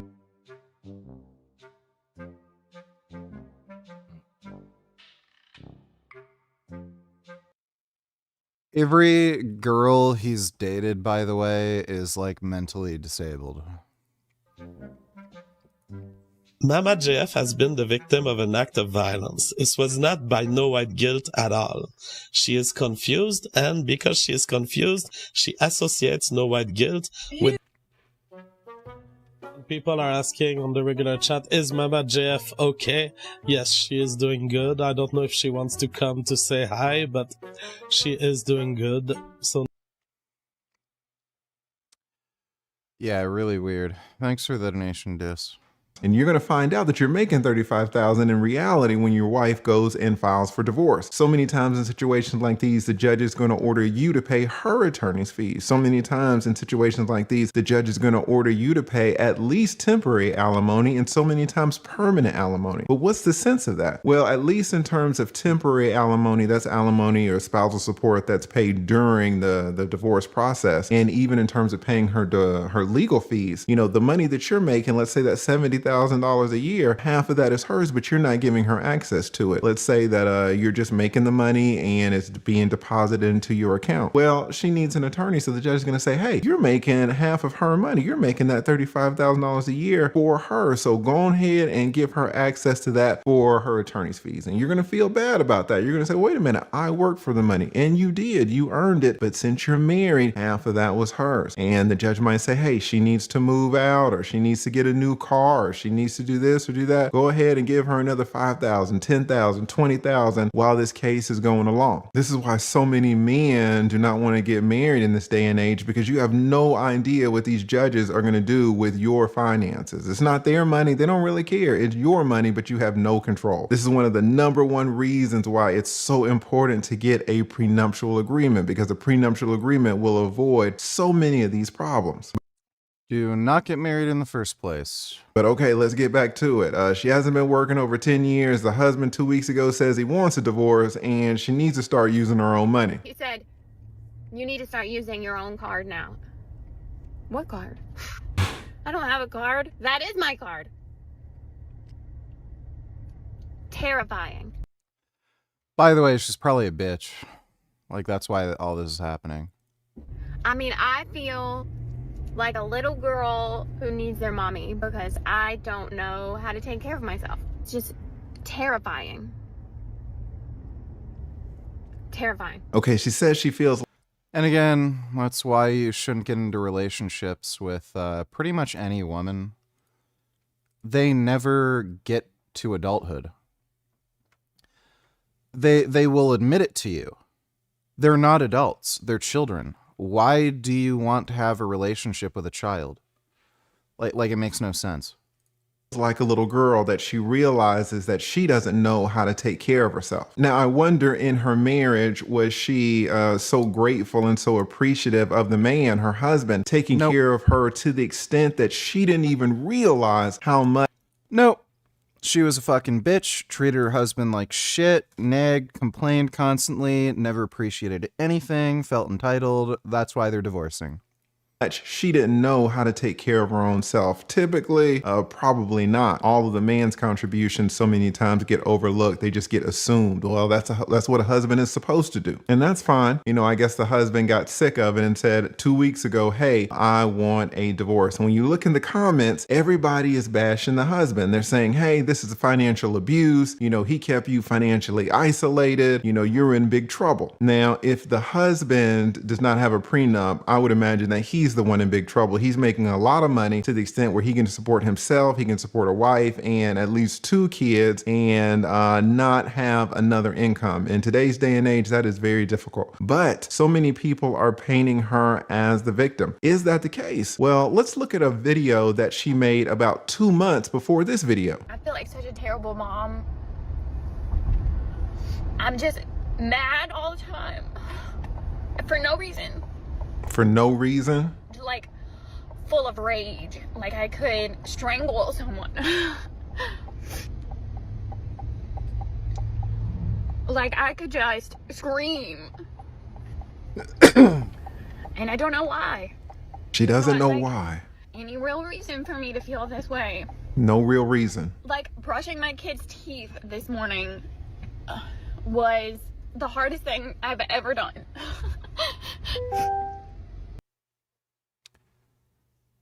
Like, again, no emotional control. They are fucking children. Just whiny, naggy, annoying children that freak out over the littlest problems. And then they wonder why these men don't want to stay with them or cheat. Like, it's just crazy. Don't ever get involved with women. Just casually date. Don't live with them. Don't let them live with you. Don't buy them anything. Don't get married. Like, it's just retarded. Like women are literally not becoming grown adults. They're just staying fucking emotional, overly charged children. I couldn't even speak to tell her to tell my daughter to just put her toothbrush down and come into the other bathroom so I could brush her hair. Like, I don't know. I'm like I get so wound up that I don't know. Like, all I want to do is scream, or I don't even want to scream. I don't know. I don't know what it is. I'm like, I have no idea. No idea. No clue. No clue why I feel this way. Like, I'm mean. I'm just mean. I'm just in a bad mood. And then I drop them off at school, and then I feel terrible for doing that to them. Because nothing happened. Nothing happened to make me mad. Nothing. Nothing's going on to put me in a bad mood. It's just me. And I don't know what to do. Well, I do want to congratulate this lady for being honest. She's saying, hey, I am just mean. I am angry. I am enraged. And there is no reason. She's being honest. She's saying, hey, it's not because my husband abuses me. It's not because my husband is cheating on me. It's not because my husband isn't paying the bills. It's not because my husband is treating me bad. No, she says it's me. It is me. Further, she goes on to say that I don't even know why. I don't know the reason. I can't pinpoint it. I have no idea why I'm full of rage. It starts starts to get darker than that though, because now she's saying that she's taking it out on the kids. She's starting to treat the kids badly, but then when she drops the kids off, she feels bad about it. But what does she feel bad about? She feels bad about treating the kids poorly, but what about her husband? Do you think her husband doesn't get the brunt of that anger? Do you think her husband doesn't get the brunt of that rage? See, that's the problem with these marriages. People can change over time. We're going to assume that she wasn't like this during the whole marriage, hopefully. People do change over time, over the years, and now she has become a...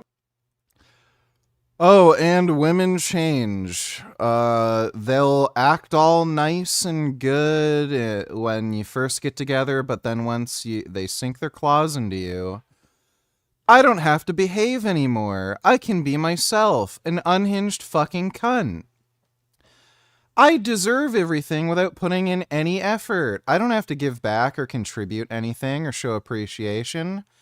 I'm married. I can do whatever I want now. What's he gonna do? Divorce me? I can steal his money. And then they just start acting like unhinged fucking lunatics.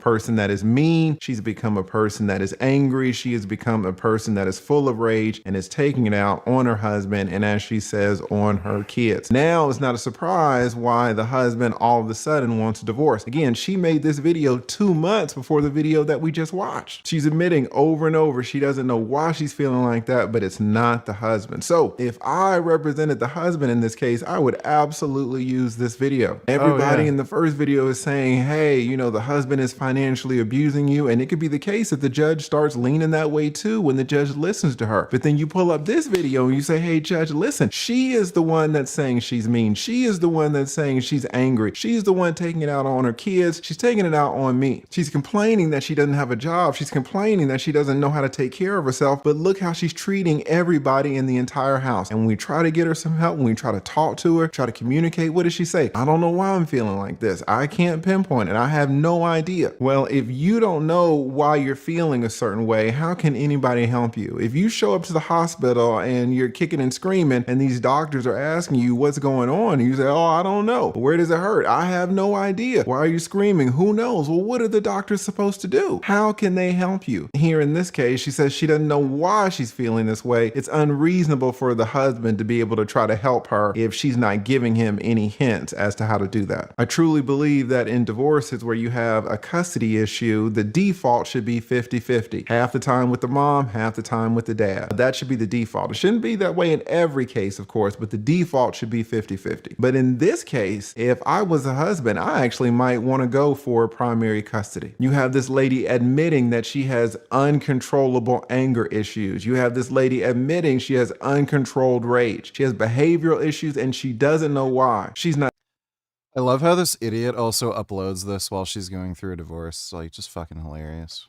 Said that she sought out any therapy, that she sought out any psychiatrist help, professional help. She's just trying to deal with these issues on her own. And she says the hardest thing that she does is brush her kids' teeth because she is so emotionally wound up. If I'm a father, I do not want someone like this watching my kids 50% of the time. If she can go get help and if she can get better, well, maybe we can modify it. But I do not want to leave my kids alone with someone who is mentally and emotionally unstable. She's talking about how mean she is with the kids. Why do I want my kids under the supervision of someone like this? This man says he wants a divorce. Well, this video right here is a gold mine for him. But again, I do want to shout her out for acknowledging who is the real problem. Let's take a look at one more video. Marriage and divorce really is like the hardest thing in the world. This man has been my best friend, not only my husband, but my best friend for the past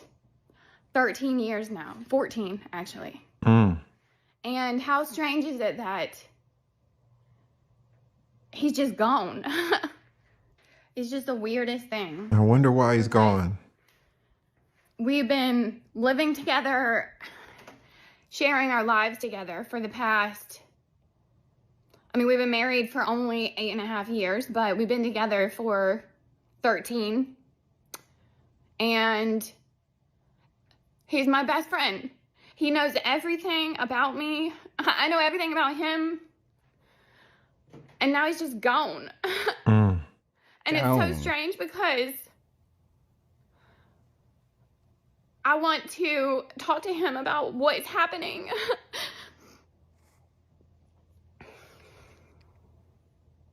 But I can't because what is happening is because of him.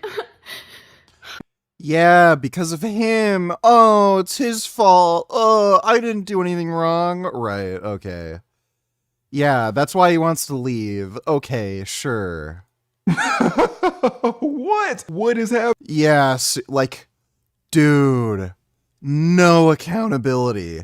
Women literally have zero accountability. It's hilarious. The divorce, it is because of him. And if this is actually the cherry on top, Bro. and this is what makes men just want to go their own way. The fact Yeah. that this lady 2-3 months ago can't acknowledge. Dude, it's like literally all of them. It's crazy. Like, until you go through it, like, it's literally all of them. That the problems are because of her, that everything is going fine with him, everything is going fine with the children. It's her. She's mean, she's angry, she has rage, everything is on her. And then she turns around and makes another video and says, well, he's gone and it's so crazy because all of this is because of him. This man was taking care of her to the extent that she can't even take care of herself, and now all of this is his fault. All of this is because of him. Guys, we're gonna stop it right here. Doesn't have to work. Husband pays all the bills, gets to just stay at home, do whatever she wants. I'm angry all the time. I'm freaking out. I'm emotionally unstable. I'm mean to everybody. Like they're just fucked, dude. Like, holy shit.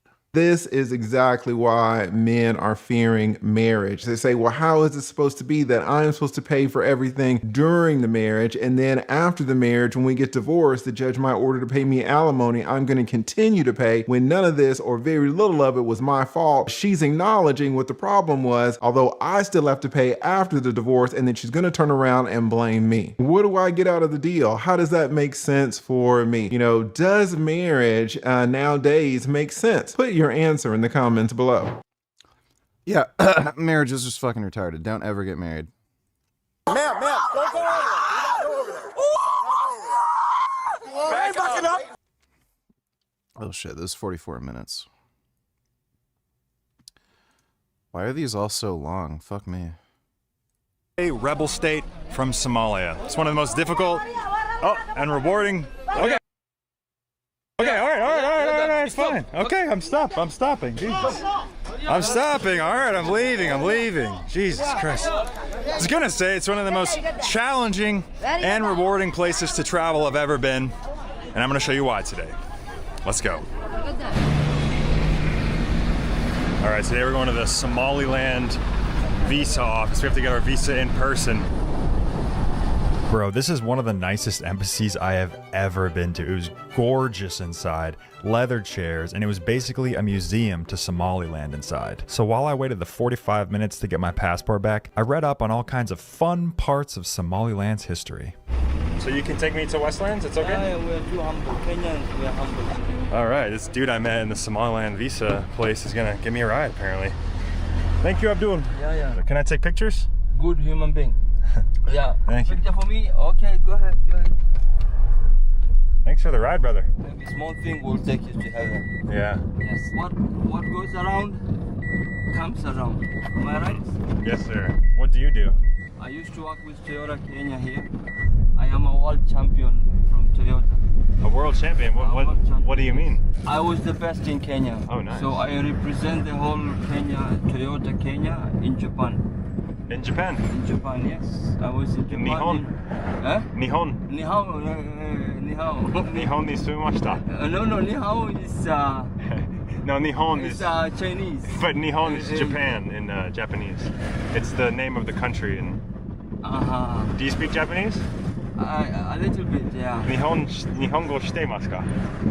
We say arigato. Arigato, brother. Domo arigato. Domo arigato. Hi. Domo arigato, Mr. Roboto. I used to live in Japan. Wonderful. Yeah. I am planning to live in Japan. Really? I really love that place. It's the best, isn't it? Oh, it's the best in the world. I think so. Yeah, very Japanese people are great. Very honest people. Very straightforward. So they drive on the wrong side of the road too. Interesting. Very honest. Very hardworking.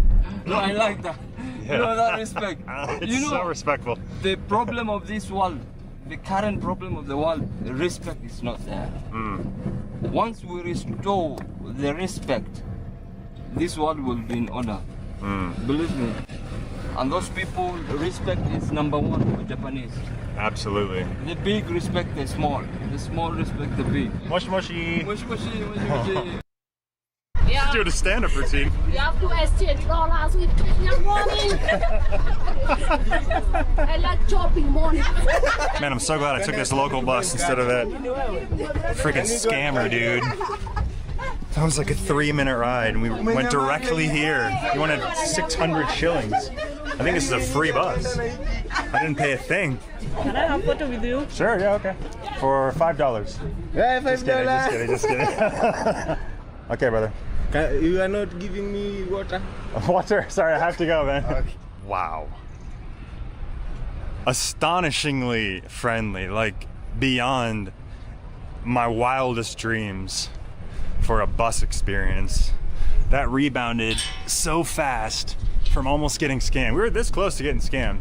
That is just such a testament to my experience in Africa so far. You have really shisty, really scammy people, money hungry, liars and cheats and thieves and frauds like that taxi guy.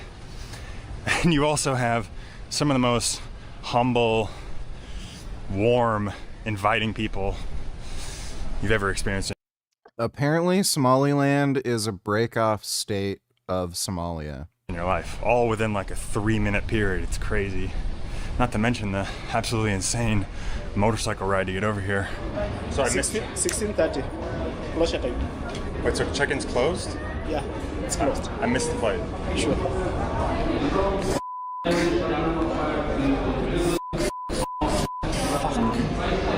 Maybe that scammer guy was right. Oh man, that sucks. There's nothing I can do to get on the flight? The white guy is the manager. When is the next flight to Addis? Let's first check on the ticket, then we can discuss on the hotel. Okay. Maybe we can get even a ticket for tonight. Alright. A one Thanks. way? Yeah. Very expensive. Yeah, is there a cheaper option? No. There's one tonight at 8 p.m., but it's $1,500 for a direct 2-hour flight. So, whoa. Not only is Africa a bit of a shithole, no offense, Africa, no offense, lovely people, but things are outrageously expensive. And I know I'm not in a position to be complaining because this is all my fault. I am late. So I think I just lost 5 Benjamins. This day has been very defeating, guys. Africa will beat you to a fucking pulp. It is brutal. I thought China was hard to travel. This is way harder. This is the most advanced place I've. What's preventing the warlords from breaking through into that territory? I guess somebody else has more guns. Ever tried to move around in. Hi, brother. Thanks. All right, you don't have any change? I don't have any. Okay. I don't have. All right, bro. I'll just pay double then. All right. I don't want to be cynical, but it's just. I just saw that coming from a mile away. Oh, I don't have change. I don't have change. All right, I normally wouldn't be filming in a museum, but there's something here that I really want to show you guys. They have a stellar collection of ancient human ancestor fossils here. Tits. That was surprisingly monkey tits. Moving, seeing all of these human ancestors on display. Guys, it was never just Homo sapiens. This is only a recent phenomenon that we've been the only humans on Earth. There was Homo habilis, Australopithecus, Homo erectus, which was the first human species to leave Africa. And they have the intact skeleton in there called Turkana. It was a huge paleo anthropological finding back in the day. It's just really moving, because this is the history of our species, guys. It all started here. Monkey penis. 1,500. Yeah. Thank you for the tip. No problem. Be blessed. Thank you. God bless you. Welcome aboard. Thank you. All right, first steps in Ethiopia. I honestly didn't know if we were gonna make it here, guys. What with the fact that I have a visa that must be redeemed at a land border. Didn't know if it was possible, but we found another short domestic flight really early tomorrow morning. It's in like 8 hours. We have to get up, come right back here, and then hopefully, if everything goes to plan, we'll be in Somaliland by tomorrow afternoon. Presidential hotel. Sure, Very sure. nice. You presidential hotel? No. Oh, no. Where? Which hotel? The Best Western. Yeah. Oh. You're the president, like Obama. No, presidential. Obama. No, no problem, Obama. Trump. Trump, bully everybody. Where are you from? Yeah. Yeah, man buns usually are gay. From Nigeria. Oh, okay, nice. Yeah, like Obama. Yeah, Obama. Just kidding.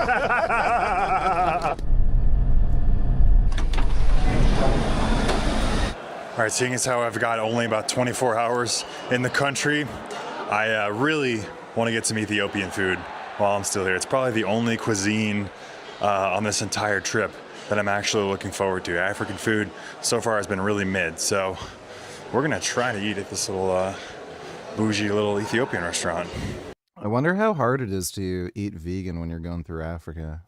All right, we got a nice big plate of beef, the injera, which is like a fluffy, kind of doughy material. I think you just pick it up with your hands and just eat it. Oh man, that's delicious. All right, this is way more remote than I thought it was gonna be. There is absolutely nothing. There's no restaurants. There was luckily one ATM back there. There's nothing behind me. I don't know if it's gonna be possible to get into town to find the bus station because there's no one here. There's no taxis beckoning me. There's barely a road over there. To Jijiga. In the taxi? There's taxis? Oh, okay. I can get into town over here? Yeah. Okay. I'm looking for a bus to Hargeisa, Somaliland. I'm on my way to Hargeisa. You're going to Hargeisa too? Yeah. Really? Yeah.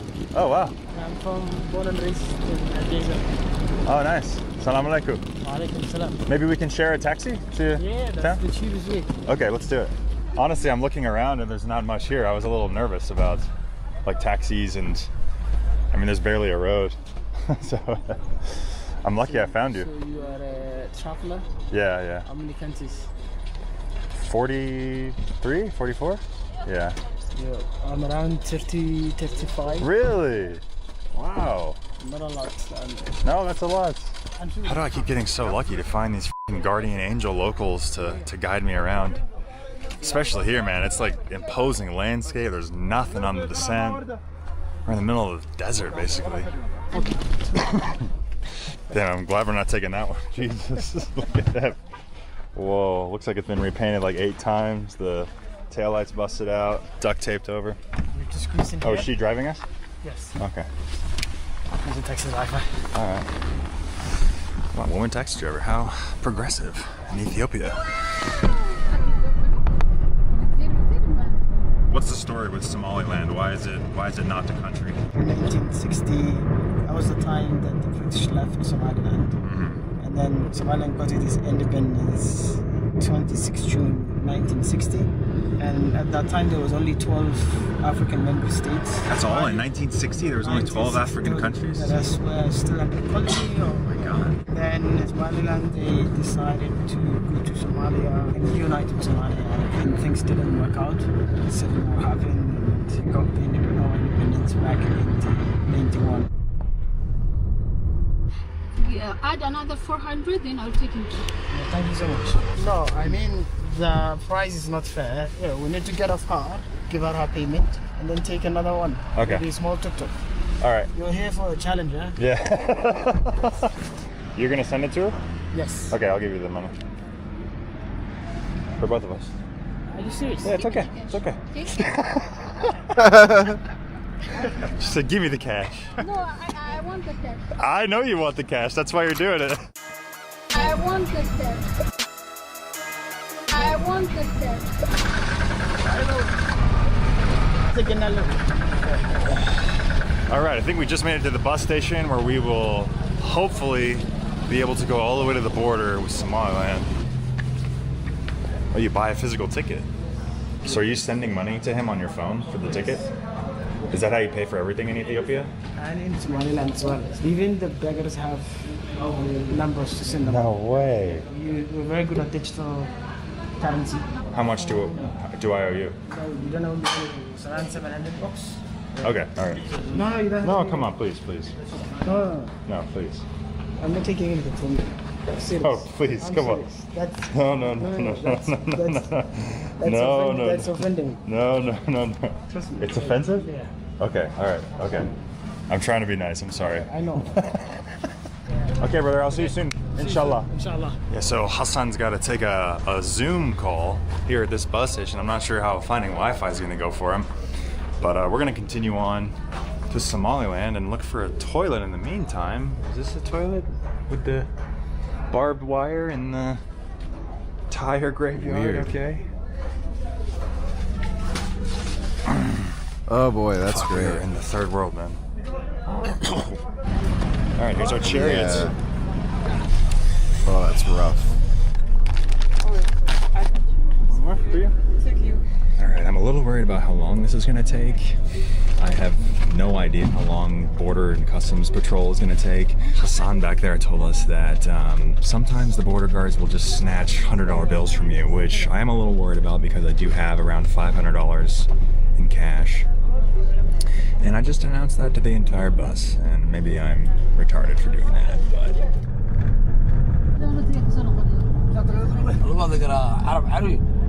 Arabi, no. Arabi bisa sih, Mana punya partner?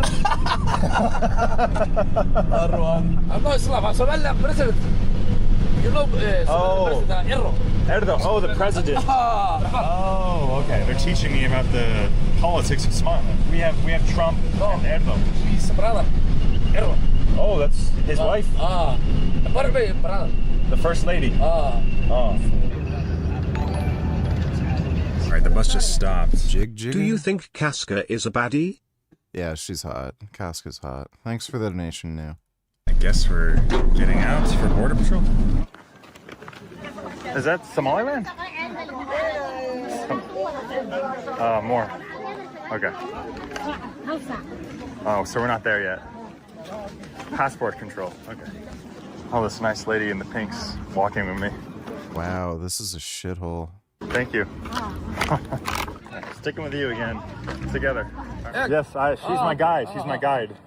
My guardian angel. There's always one in Africa. Look, she's scared. She's scared? No. She doesn't. She looks... No. She's strong. She's very strong. I am scared. I am scared.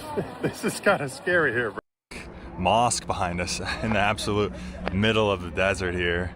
It's honestly shocking. It's a little scary being here, I'm not gonna lie, but you know, you get used to it. Hi, brother.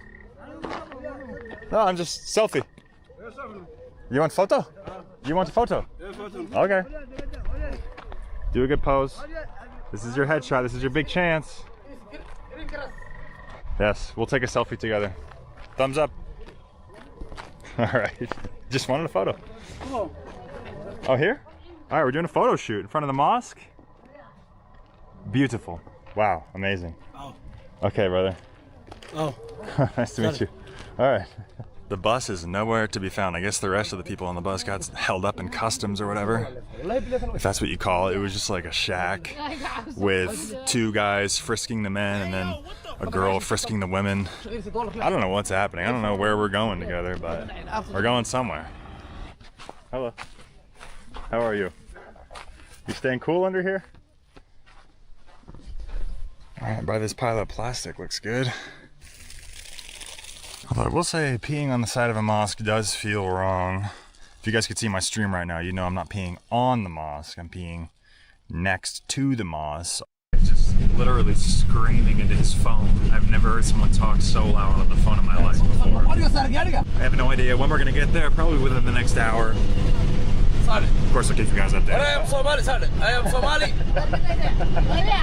She's beautiful. So many characters here, man. Or at least so I think. Marhaba. مرحبا. Marhaba, habibi. Thank you, brother. كيف حالك؟ حبيبي. Habibi, habibi, كيف habibi. حالك؟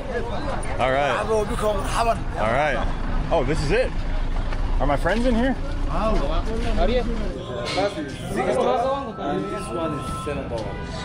So taxi $7, bus is how much? Nah, I'll take the bus. It's okay. I want to be with the people, the Somaliland people. Give them money. Not just gonna throw money at beggars, especially children, because if you're incentivizing them to not go to school.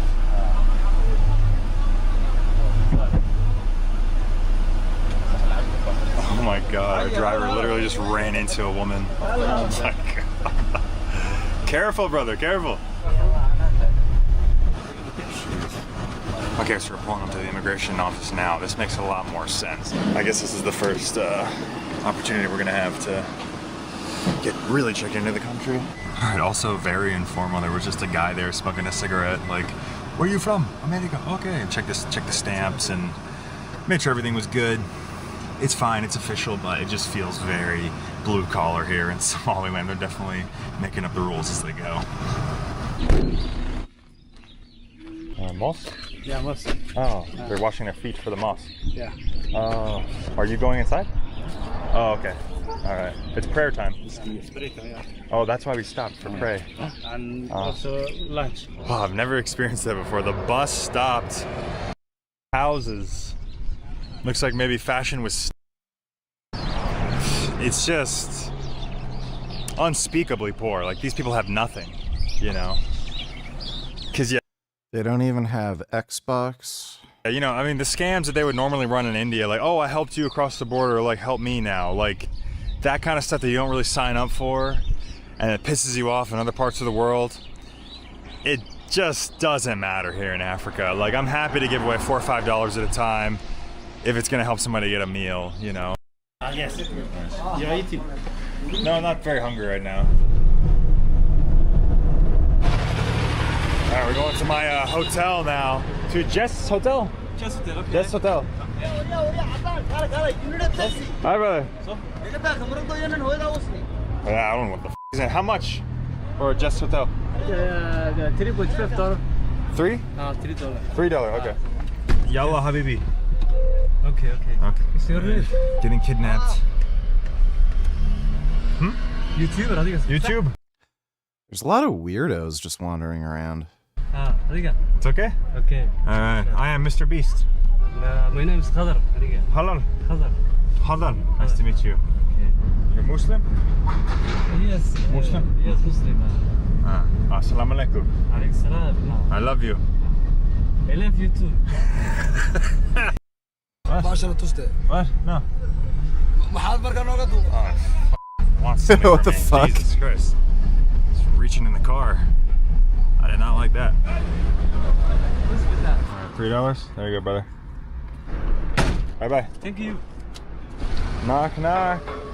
It is I. Not the greatest sign when you have to go through a metal detector and they physically search your bag when you check into your hotel, but alas, we are in Africa. No electricity? Which one? Are there no lights today? You want a light? Oh, I don't know. I'm just asking. Okay. It's Yeah. light, yes. Oh, they're turning the lights on for me. Yes. Oh. Oh, the Hollywood treatment. Oh, yes. Nice lighting. Yes, sir. It's like Hollywood. For me, no. I'll take it. Okay, sorry. No photos of you. Very nice hotel. Fucking gold plated. I feel like a sultan in here. It's weird. Everywhere else looks like a complete shithole. My child wives. There's a telephone. And why is this hotel so nice? That's reassuring in case it shits out. Oh, oh, it's like magic. You're a magic man. Yeah, okay, looks great. Very clean. Yeah, if you want a balcony in here. There's a balcony? Yeah. Maybe I can smoke some third world cigarettes out here.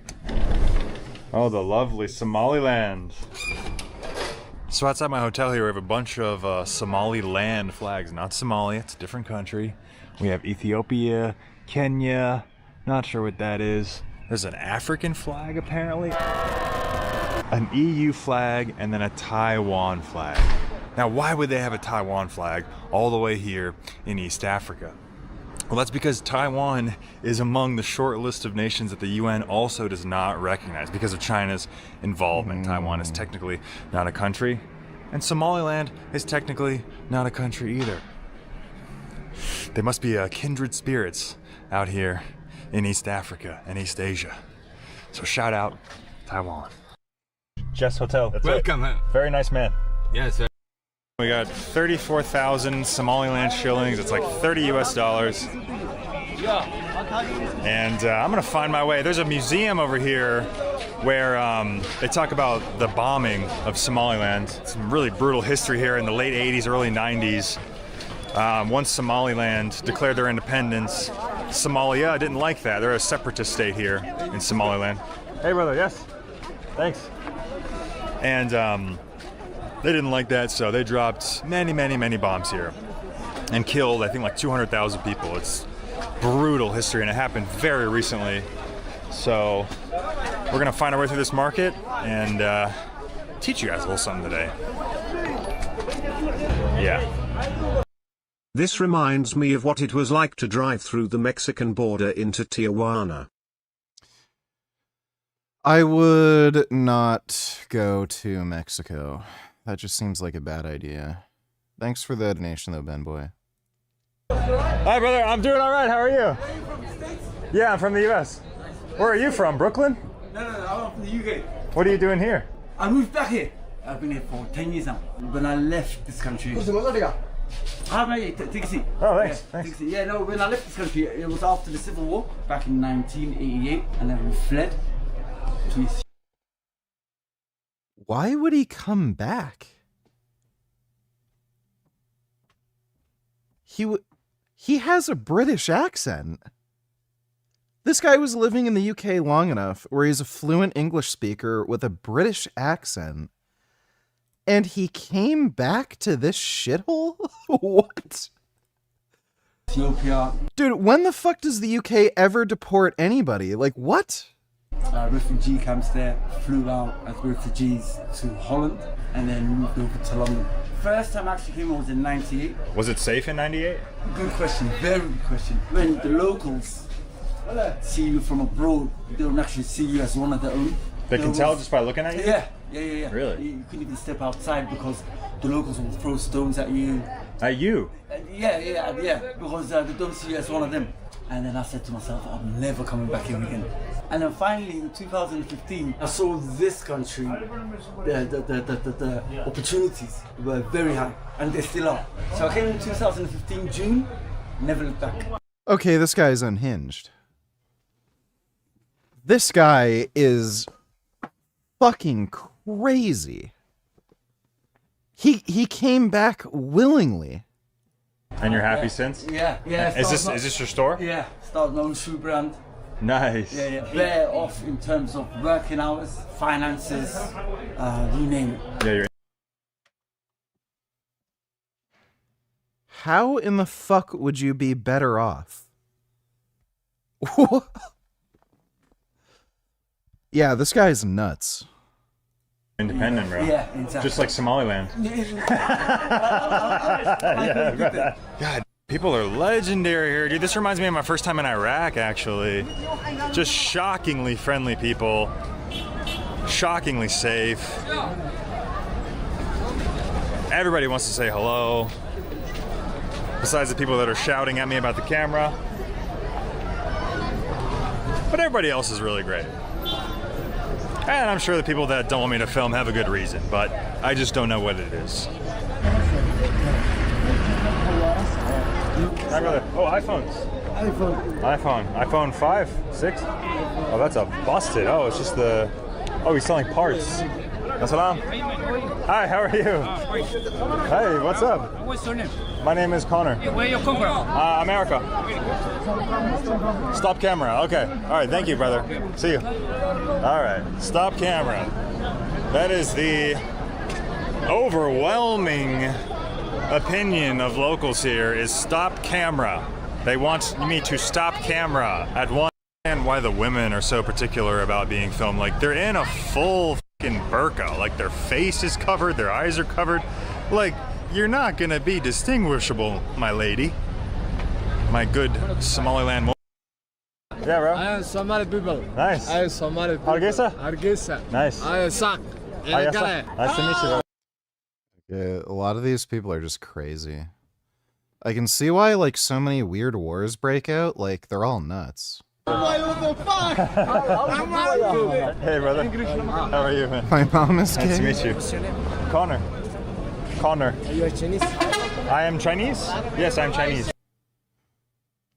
Yeah, they're just crazy. So that's why there's all these wars in Africa. They're just fucking nuts. Yes, I'm Chinese. Yeah, America. Yes, sir, yes, sir. Oh, Yeah. Somalilanders. Nice, brother. Okay, dude, these people look inbred. I will go look at it, yeah. Nice to meet you, man. Okay. Okay. Nice to meet you guys. All right, got a little crowd. Yes, Somaliland, number one. Somaliland number one. Not Somalia. Not Somalia. Not Somalia. Oh, Somaliland. Somalilanders. Oh, عرب مدحويني. All right, so this is the monument, I think in 1988. Oh yeah, if they had nukes, they'd just fucking obliterate each other. They were bombed. They were bombed really bad by Somalia. Somaliland, I think, declared their independence. They were having a little bit of strife, and one day Somalia just came in and was like, that, we're gonna bomb you. And I think they killed a few 100,000 people, maybe 200,000 people. It's like the worst bombing on a civilian area since Dresden in World War II. And this is one of the planes they use to bomb civilians here. And apparently it's an area where people hang out, they congregate, they chat with the whites, the Chinese whites here. 99. 90? Bomba 99. 99. Okay, 99. Okay. Oh my god, yeah, that's showing the devastation. They're bombing the civilians. Yeah, bomba. Yeah, they bombed it to all hell, I think. Yeah, it was just complete rubble. Nice pixelated photo, but you get the idea. Bomb. Bomb. المرة الصغيرة في فلسطين. بوم خلوق فيني.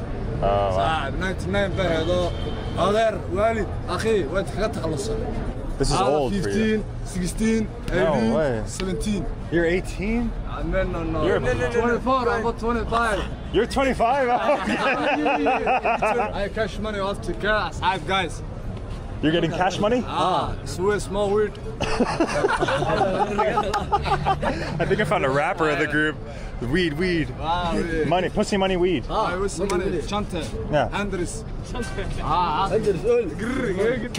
Oh, cash money. Pussy money, weed. Pussy money, weed. Nice to meet you. Jeez. Is lifting essential if I wanna get to a lower body fat percentage without losing muscle? I'm new to lifting and am using 15-pound dumbbells and working my way up. Yes, you will need to lose weight lift weights to prevent muscle loss while losing weight. Thanks for the donation, Rack. Meet you. Wow, just absolute great people here. Do need to get my shoes cleaned. It looks like there's a little shoe scrubbing mark behind me. Gentlemen, how are you? Hi, how are you? I ask you one question, please. Yeah, can you clean my are you cleaning shoes? Are you working? No. I was a taxi driver 4 years ago. Oh, so now you're retired. I decided. Yeah. Which state you come from? Georgia. Georgia. Yes, sir. As a tourist or journalist? Tourist. Tourist. What about the situation in Somalia? How is it stable? Oh, very separate peaceful. From the rest of Somalia? Very peaceful. I've never been to the rest of Somalia, but I really like Somaliland. You look very young. I was born here in 1956. My father was a military scout at that time. And this was under the colonization of UK. So there was a British protectorate, and your father fought for the British. Yeah. Have you taken tea? No, I haven't had tea, no. Let's go. Thanks, brother. Here's okay? Yeah. Oh, thanks. Dude, I just came in here with the big boss. Hell yeah. Getting driven around by the hotel owner. Getting fucking wined and dined and chied by our friendly man back here. I can't remember his name. Yeah, dude, Somaliland's shaping up to be one of the best countries on the planet, I gotta say. I don't think I'd blend in as a local. I'd stand out pretty hard. It's way up there with Iraq, with Pakistan. It's wonderful. Why are the people in Somaliland so friendly? It's our tradition and culture to welcome the young guests, whether he's black, whether he's Chinese, whether he's European, whether he's same. Thank you, brother. Wow, it's amazing. All right. Yeah, nice. Ooh, it's freaking scorching hot. Dang, your hands are strong. Mine are not so strong. No, because I am black. I have a resistance to protect the hotness. Because I am black. Is there any Somali diaspora in your state? I don't know. I don't think so. I don't think there's many. I don't know. Mainly they live in Minneapolis. Minneapolis. Okay. This reminds me a lot of Iraq, actually. Like the boys just out of the tea house, no chicks, no bitches, no babes, just dudes sipping on tea, smoking on cigarettes. You go pray. Okay, brother. Shukran. Well, I'm so glad the call to prayer just started because I cannot finish that tea. That is unbelievably sweet. It's like one of the sweetest drinks I've ever had. I don't understand how more people don't have diabetes here. You clean my shoes? Yeah, you want? Yeah? Okay, let's do it. How much? 2,000 in Somaliland. Okay, no problem. Nice. Look at him getting in there. Yeah? Okay. I am Mr. Beast. Mr. Beast. Yeah. Oh, watch him. No camera on you. All right, nobody wants to be, they don't want to look at the camera. How are you, sir? How are you? Nice to meet you. Yeah. I'm from America. From America? Yes, sir. You are recording. Telephone? Adam, cushion. Hello. No, I'm sorry. You didn't work for the money. I'm not gonna give it to beggars. Cushion. No tapping. No touching. I do not consent. No. She saw me give 3 times as much to that shoe shine guy, and she thinks I'm full of money now, which I am. I do have a pile of money in my bag, but she doesn't know that. Friendly people, pretty intense though, I gotta say. Pretty intense. Adam. No man. This is the first place I think I've seen Muslims actually stop what they're doing to go to the call of prayer. Like that guy was just, we were chilling. We were hanging out, he's telling me about the history, and then he's like, sir, I gotta go pray. I really respect that, man. People of principle here in Somaliland. I do not. No way. Yeah. Oh my God, I got recognized in Somaliland. How are you, brother? Which is better, here or India? Definitely here, bro. Definitely here. This is awesome. Really? Yeah. Wow. I love amazing. it here. That's amazing. Yeah, I think this is your guy, right? No, I just met him. Yeah. Oh. Okay. All right, see you. It looks like they got some slightly nicer areas. It's not like all weird desert, bombed out shithole. Skip to 10 to 12 seconds. Use that picture as ref's net. Draw the Jews plotting on Frank. You did not get me a link. If you give me a link, I'll take a look. Thanks for the donation, Sego. You need a guidance or something? Yeah, I'm trying to get to my hotel. Let's go. Wait. All right. How's the hygiene here? Because a lot of people are complaining that there is disorder here. Yeah, that's okay though. I mean, everyone's nice. You know? I mean, people get really upset about the camera. Yeah. But other than that, everyone's really great. You know, it's a low trust society, so people are always skeptical of others. This region is much safer than Somalia. I don't think that you'll be able to walk alone safely in Mogadishu, the capital of Somalia. Sego donate tellers, here it is, 10 to 12.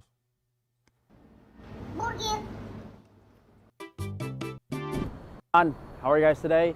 Welcome back to Best Burger Reviews, where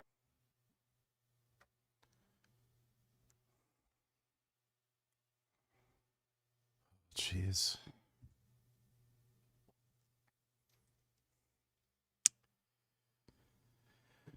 All right, let me take a look.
It's a really weird haircut here.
Okay, there is the drawing that's based on this still frame of a Jew plotting on Frank. Thanks for the donation, Sego. Hope you enjoyed that. 0 to 10 now. 0 to 10? Yeah. That's a great question. For my scale, I'd say like an 8.5. 8.5? Yeah, it's excellent. No, we don't have infrastructure here. It's fun though. It's fun. Yeah, I'm having fun. I don't know. I'm not sure if you've seen it, but there's something called cod here. Cod, you know, it's a narcotic. People. Oh, cods. Yeah. Oh, gonna go straight. Oh my God. All the dogs. I think they're fighting. Thanks, brother. Well, doing it. I think at this hotel. 5? Here. 1,500. 2,500. 2,500. 2,500. Oh, okay. I'm sorry. I'm the asshole. Here, that's for your trouble. You keep it. I feel really bad about that. Damn. How's it going, man? All good. Pleasure, bro. All right, we're headed out into the deep Somaliland today with Mr. Derek. This is fucking asshole. Sorry, bro. Did I just create drama for nothing? Yeah, I just saw the car and it was full of fits, and I was like, what the hell you guys doing in the car? They said take a permission paper from the Ministry of Tourism.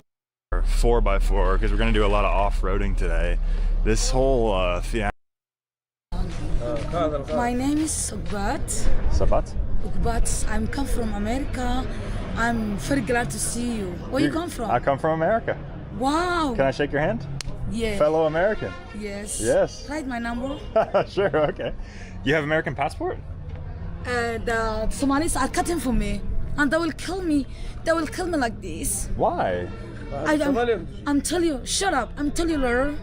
Wait, you have to cover your face or they'll kill you? Yes. Is that what you said? Just so they see us. Okay, all right, over here. Please, just so I see this. Is this allowed? Is this bad, what you're doing? Don't talk to them. Don't talk to them. To who? Don't talk to him. Okay. Ganafar. All right. Talk to him for me, please. Okay, all right. Hi, brother. What the heck? Okay, that's really weird. What was she saying? She said they'll kill her if she... Connor. She blew me a kiss. What the hell? She said they'd kill her if she uncovered her face. Is this our car? Dangerous man. Yes. Okay, and our guard. The tour, bro. I only have 200 left, so this is f***ing insane. I felt crazy bringing $800. That felt exorbitant, but what am I supposed? Fucking hell, dude. I don't know. Yeah, I gotta say, Africa is probably the worst value destination you could ever go on holiday. Everything is so goddamn expensive. It was $100 just to get the permit to go to the beach town, plus another $300 to my guide and the driver and tips and gas and food and taxis. It's just, it is not budget friendly, bro. I'm not sure if I'll be repeating this trip anywhere in the future. For the fuel, how much is it? It says 60. 60 US? $60, yeah. Jesus Christ. All right, here you go, bro. It's 150. God damn it. What? I'm not filming you. You're not on camera. You're on camera now because you're talking to me. Yeah, that's how it works, bro. The fuck? Don't approach me. No, don't get in my video then. Okay. Not haram music? Not sexy music? Not for sexy time? So we're coming up on the border of Hargeisa. I guess they have... Yeah. Hi. Hi. I'm from America. Yeah. Yeah? All right. Now this is more what I'd expect Somaliland to look like. أنا دوري كمان ولي. I don't... ها fresh. Oh, today, no. Thank you. No gun? Oh, he's got it. Yeah. Keep that motherfucking thing on him. It's like an... a little... Faggot donated $3. Let me see.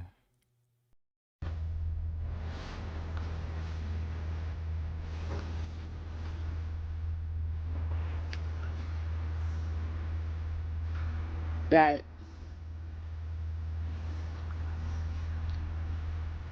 yeah, this about life. Never understand. Yeah, really understand this about life. This is life gonna start. This is where life is gonna live in. Gonna start to see the stars. Gonna sing it. Gonna see the stars. Singing, nothing singing. Gonna see the guys singing. I wanna try to sing it. I wanna see the singing. I wanna get it in. This is not gonna this is life. And this is why it's not gonna this work. I'm gonna make this work. And if you're gonna in the city, gonna in the net, and I'll be a cat. I'm in the front. I'm in. Speak English. Yeah. About the same age as me, turn to me and say, "Ugh, what happened to your face?" And I looked him dead in the eye and I said, Yeah. It's fucked up. What do you call a disabled guy called Gerald? Gerald. Okay, I got another one. What do you call a disabled guy called Christopher? Nah, hey, don't What do you call a lesbian dinosaur? Oh my gosh, what? Lickalotopus. Why the chick across the road? To get to the other side. Actually, wait, no. Well, actually, how about the chick across the road? Gonna check it. Max, man, you could do better than this. Come on.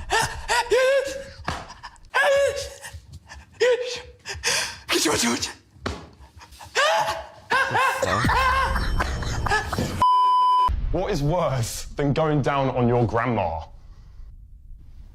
I don't know. What? Hitting your head on the coffin as you come back up.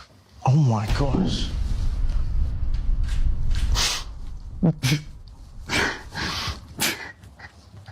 What do you call a disabled child? Yes! Yes! All right, well, try and make us laugh. Okay, what has 2 wings and an arrow? I don't know, a plane? A Chinese telephone. Wing, wing, arrow! No? Just make a more consistent. Racist jokes are good. Come on.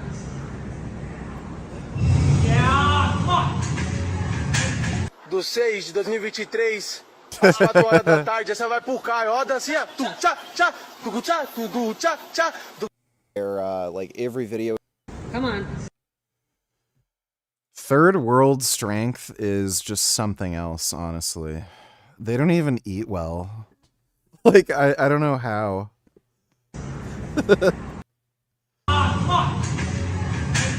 Do 6 de 2023, às 4 horas da tarde, essa vai pro Caio. Roda assim, ó. Tu tchá, tchá, tu tchá, tu tchá, tchá. Yeah. Thanks for the donation, faggot. Little photo shoot here in the desert.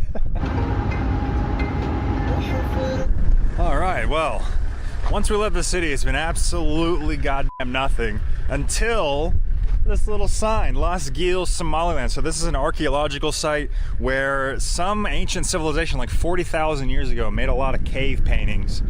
And as you can see, I'm not lying. I'm not spreading fake news. It's an archaeological site. Scandinavia or something, or Japan, where everyone's following the rules, everyone's documenting things properly. But no, it's fucking Africa, man. Probably have gone alone.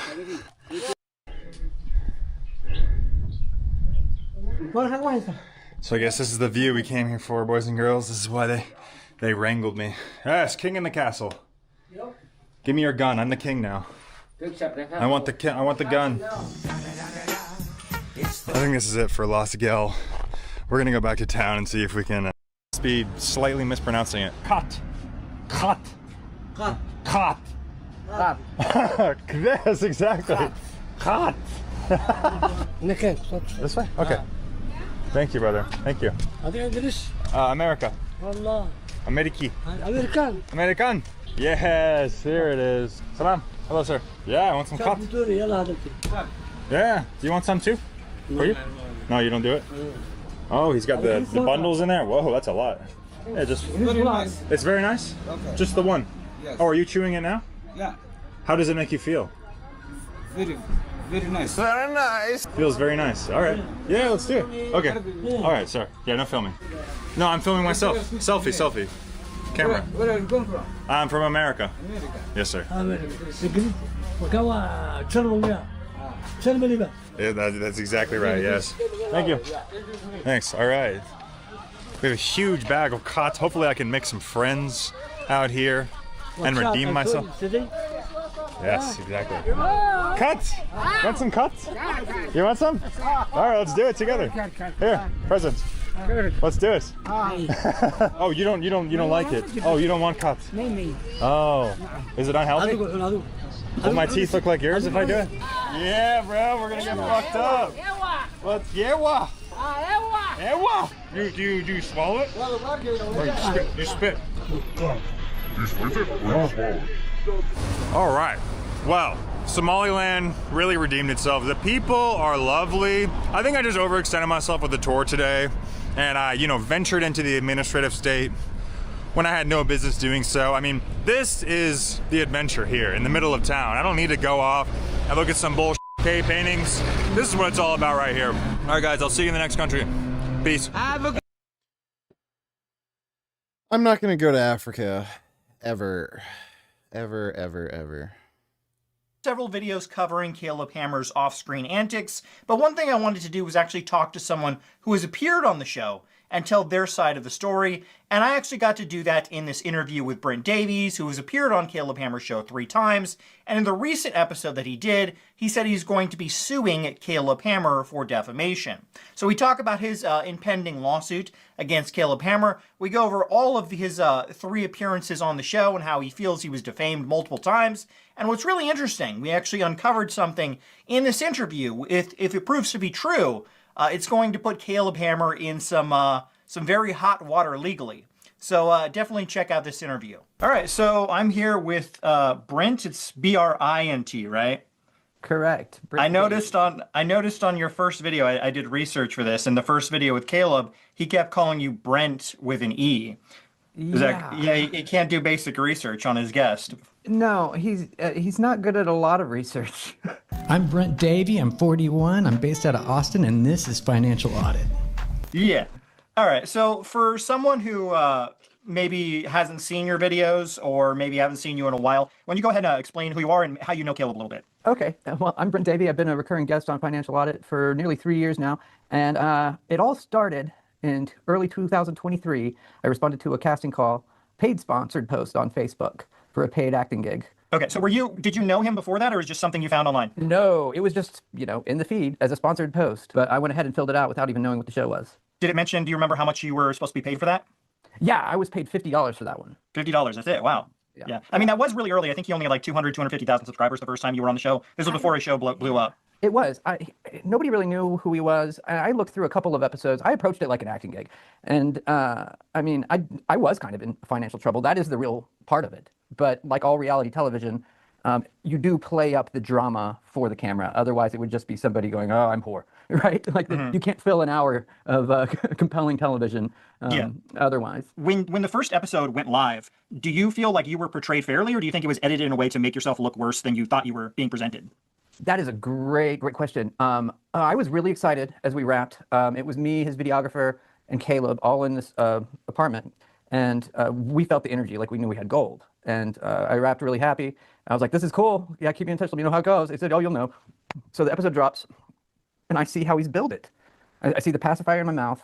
I see Did you get to help pick that thumbnail, or was that completely him? No, that was all him. And the headline on the video itself was, man refuses to get a job, which was not even, okay, even though I am playing a caricature of myself, that was not in the script. That was not in the content.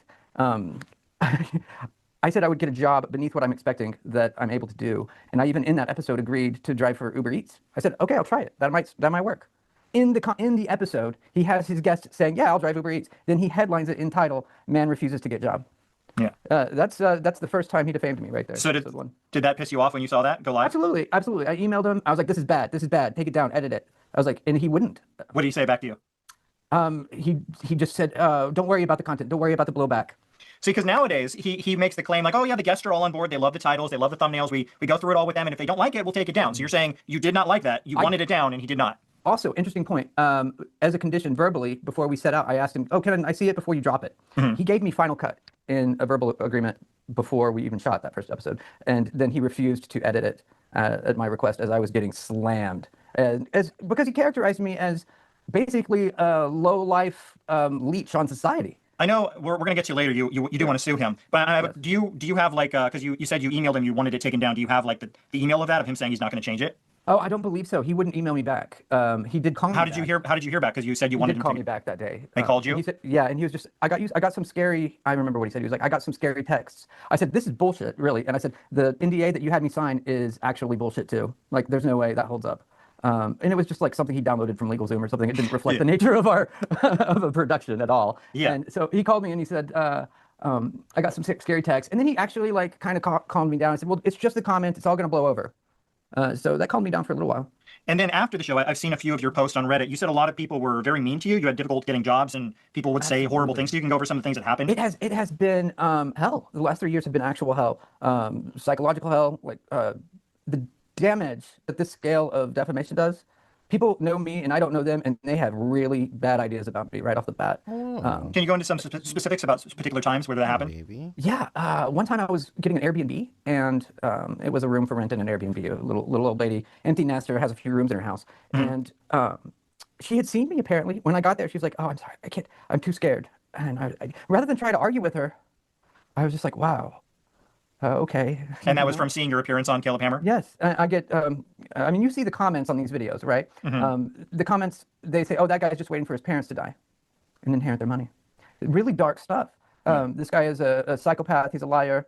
I mean, really, like I'm the scourge of the earth. Like I'm a leech on society and I don't deserve to exist. And I get those kind of messages, sometimes to my inbox, sometimes in comments on my own media on the internet, in job interviews, even people ask me, you know, and it's a really hard thing to overcome. Try to explain, 3 years of hell and the complicated nature of a reality television show over a job interview. I'm just curious, like if you could estimate, how many times do you think you've been recognized for being on the show?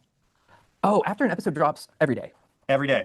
Absolutely. In Austin, every day. But I mean, it's also, I play the open mics around here, and in South Austin in particular, I'm kind of noticed around. But every day, yeah, I'll be at, one time I was at Ross Dress for Less. I'm buying shoes, and there were these teenagers, and they were like, "You sure you can buy that, dude?" Yeah. And I was like, "Not really. I don't know, but I do need shoes. I just play along. You know, I'm chummy in real life. Sometimes somebody will come up and ask for a photo with me. Right first, oh, are you Brent from the show? And I'm like, yeah. And they're like, oh, can we get a photo with you? And I'm like, actually, man, that's gonna be $10. And then they're like, what? They're taken aback. I'm like, no, I'm just messing with you. Get on in here, and I'm happy to do it. Yeah. The nice ones, anyway. Sometimes they are aggressive and taunting. I've been followed in my car. My car was, in the first episode, the model of my vehicle. I've been followed while I'm driving Uber Eats. I've delivered food to people's doors that I'm giving them food. And they said, oh, get a real job. It's you, get a real job. Yeah. I'm like, wow. Like that level of resentment is, I'm not the psychotic one here, it's disturbing. And it's just, you can't escape People are like genuinely retarded. it. There's no escaping it ever. Sure. I want to, at this point, correct the record, establish that some of the emotion that I'm displaying is caricature in acting in reality television, and the rest is mostly defamation. Well, let me ask you about, if you had this really bad experience after the first show aired, a lot of people would ask, why did you decide to go back on the show?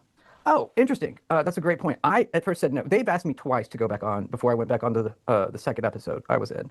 The first time I was like, no, it is not worth it. The second time they asked, it was Noah Chrysler was the casting producer. And I was like, man, no way, no way. And I just rhetorically said, I'm not going back on unless it's a boxing match and I get to punch him in the face, And I had pitched the boxing match idea earlier to the previous casting director before Noah. And it was not greenlit because the show I don't think they had that kind of budget. I still don't think they would spend that kind of money on a single episode. But the only context in which I ever threatened Caleb was with consent in a boxing match. And this brings me to next angle of defamation that Caleb went with in the second episode was that I had sent him death threats.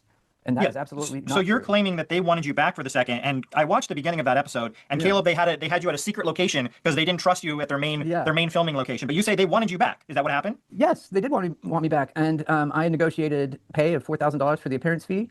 And when I get there, I find that it is going to be framed as a gift to a homeless man and not my wage.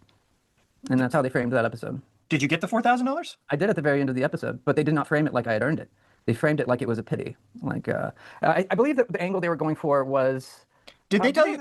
Did they tell you beforehand? Oh, we're going to present you as like this crazy person. We're going to go to a different location. Did they tell you all of that? It was like a bit or what? No, I had no clue. I had no clue. And Noah Chrysler has really great soft skills. He said, "Man, you're going to be standing up for yourself. You're going to look better. It's going to improve your reputation." So they framed it as redemption. Exactly. That's how they. And I thought, okay, well, it's going to be a redemptive angle.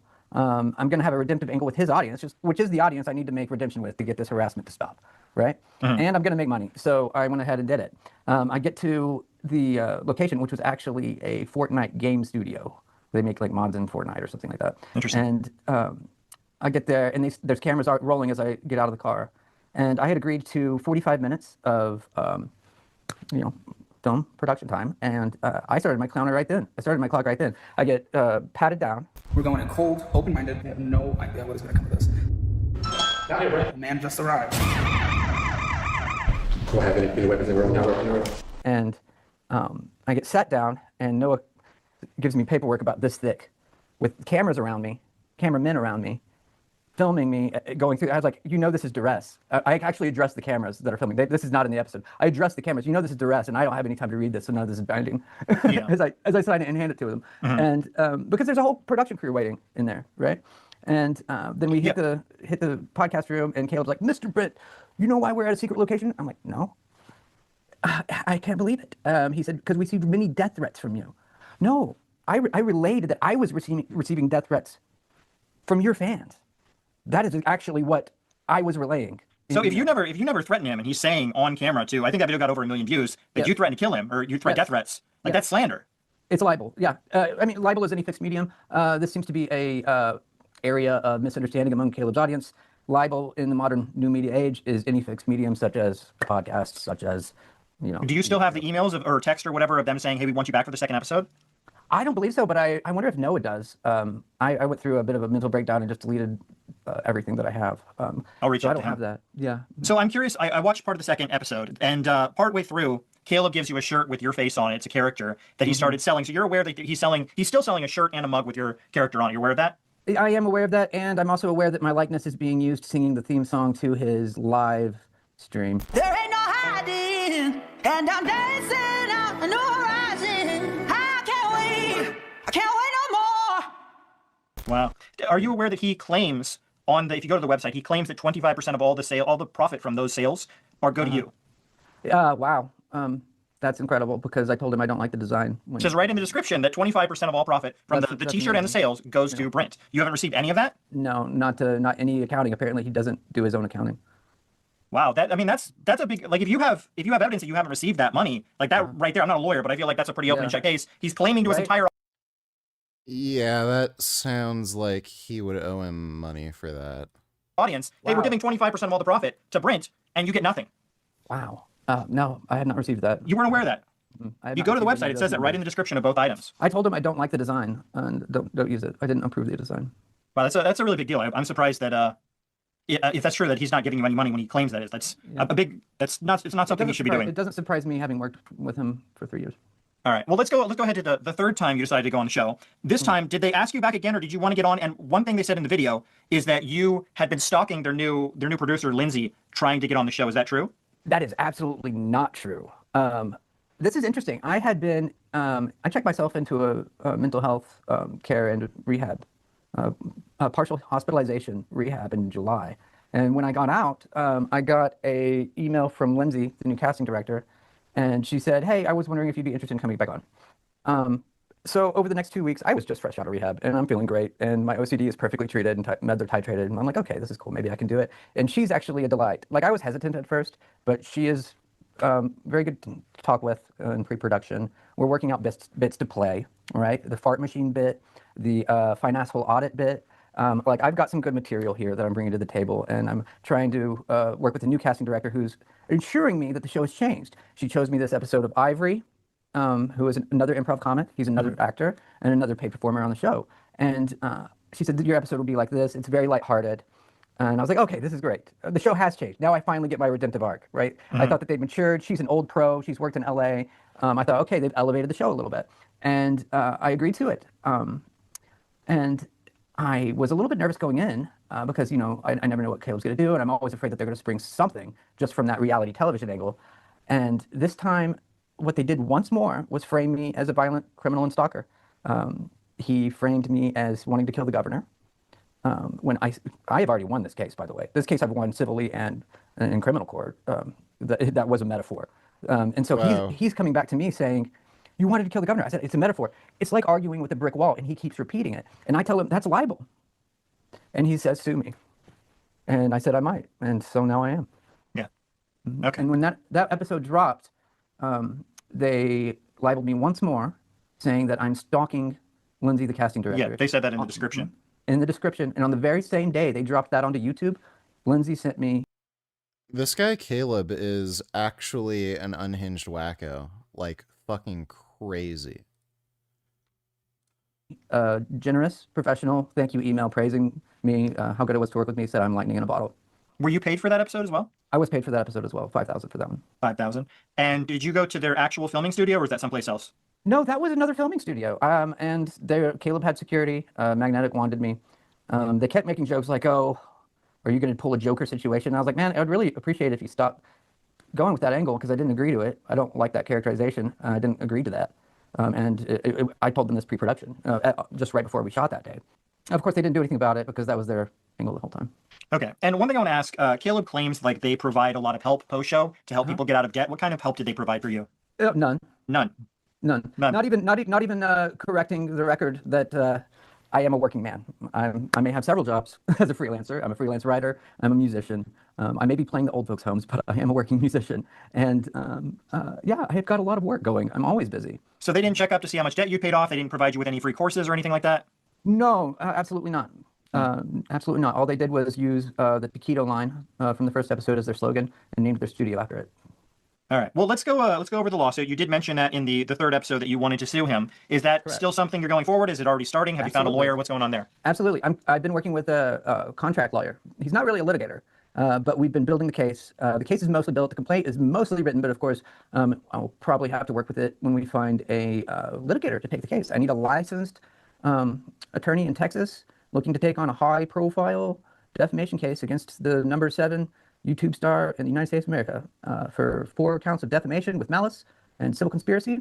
The agreement that I signed on this last episode is substantially unconscionable in its terms, piercing it, and it is what's more, it was induced fraudulently. Have you had the lawyer look over the agreement you signed? Yes, correct. And is that what he said? That is correct. That is what he said, and that's how we're going to pierce it. Yeah, after I did my first video on Caleb about a year and a half ago, I actually had, I think, 2 or 3 different women reached out to me very upset with how they had been presented on the show as well, and they also wanted to sue him. And unfortunately, they didn't follow through because most of the people that appear on Caleb's show don't have a lot of money. So that's the reason I feel like he hasn't actually been sued many times over, is because the people, you know, they feel terrible, a lot of them, how they were presented on the show. They just can't afford to sue him because how expensive it is. Right, and defamation cases are not usually taken on contingency.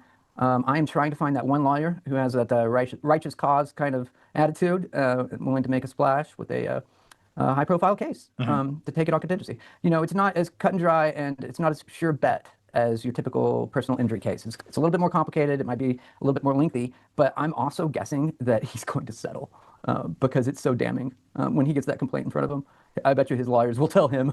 Yeah, I mean, again, I'm not a lawyer, but definitely the part, you should have your lawyer look over the part with their website claiming to be giving you 25% for those products when you say you've never received any of that. He definitely needs to take a look at that. Yes. So I'm just curious your final thoughts on Caleb. When he wasn't filming, was he nice to you, and anything else you want to say? Not. Caleb is an unhinged whack job, and he is out of this world fucking abusive, and he's outright admitted that he's a gay pedophile. He's openly admitted that he wants to rape underage boys. This is in group chats. This is all public knowledge. He's also done insane shit with former roommates of his. he had a roommate, and they didn't have any problems. They weren't at each other's throats or anything. Caleb was supposed to take care of this roommate's dog while he was just out of town for a few days. He kept the dog in this cage, didn't feed him, didn't give him any water. His roommate comes home to find his dog starving, dehydrated, and covered in shit and piss. And Caleb was actually moving out at the time. When he moved out, he smeared the entire bathroom in his own shit. And this is when he didn't have any problems with his roommate. They were getting along. Like this guy Caleb is an unhinged psychopathic whack job. Not really. He's never been very nice. No. I don't think he's got the best social skills, to be honest with you. I think that his job that he scoped out for himself suits him because he wouldn't be the kind of guy that I run into out and about and just feel like, oh, that guy was cool. He was rude when I first met him, even right before we shot the first episode. And he never actually listened to me as I'm telling him that this is defamatory. I do work. I told you in that episode that I will take Uber Eats. And at the time, I was also working. I wasn't getting a lot of work, but I did have income. So I really feel like he is predatory in his approach to his guests. And I would advise anybody against going on the show. Yeah. So you don't think you're going to go back for a fourth time then? No, the next time I see him, if I do, will be in a court of law. Okay. All right. Well, any final things you want to say? Do you need, I don't know, are you looking for more help with your case or anything you want to say? Yes, absolutely. If you're a licensed attorney in Texas, litigator, willing to take action on this claim, help me develop it, finalize it, file it, and represent me, I would be absolutely pleased to work with you. And that's fucked. That guy does that shit. I'm a little too tired to play games. I think I'm just going to end the stream here. I've been having trouble sleeping.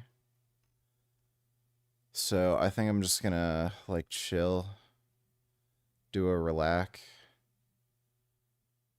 Brandon Carter is such a weirdo. I don't know why he even bothers uploading to his YouTube channel at this point. 2 cans of sardines every day with a plastic fork because it's efficient. There's no prep time and no cleanup time. I just pop the can open, eat the sardines, and then throw the whole thing away. It has almost perfect macros for keto. It's high protein, 0 He's still doing the keto thing. Carbs. And like, it's weird. Like, his skin is very oily. I don't know. Like, it's just... If you feel your skin being that oily from eating that shit, you'd think you'd just stop. A good amount of fat. It has a lot of sodium in it already, but I add more salt because you need more salt when you're on a ketogenic diet. It's quick, easy, and this is how I start. Yeah, the keto thing is so fucking stupid. What is... Is that all the horse shit he's uploading? I don't know why he even bothers at this point. It's kind of weird. I'm 43. I wasted my life. I'm 43. And if you are in your 20s, isn't he a millionaire? 20s or 30s, this may be the most important video you ever watched in your whole life. I really believe that a lot of you guys are squandering your... Maybe I'll watch that next stream. That seems pretty cringe. But yeah, I'm gonna go relax. Big thanks to everybody who donated in Streamlabs. Really appreciate it. We'll try to stream earlier, longer tomorrow and play some games, but today I'm just too tired. But thanks again, everybody. See you all tomorrow, and sweet dreams.